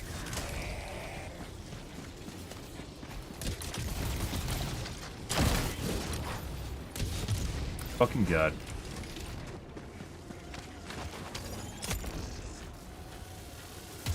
Calling down a support weapon. Heavy. I haven't used a railgun in so long. It doesn't, even after they buffed it, it still doesn't have the same amount of armor pen it used to have, which is insane. Requesting air support. Oh, they just CC'd themselves. Why the fuck's there even more shit here? What the fuck's going on? We're running away. What the fuck is this? There isn't even anything over here! Go away, Joel!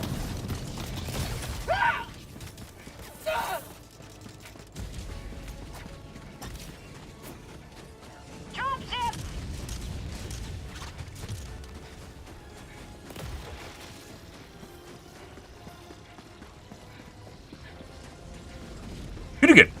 Well, kind of interestingly enough, guys, after I shaved off my chin strap and went back to a goatee, amount of people talking in chat has climbed exponentially.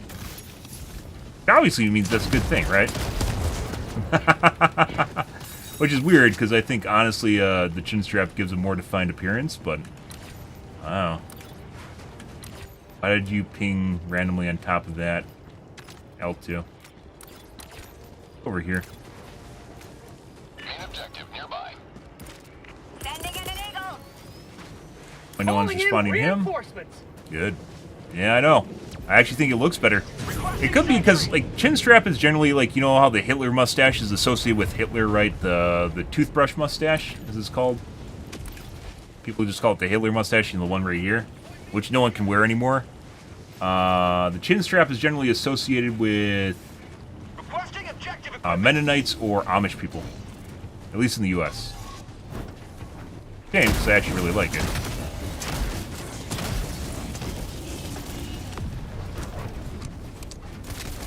No, I'm neither of those two. Spot outpost spotted. I'm hit. Sweet liberty, the blood. Good. More news.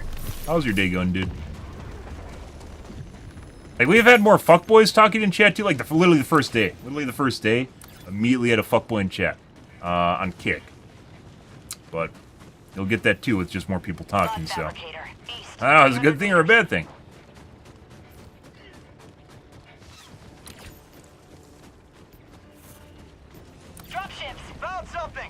I really need to figure out whether or not this can be used, the railgun can be used against the dropships, or the, not the dropships, the gunships. It can't be. It's probably not even worth taking. Because we've ran into a significant number of scenarios in which we have teammates that will legitimately not shoot the gunships, or incapable, or don't do it. One of the two. They're either incapable of doing so, or they just don't do it. Means it really matters whether or not you can kill the gunship.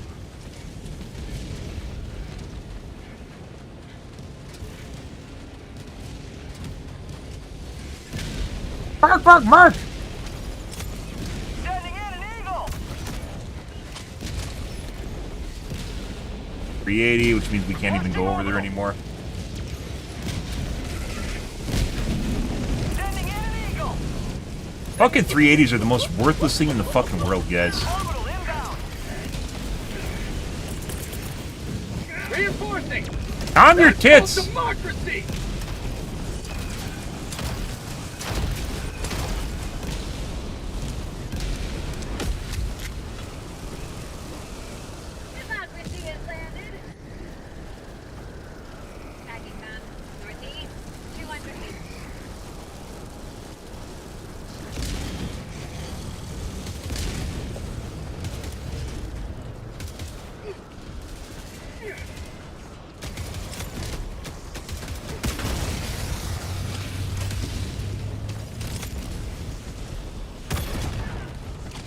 Can I even blow up the top turret with this thing?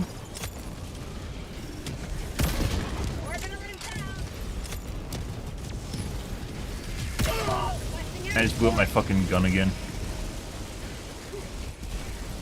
42 seconds. Not today! I need supplies.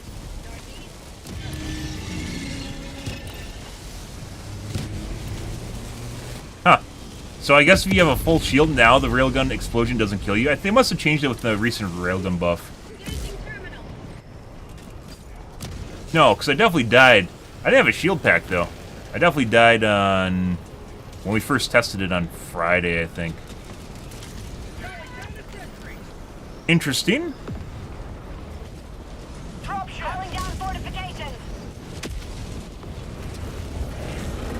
Oh, okay.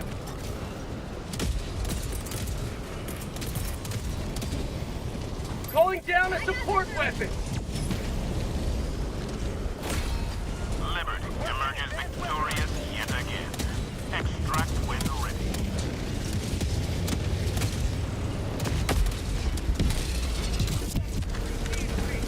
Freedom forever.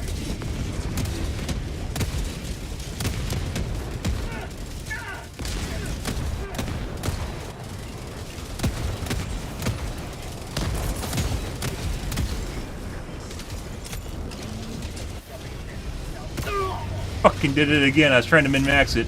It looks like a little bit below the max charge line. It's still too... it explodes regardless of it being like... It looks like it has like maybe 5% left, but it doesn't. Oh, there goes my railgun again, guys.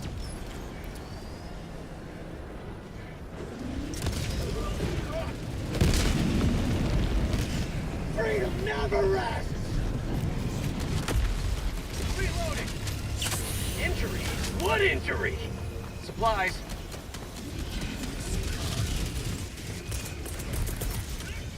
Tagging location. Requesting air support. I should have won an Eagle instead. Bot fabricator, southeast. Depending on which way it comes down, that's not going to do anything. Oh, that's good.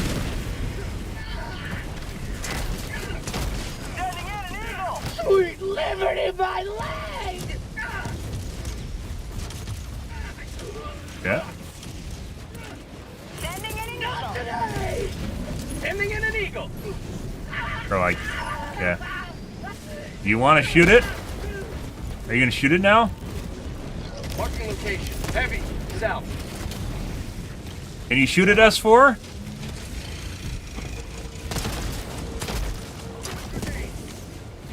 Dropship.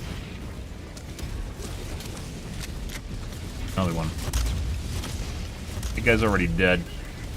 Bot fabricator, southeast, 200 meters.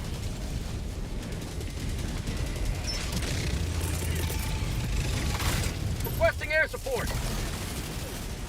Delivering payload.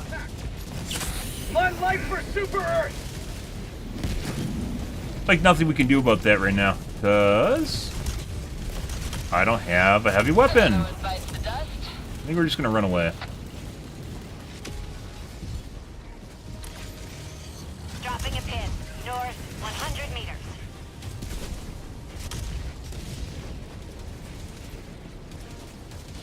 Kill the gunships over there now. Anything of value? Drop some syringes.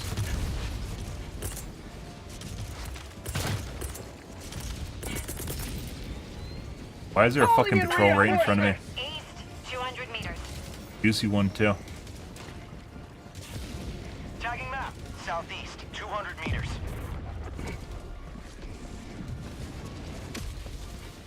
Despawned? Really weird. Normally they don't despawn when you're this close to them.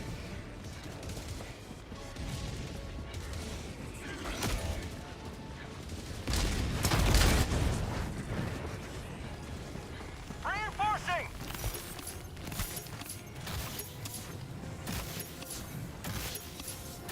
Sample collected. A lot of shit here.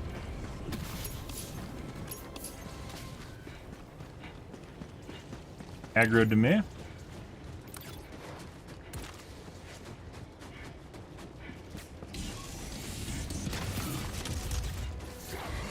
Grenades. How about a nice... Alright, bro. Dropping a pin. 200 meters. I just got one tap somehow through my shield and... Calling in reinforcements. 50% damage resistant armor. Calling in extraction. Good. Request approved. Deploying reinforcements. Extraction shuttle inbound. Ready to liberate. And unfortunately, these guys are preemptively calling in shuttle. We're just going to run across the map. There's no point in standing here.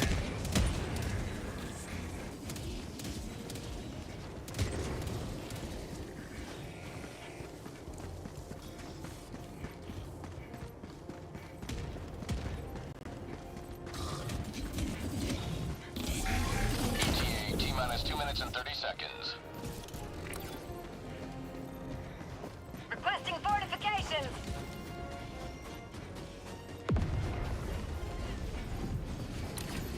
Dropships! And we spawned gunships.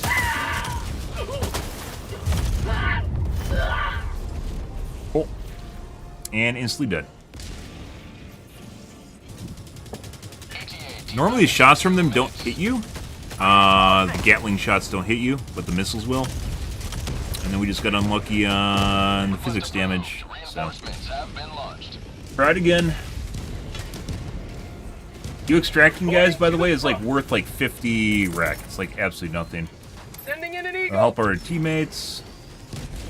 Delivering payload.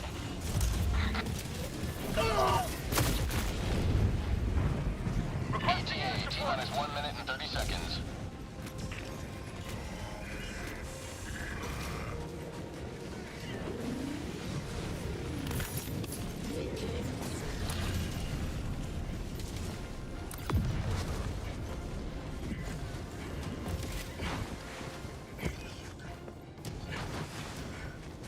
Orbital inbound. Can't liberate with this broken arm. By the way, even if we get the samples, pretty sure they're not going to stick around. They're just going to leave right away. Rare sample acquired. Sending in an eagle.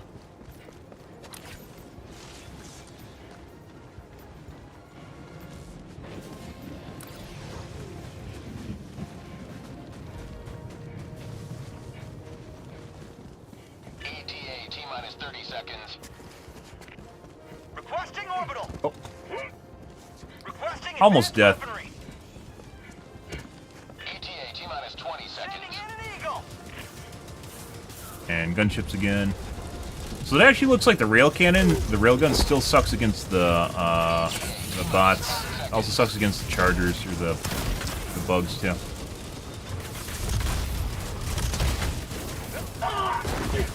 Requesting air support. Requesting orbital. Pelican 1 approaching pickup. I don't think you can kill these guys with any sort of primary weapon. It's not just Countdown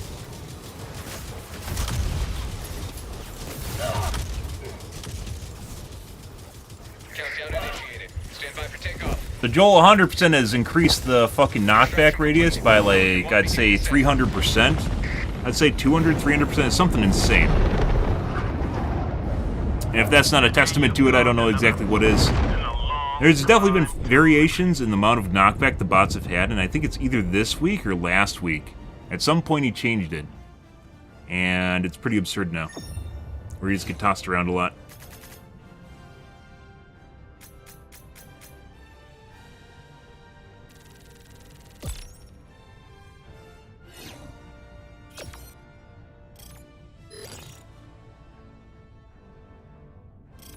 Tracking doesn't matter if you don't have samples, guys.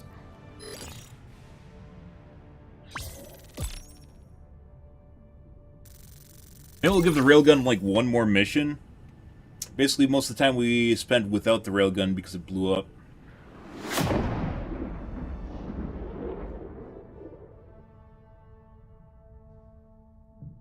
Pretty big downer, though, is seeing that it doesn't work against the gunships.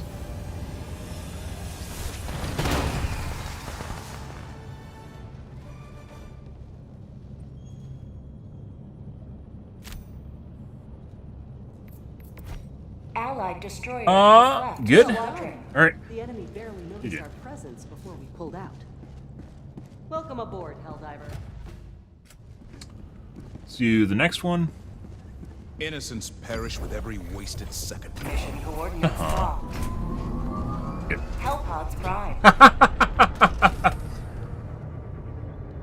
Although it looks hilarious. Orbital thrusters. Gunships generally are not super effective, and I'm not exactly sure what happened with our last 2 deaths there. Besides having to dodge the missiles, which can be very, very annoying.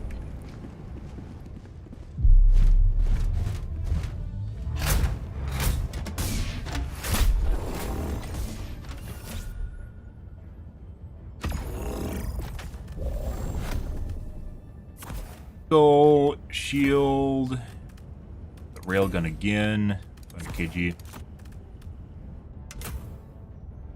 Muscles, I would prefer.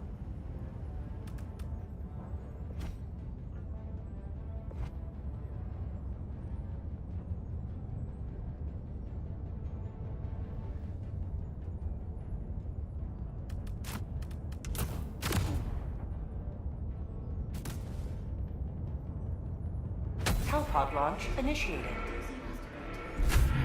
Take stamina.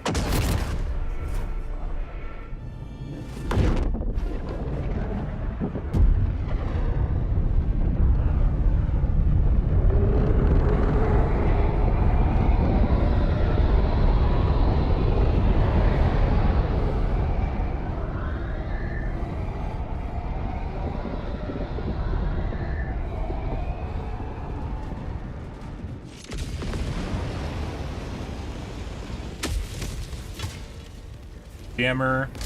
The fate of all humanity's children are in your hands. Do not let them fall. There's a sieve and a radar.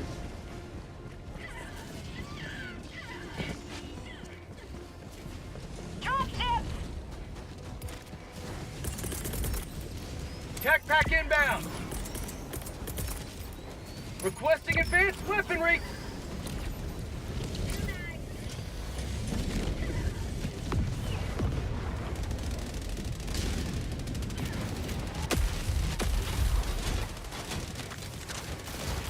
Warning, you are in range of enemy artillery. Freedom never rests. Orbital inbound. Gonna do this right away. Tactical asset near your location. Warning, you are in range of enemy artillery.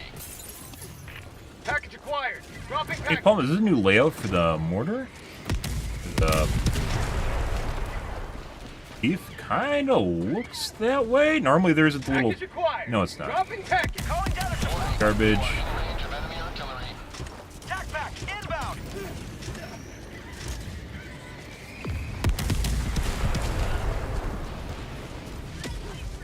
Package acquired. Dropping package. Explosive.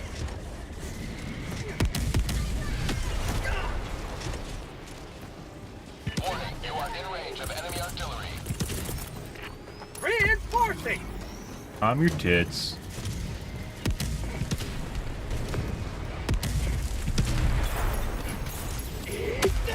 Package acquired. Dropping package. Garbage EMS. Range of enemy artillery. All that's left is EMS. Dropping a pin. East, 100 meters. Warning, you are in range of enemy artillery. Requesting air support. Package acquired. Dropping package.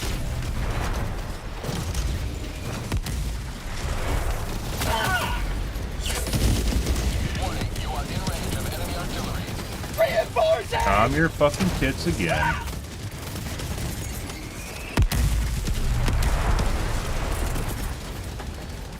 Sending in an eagle. Package acquired. Dropping package. Warning, you are in range of enemy artillery.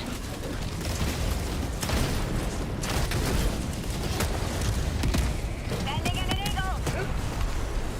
Enemy down, baby. Usually 2 extra rounds. Oh, I guess there is. 2 are EMS, aren't they? Warning, you are in range of enemy artillery. Yes. Package acquired. Dropping package. We got 1 EMS in there. Alright. Steve. support. He's actually capable of doing that?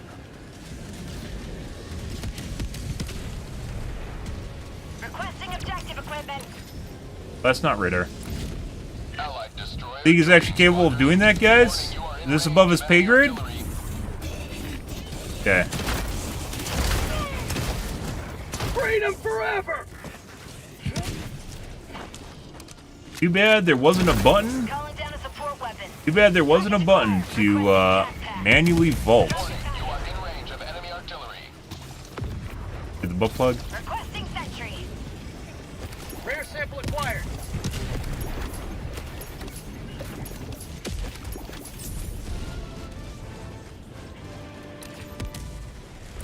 One step closer to mission completion. East, 50 meters. Huh, I thought that turret was turning to aim at... Requesting air support. Freedom never sleeps! What? Sending in an eagle. I thought that turret was turning to aim at the guys on the objective. It was not. Over here.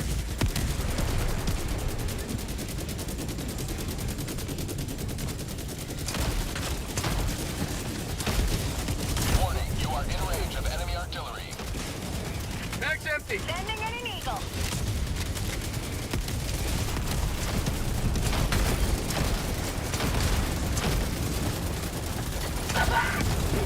How'd you like Warning, you are in range of enemy artillery.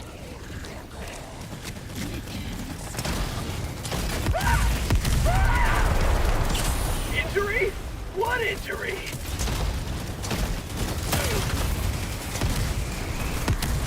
Warning, you are in range of enemy artillery. Holy fucking shit, there's so many units here, guys. Rare sample acquired.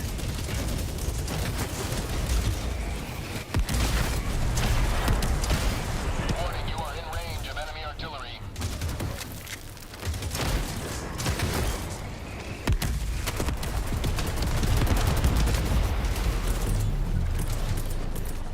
Calling down a sentry. Calling in a hell bomb. We're gonna move away so the hellbomb doesn't get detonated by fucking mortars. Rare sample acquired. Sure it's going to.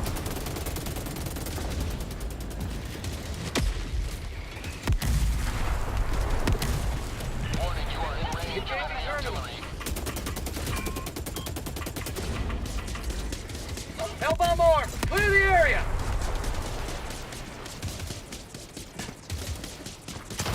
Fucking obnoxious, should have staggered it. 100% called that.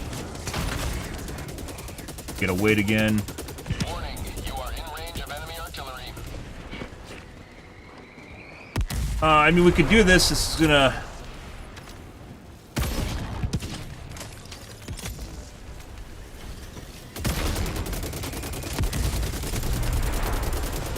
Warning, you are in range of enemy artillery. Called in a hellbomb. I don't even know that hit me.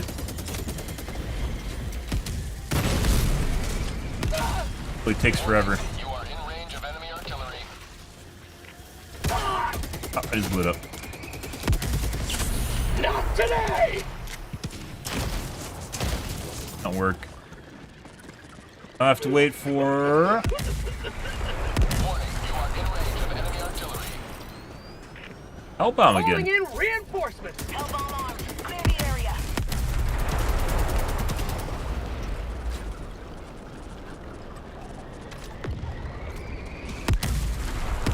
Warning, you are in range of enemy artillery.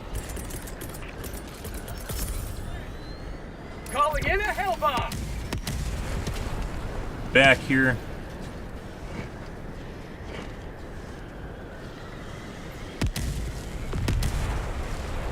Warning, you are in range of enemy artillery.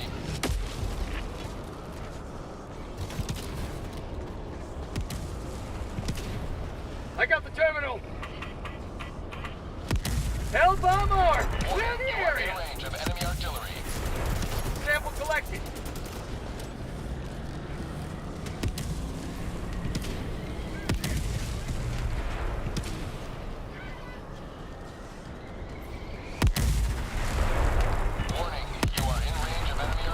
I wonder if Joel programmed the fucking artillery to be 100% accurate on fucking hell bombs, just to be an annoying fuck. Kinda, sort of feels that way. And Joel, being a Magicka developer, definitely would do shit like that.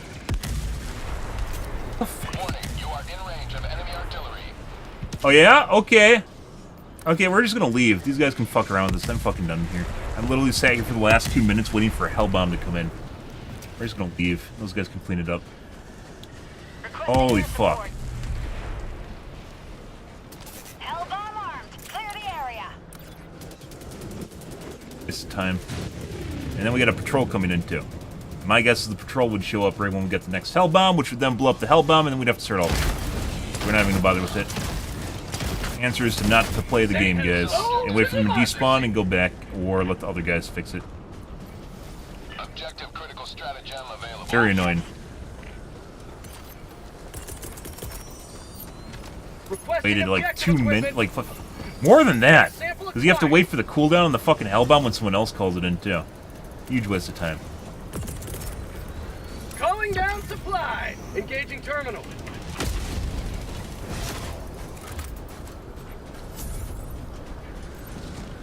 I got the terminal.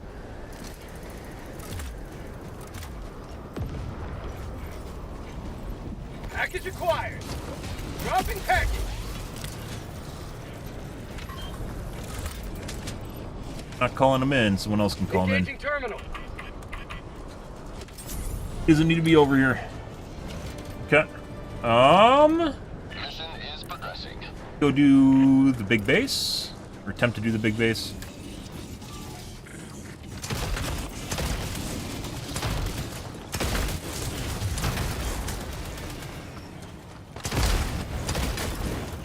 Good.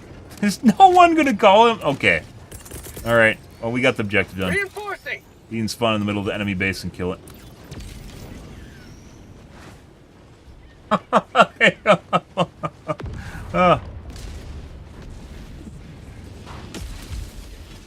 We got a railgun back, finally. Yeah, so I'm gonna say the railgun's pretty shit. It's still pretty shit. It's not just shit against bugs, it's just shit in general. I don't know why, like, when they nerfed it, which you have to overcharge it, they nerfed the armor pen to the ground on it. It still does not do what you need to do when you use it, even when you overcharge it. Hellbomb armed. Clear the area.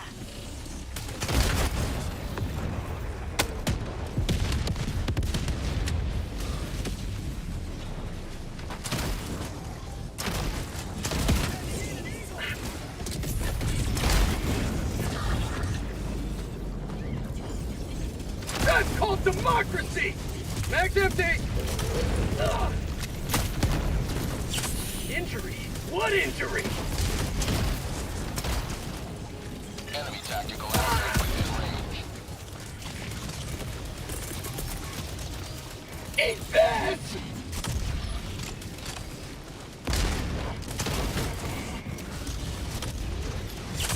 My life for Super Earth!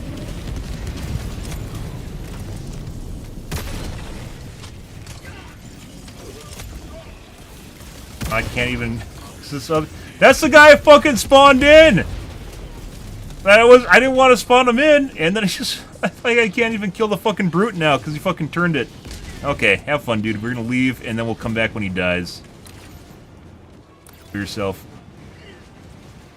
Go to the main objective. Oh, buddy. Like, the whole reason we're using the railgun is to figure out if it kind of works, and... massive amounts of interruptions. It kind of sucks using weapons that aren't good, or you don't really quite know how to use to, and it makes it more frustrating when you have to sit there and wait for people. Requesting air support.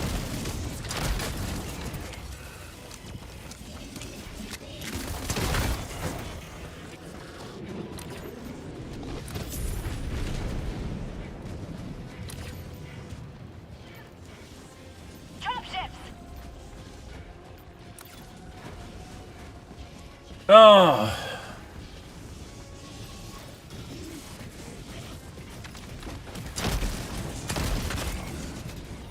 Gun makes dealing with those walkers super easy.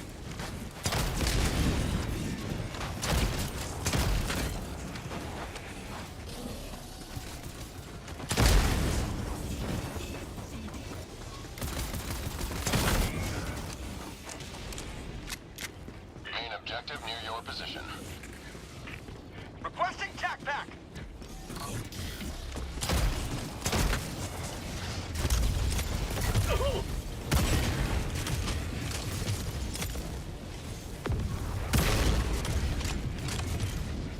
Oh, behind me somewhere too.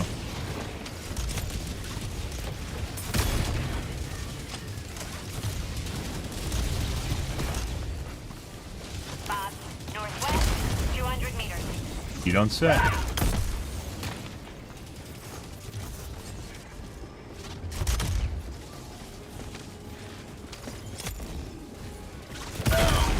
And just blew up my railgun again. Oh, I didn't blow it up. I got hit by a rocket instead.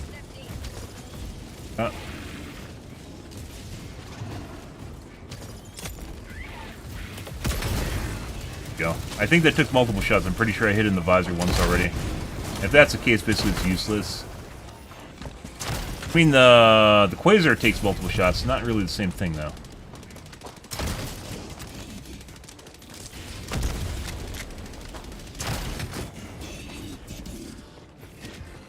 Can take multiple. Sometimes you can one shot with the Quasar too. Injury? What injury? Throwing supply beacon. I got the terminal.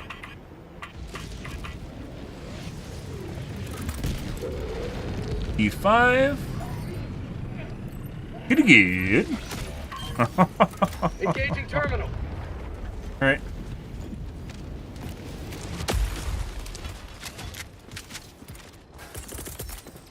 Calling in reinforcement. Every time you vault that guy, Joel giggles to himself. It's true. Push the button. Yeah.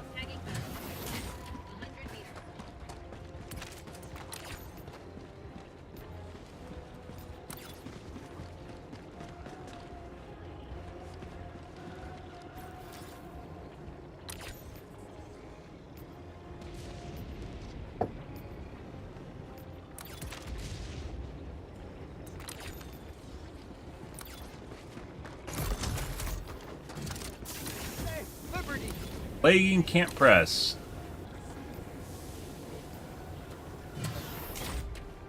We've got equipment.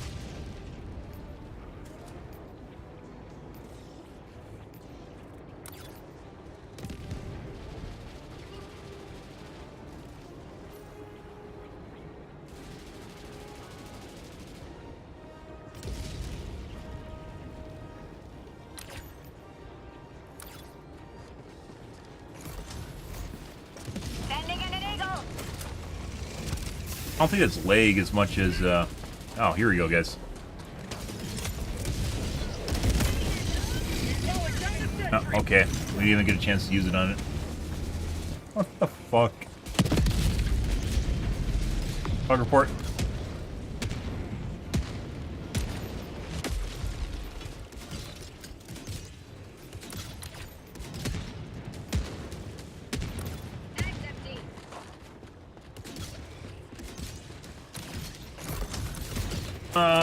We probably can leave.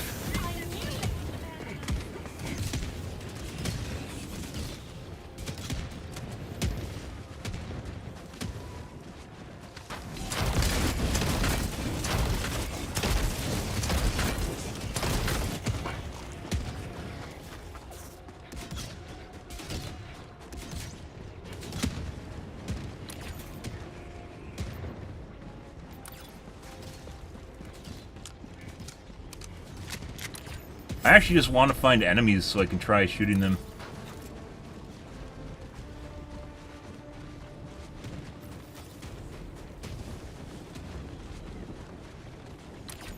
Is it up? Or, yeah, it's already gone.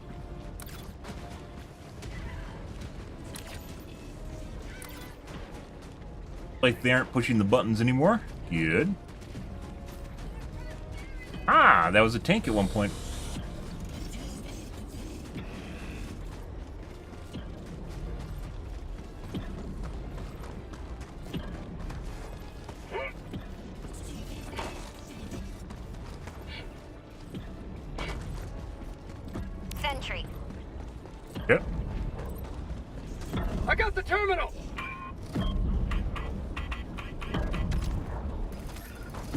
Engaging terminal.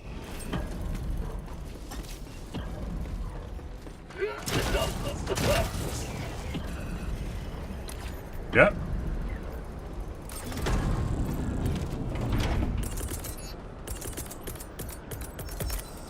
Calling in a hell bomb. Alrighty.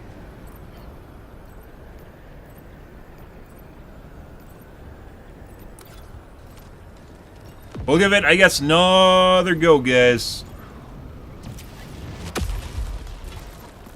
Dropping a pin. I got the terminal. East, 100 meters. Hell bomb armed. Clear the area. You have served democracy well. Extraction awaits. Go to syringes over here.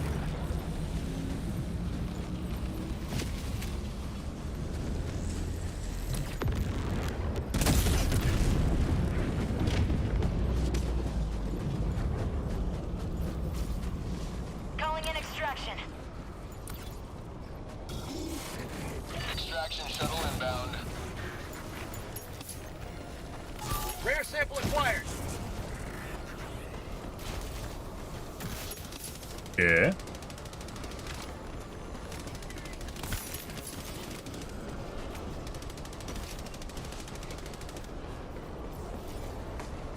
Yeah, but in the case of the Quasar, even though it takes multiple shots, you don't risk blowing yourself up to do damage to brutes or other units. Bots, south.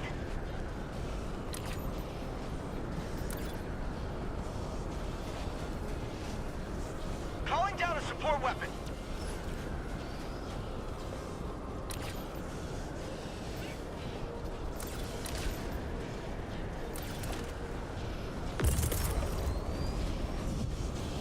ETA T-minus 2 minutes.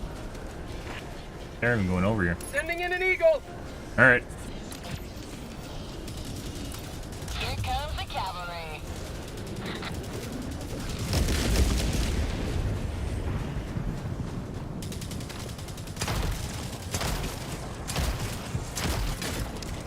Mag's empty. One left, guys. Fuck you. ETA T-minus 1 minute, 30 seconds. Drop ship. Ah, Dagu-chan. Mark, mark, mark! Requesting air support. Coming in hot.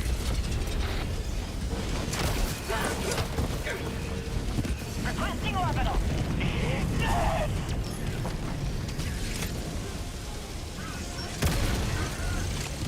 Spot. East, 50 meters. ETA T-minus 1 minute. Oh. That other guy isn't actually covering his side. They're just sitting up top. Doing nothing. Alright.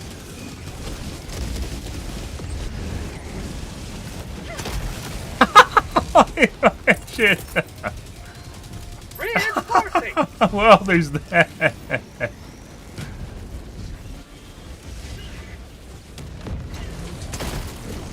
T-minus 30 seconds. 50 meters.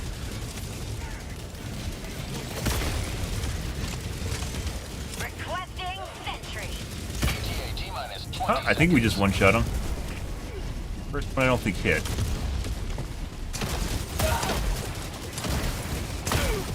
ETA T-minus 10 seconds. Clear landing zone.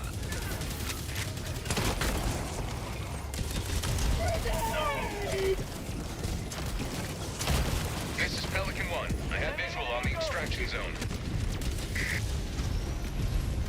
Pelican 1 landing sequence initiated. Watch where you're standing. Mark, mark, mark! Mark, mark, mark! Sample collect. To the sky. One chin down! Oh my god. Stand by for takeoff. Alright. Done and done. Extraction complete. Pelican 1 beginning ascent.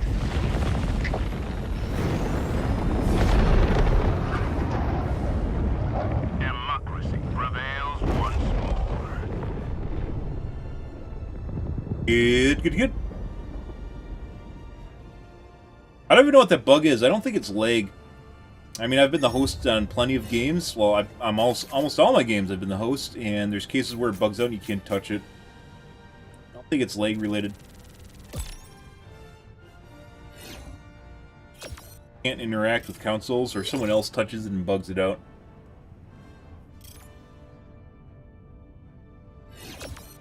Ready.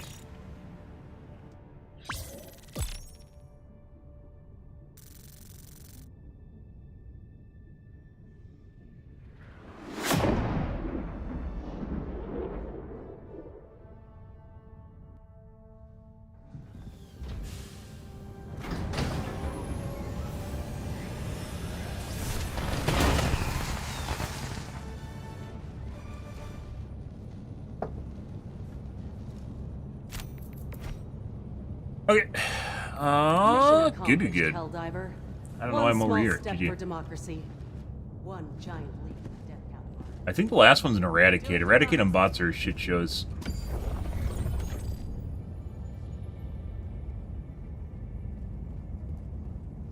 Mission coordinates locked. Hellpods prime. Give them their free medals. Orbital thrusters.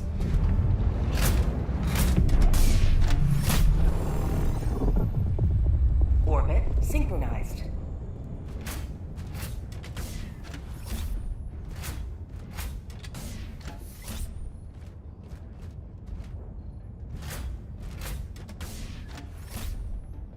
What about here?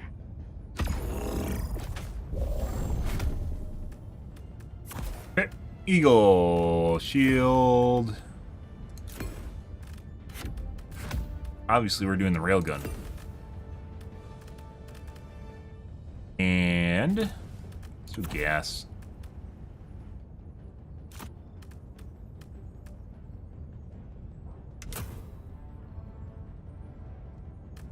Reddit post raising awareness on the gas strike, which is not remotely common prior to that post popping up on Reddit, by the way. Turrets explode instantly, so it's not worth taking them. The 80s, which are going to kill us. If they're 120s, it'd be a little bit different. The 380s are basically worthless. Not good.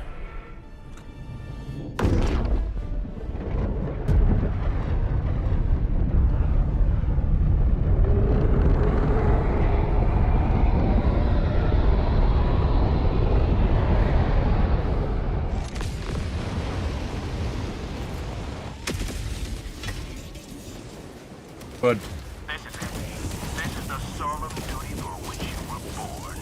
Defend democracy at any cost. Requesting sentry. Requesting tax. this one isn't as bad. Calling down a sentry. Oh my god. Liberty says.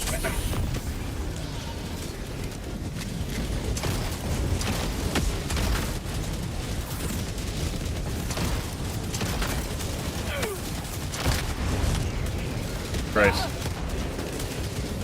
Oh, please. Calling in reinforcements. Calling Oh, in that's going there. right. Alright. Well, and we're instantly dead. Calling down a sentry. Sending in an eagle. Reinforcing.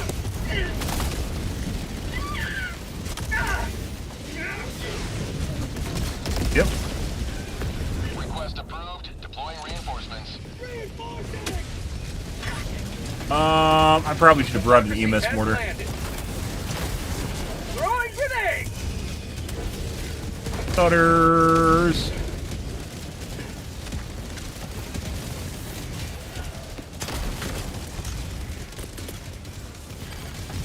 Sending in an eagle. Calling in reinforcements. How'd you like the taste of freedom? How about a nice cup of liberty?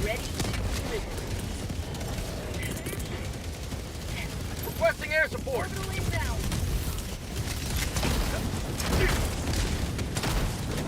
Like commanding a fucking AI army, guys, I swear to God, in this game, weirdly, very weirdly enough, it just seems like whatever I'm doing, someone just comes over and tries to do it. Or it's like right as I'm looking at it, it's just someone instantly macros the shit out of stuff.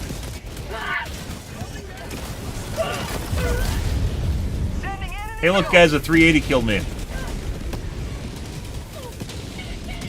Like the 120 possibly has a purpose here. 380, like literally is the entire size of the base that we have to stand on. The whole thing is a 380 territory.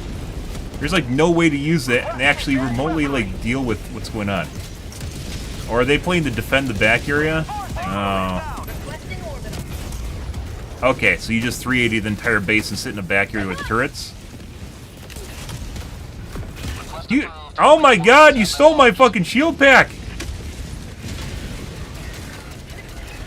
Oh my god. Well, you know, in case you guys were, you know, hoping that I could get my shield pack back that I literally brought in so I wouldn't die. There's my shield pack, by the way. Oh, they dropped the shield pack. Good. Request approved. Reinforcements have been launched. They're fucking 380. Liberty emerges victorious yet again. Extract with the rest. Sending in an eagle. Oh, you might be dead. Not dead yet.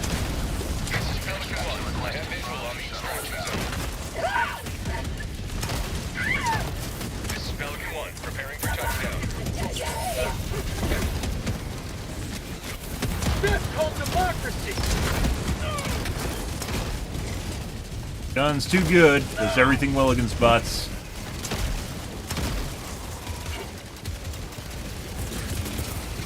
Reinforcing. Have reinforcement budget remaining. Yep, alright. Alright. That's the laser dog gun cannons, by the way. Laser cannons on the laser dog. Oh, he bugged out.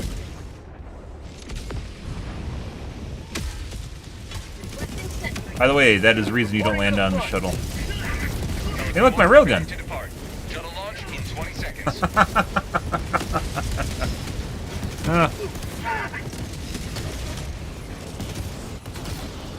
Oh, and my game crashed.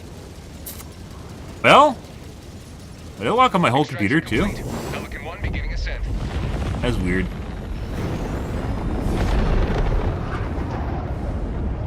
Liberty has seen you through.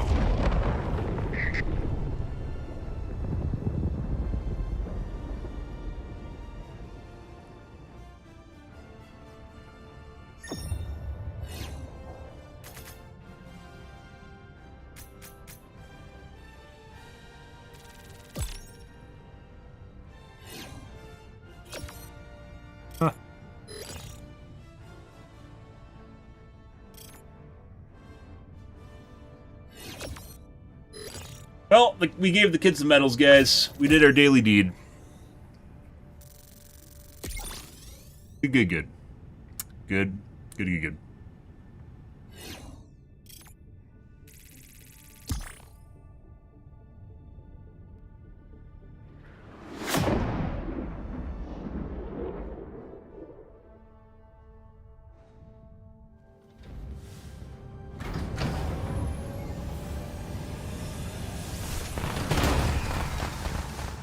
Awfully shiny armor. No blood at all. Guess it don't matter. Turret user. I don't know. Is this a turret user? I don't know. Those guys sitting back had to get a shitload of kills, though, with the mortars. Alright. That's always a shit show.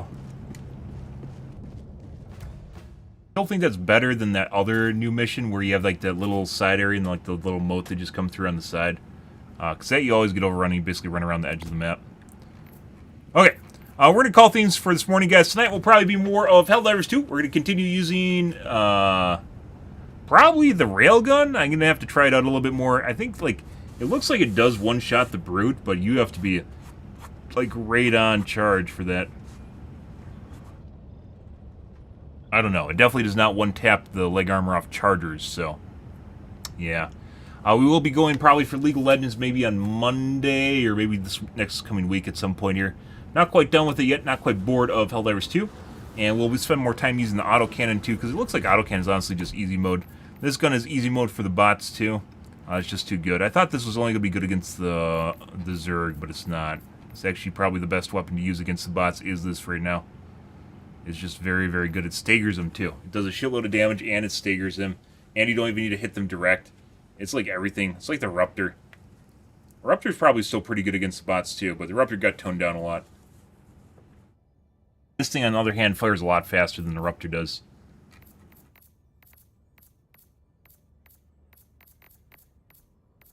Crossbow sucks dick. 420. They got that number down. Crossbow, not very good. I think it has something to do with the weapon sway. It causes it to miss a lot. Unless you, like, stand still for, like, a half a second to aim it and fire it, which almost never happens unless you do it on purpose. Like, it has a high probability to just, like, sway and move around. I think that's what's happening. It's not a cone of fire on it. It is the weapon sway from moving it. It sways a lot. It must have something to do with the ergonomics on it. Either way, it's fucked up, and it causes you to miss a lot of your shots you fire. Which you can't when it's only 5 shots per clip, and they have to actually hit. You can't miss those.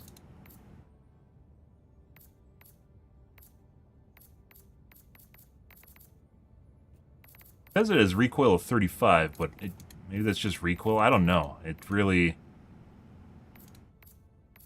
just something's off about being able to aim this thing properly. I don't know what it is. Something to do with maybe the hip fire or when you're moving around with it. Something's fucked up. Either way, if you can't hit your shots with it, basically it's shit. So, it's basically shit right now.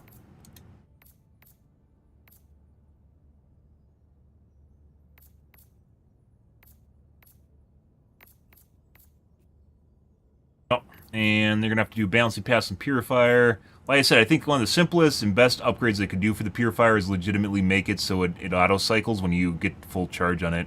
Instead of having to micromanage it like the... lightning gun. Not the blitzer.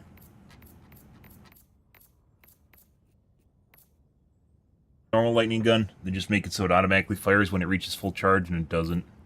That infinitely disimprove it. And then you have to see what the damage is like after that point. Well, obviously would charge up, but it auto-cycle when it charges and fire. Yeah, but so far, guys, this is... That and the autocannon. Autocannon also, I've never really used the autocannon. Autocannon, honestly, is just easy mode against bots. It legitimately seems like easy mode. It's so easy to kill everything with it. There's a backpack gun. If it gets nerfed, people just flip out. It's kind of sad, like I mentioned before, like, the way they had to get the community into the point where, and we talked about different ways they possibly could do that. Get the point the community accustomed with things getting buffed and nerfed. And the kids just literally just want their OP shit and then cry the moment it gets nerfed. And that's not a good place to be. With, like, League of Legends, for instance, stuff gets buffed and nerfed. Kids cry about it for a little bit, then they move on. Buffed and nerfed all the time. And people are just used to it at this point. That's where you want to be, but you had to be on top of, like, the balancing patch, or the balancing immediately when the game came out. Lots of ways they could do it without making it patch note oriented. There's a lot of people that literally knee-jerk and take to the forums the moment they see something buffed or nerfed and literally just flip out, regardless of it still being viable. A Ruptor being one of the most recent, most blatant examples you can offer is where everyone just flipped out the moment the Ruptor got nerfed. The Ruptor was OP as shit. It's still very good. It's just not OP as shit. Got nerfed. The Quasar needed to get nerfed, but I think everyone was pretty much ready that it was going to get nerfed, so it wasn't flip out. Because it's definitely just so much better than the EATs and the Recoilless. And it's still better than EATs and Recoilless. Recoilless and EATs need to be buffed, though. We talked about this extensively first day back and in general. Railgun, I think they definitely need to go back to the original pen on it.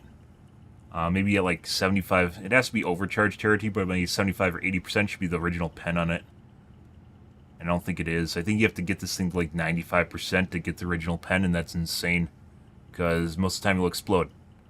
Because you don't have time to, in the middle of combat, like charging into overcharge territory at 95, you're probably going to not only the window has to line up with what you're aiming at, in addition to pulling the trigger when you're aiming at it. But also 95% charge while you're under fire. I think that's too many checkboxes to actually make the damage worth it at all. It's just not good. I don't even think it's 95% because I've definitely fired this at the charger leg plates before. 90% like 2 times and it didn't pop it. And that's why I thought, shit, we'll try this out tomorrow. But otherwise, not good. Not good. Still bad. Obviously, there's a lot of shit in here that needs to be buffed. Like the sentries, minefields, sentries in general. Exosuit's kind of in a weird spot. They probably could give it more armor so people take it. Plate armor or something. There's a lot of ways you could balance the exosuit so people actually take it. Orbitals all need to be buffed. A lot of orbitals need to be buffed. I don't know, Pils, you just get back to my agent. We'll talk about that 7-figure income. Maybe work it down a tiny bit, 7-figure and, able to use the company jet once every 2 weeks. Stuff like that so I can fly back home. EAT needs to be buffed. Recoilless needs to be buffed, as we mentioned. I'm pretty sure the best way of doing this is making it so you get like 2 shots per load. And there's graphically ways you could do this to make it somewhat believable if they wanted to. EAT needs to drop either 3 or 4 per drop, which sounds like a lot, but it's not when you consider the Quasar is a shot every 15 seconds or so. You can get a shot off, which is why I said 3 or 4 maybe. EAT would immediately see a benefit, and it's a backpack weapon to begin with. We talked about how they could fix the airburst rocket launcher. 4 things, possibly 4 things. 3 things for sure that they need to do on the airburst is make it so the proxy radius is half the radius it currently is, so you can thread the needle better on it. It just doesn't randomly explode off shit that you're not aiming at.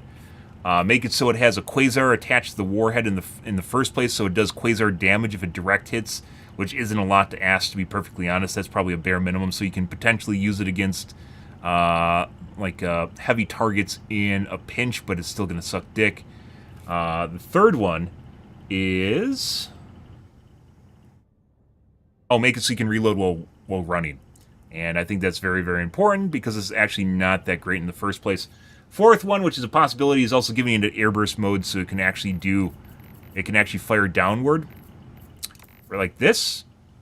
And you can swap between the 2 modes if you want it for basically a flak mode, which is what it comes as, or you can make it for more ground-oriented, which would be safer. Something like this, right? A lot of ways they could fix it and still be the same goddamn thing, only it would be much better. Not even talking about damage, buffing the damage on it or anything. I mean, technically the Quasar tip would be kind of a buff to the damage, but not really. Like, honestly, if you're fucking hitting killing a charger isn't that much to ask for.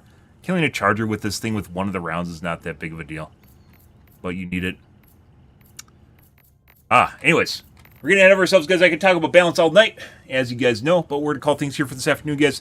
If you are new to the stream, you enjoyed the bullshit, enjoyed the fun, you enjoyed watching my railgun explode in my hands at all times, make sure to hit the follow button on your select platform. I stream to Kick, Facebook, YouTube, Twitch, as well as Trovo every day, from late night to early morning, GMT-6. So, late night North America time. I usually stream for about 5 to 6 hours, give or take. It depends on my life, what's happening, etc., etc., guys. Yeah. You know, the usual, guys, but I am out of here for this afternoon/morning. All the platforms. Maybe at some point we'll be able to stream to TikTok too. Make sure you follow TikTok. Only thing that will ever be on my TikTok is my stream. If and when I can start streaming to it, I will. But alrighty, guys. I'm out here for this morning, guys. Thanks for watching, Mr. As always, and I hope you guys have a wonderfully fantastic Thursday morning and afternoon. Have a good day, guys.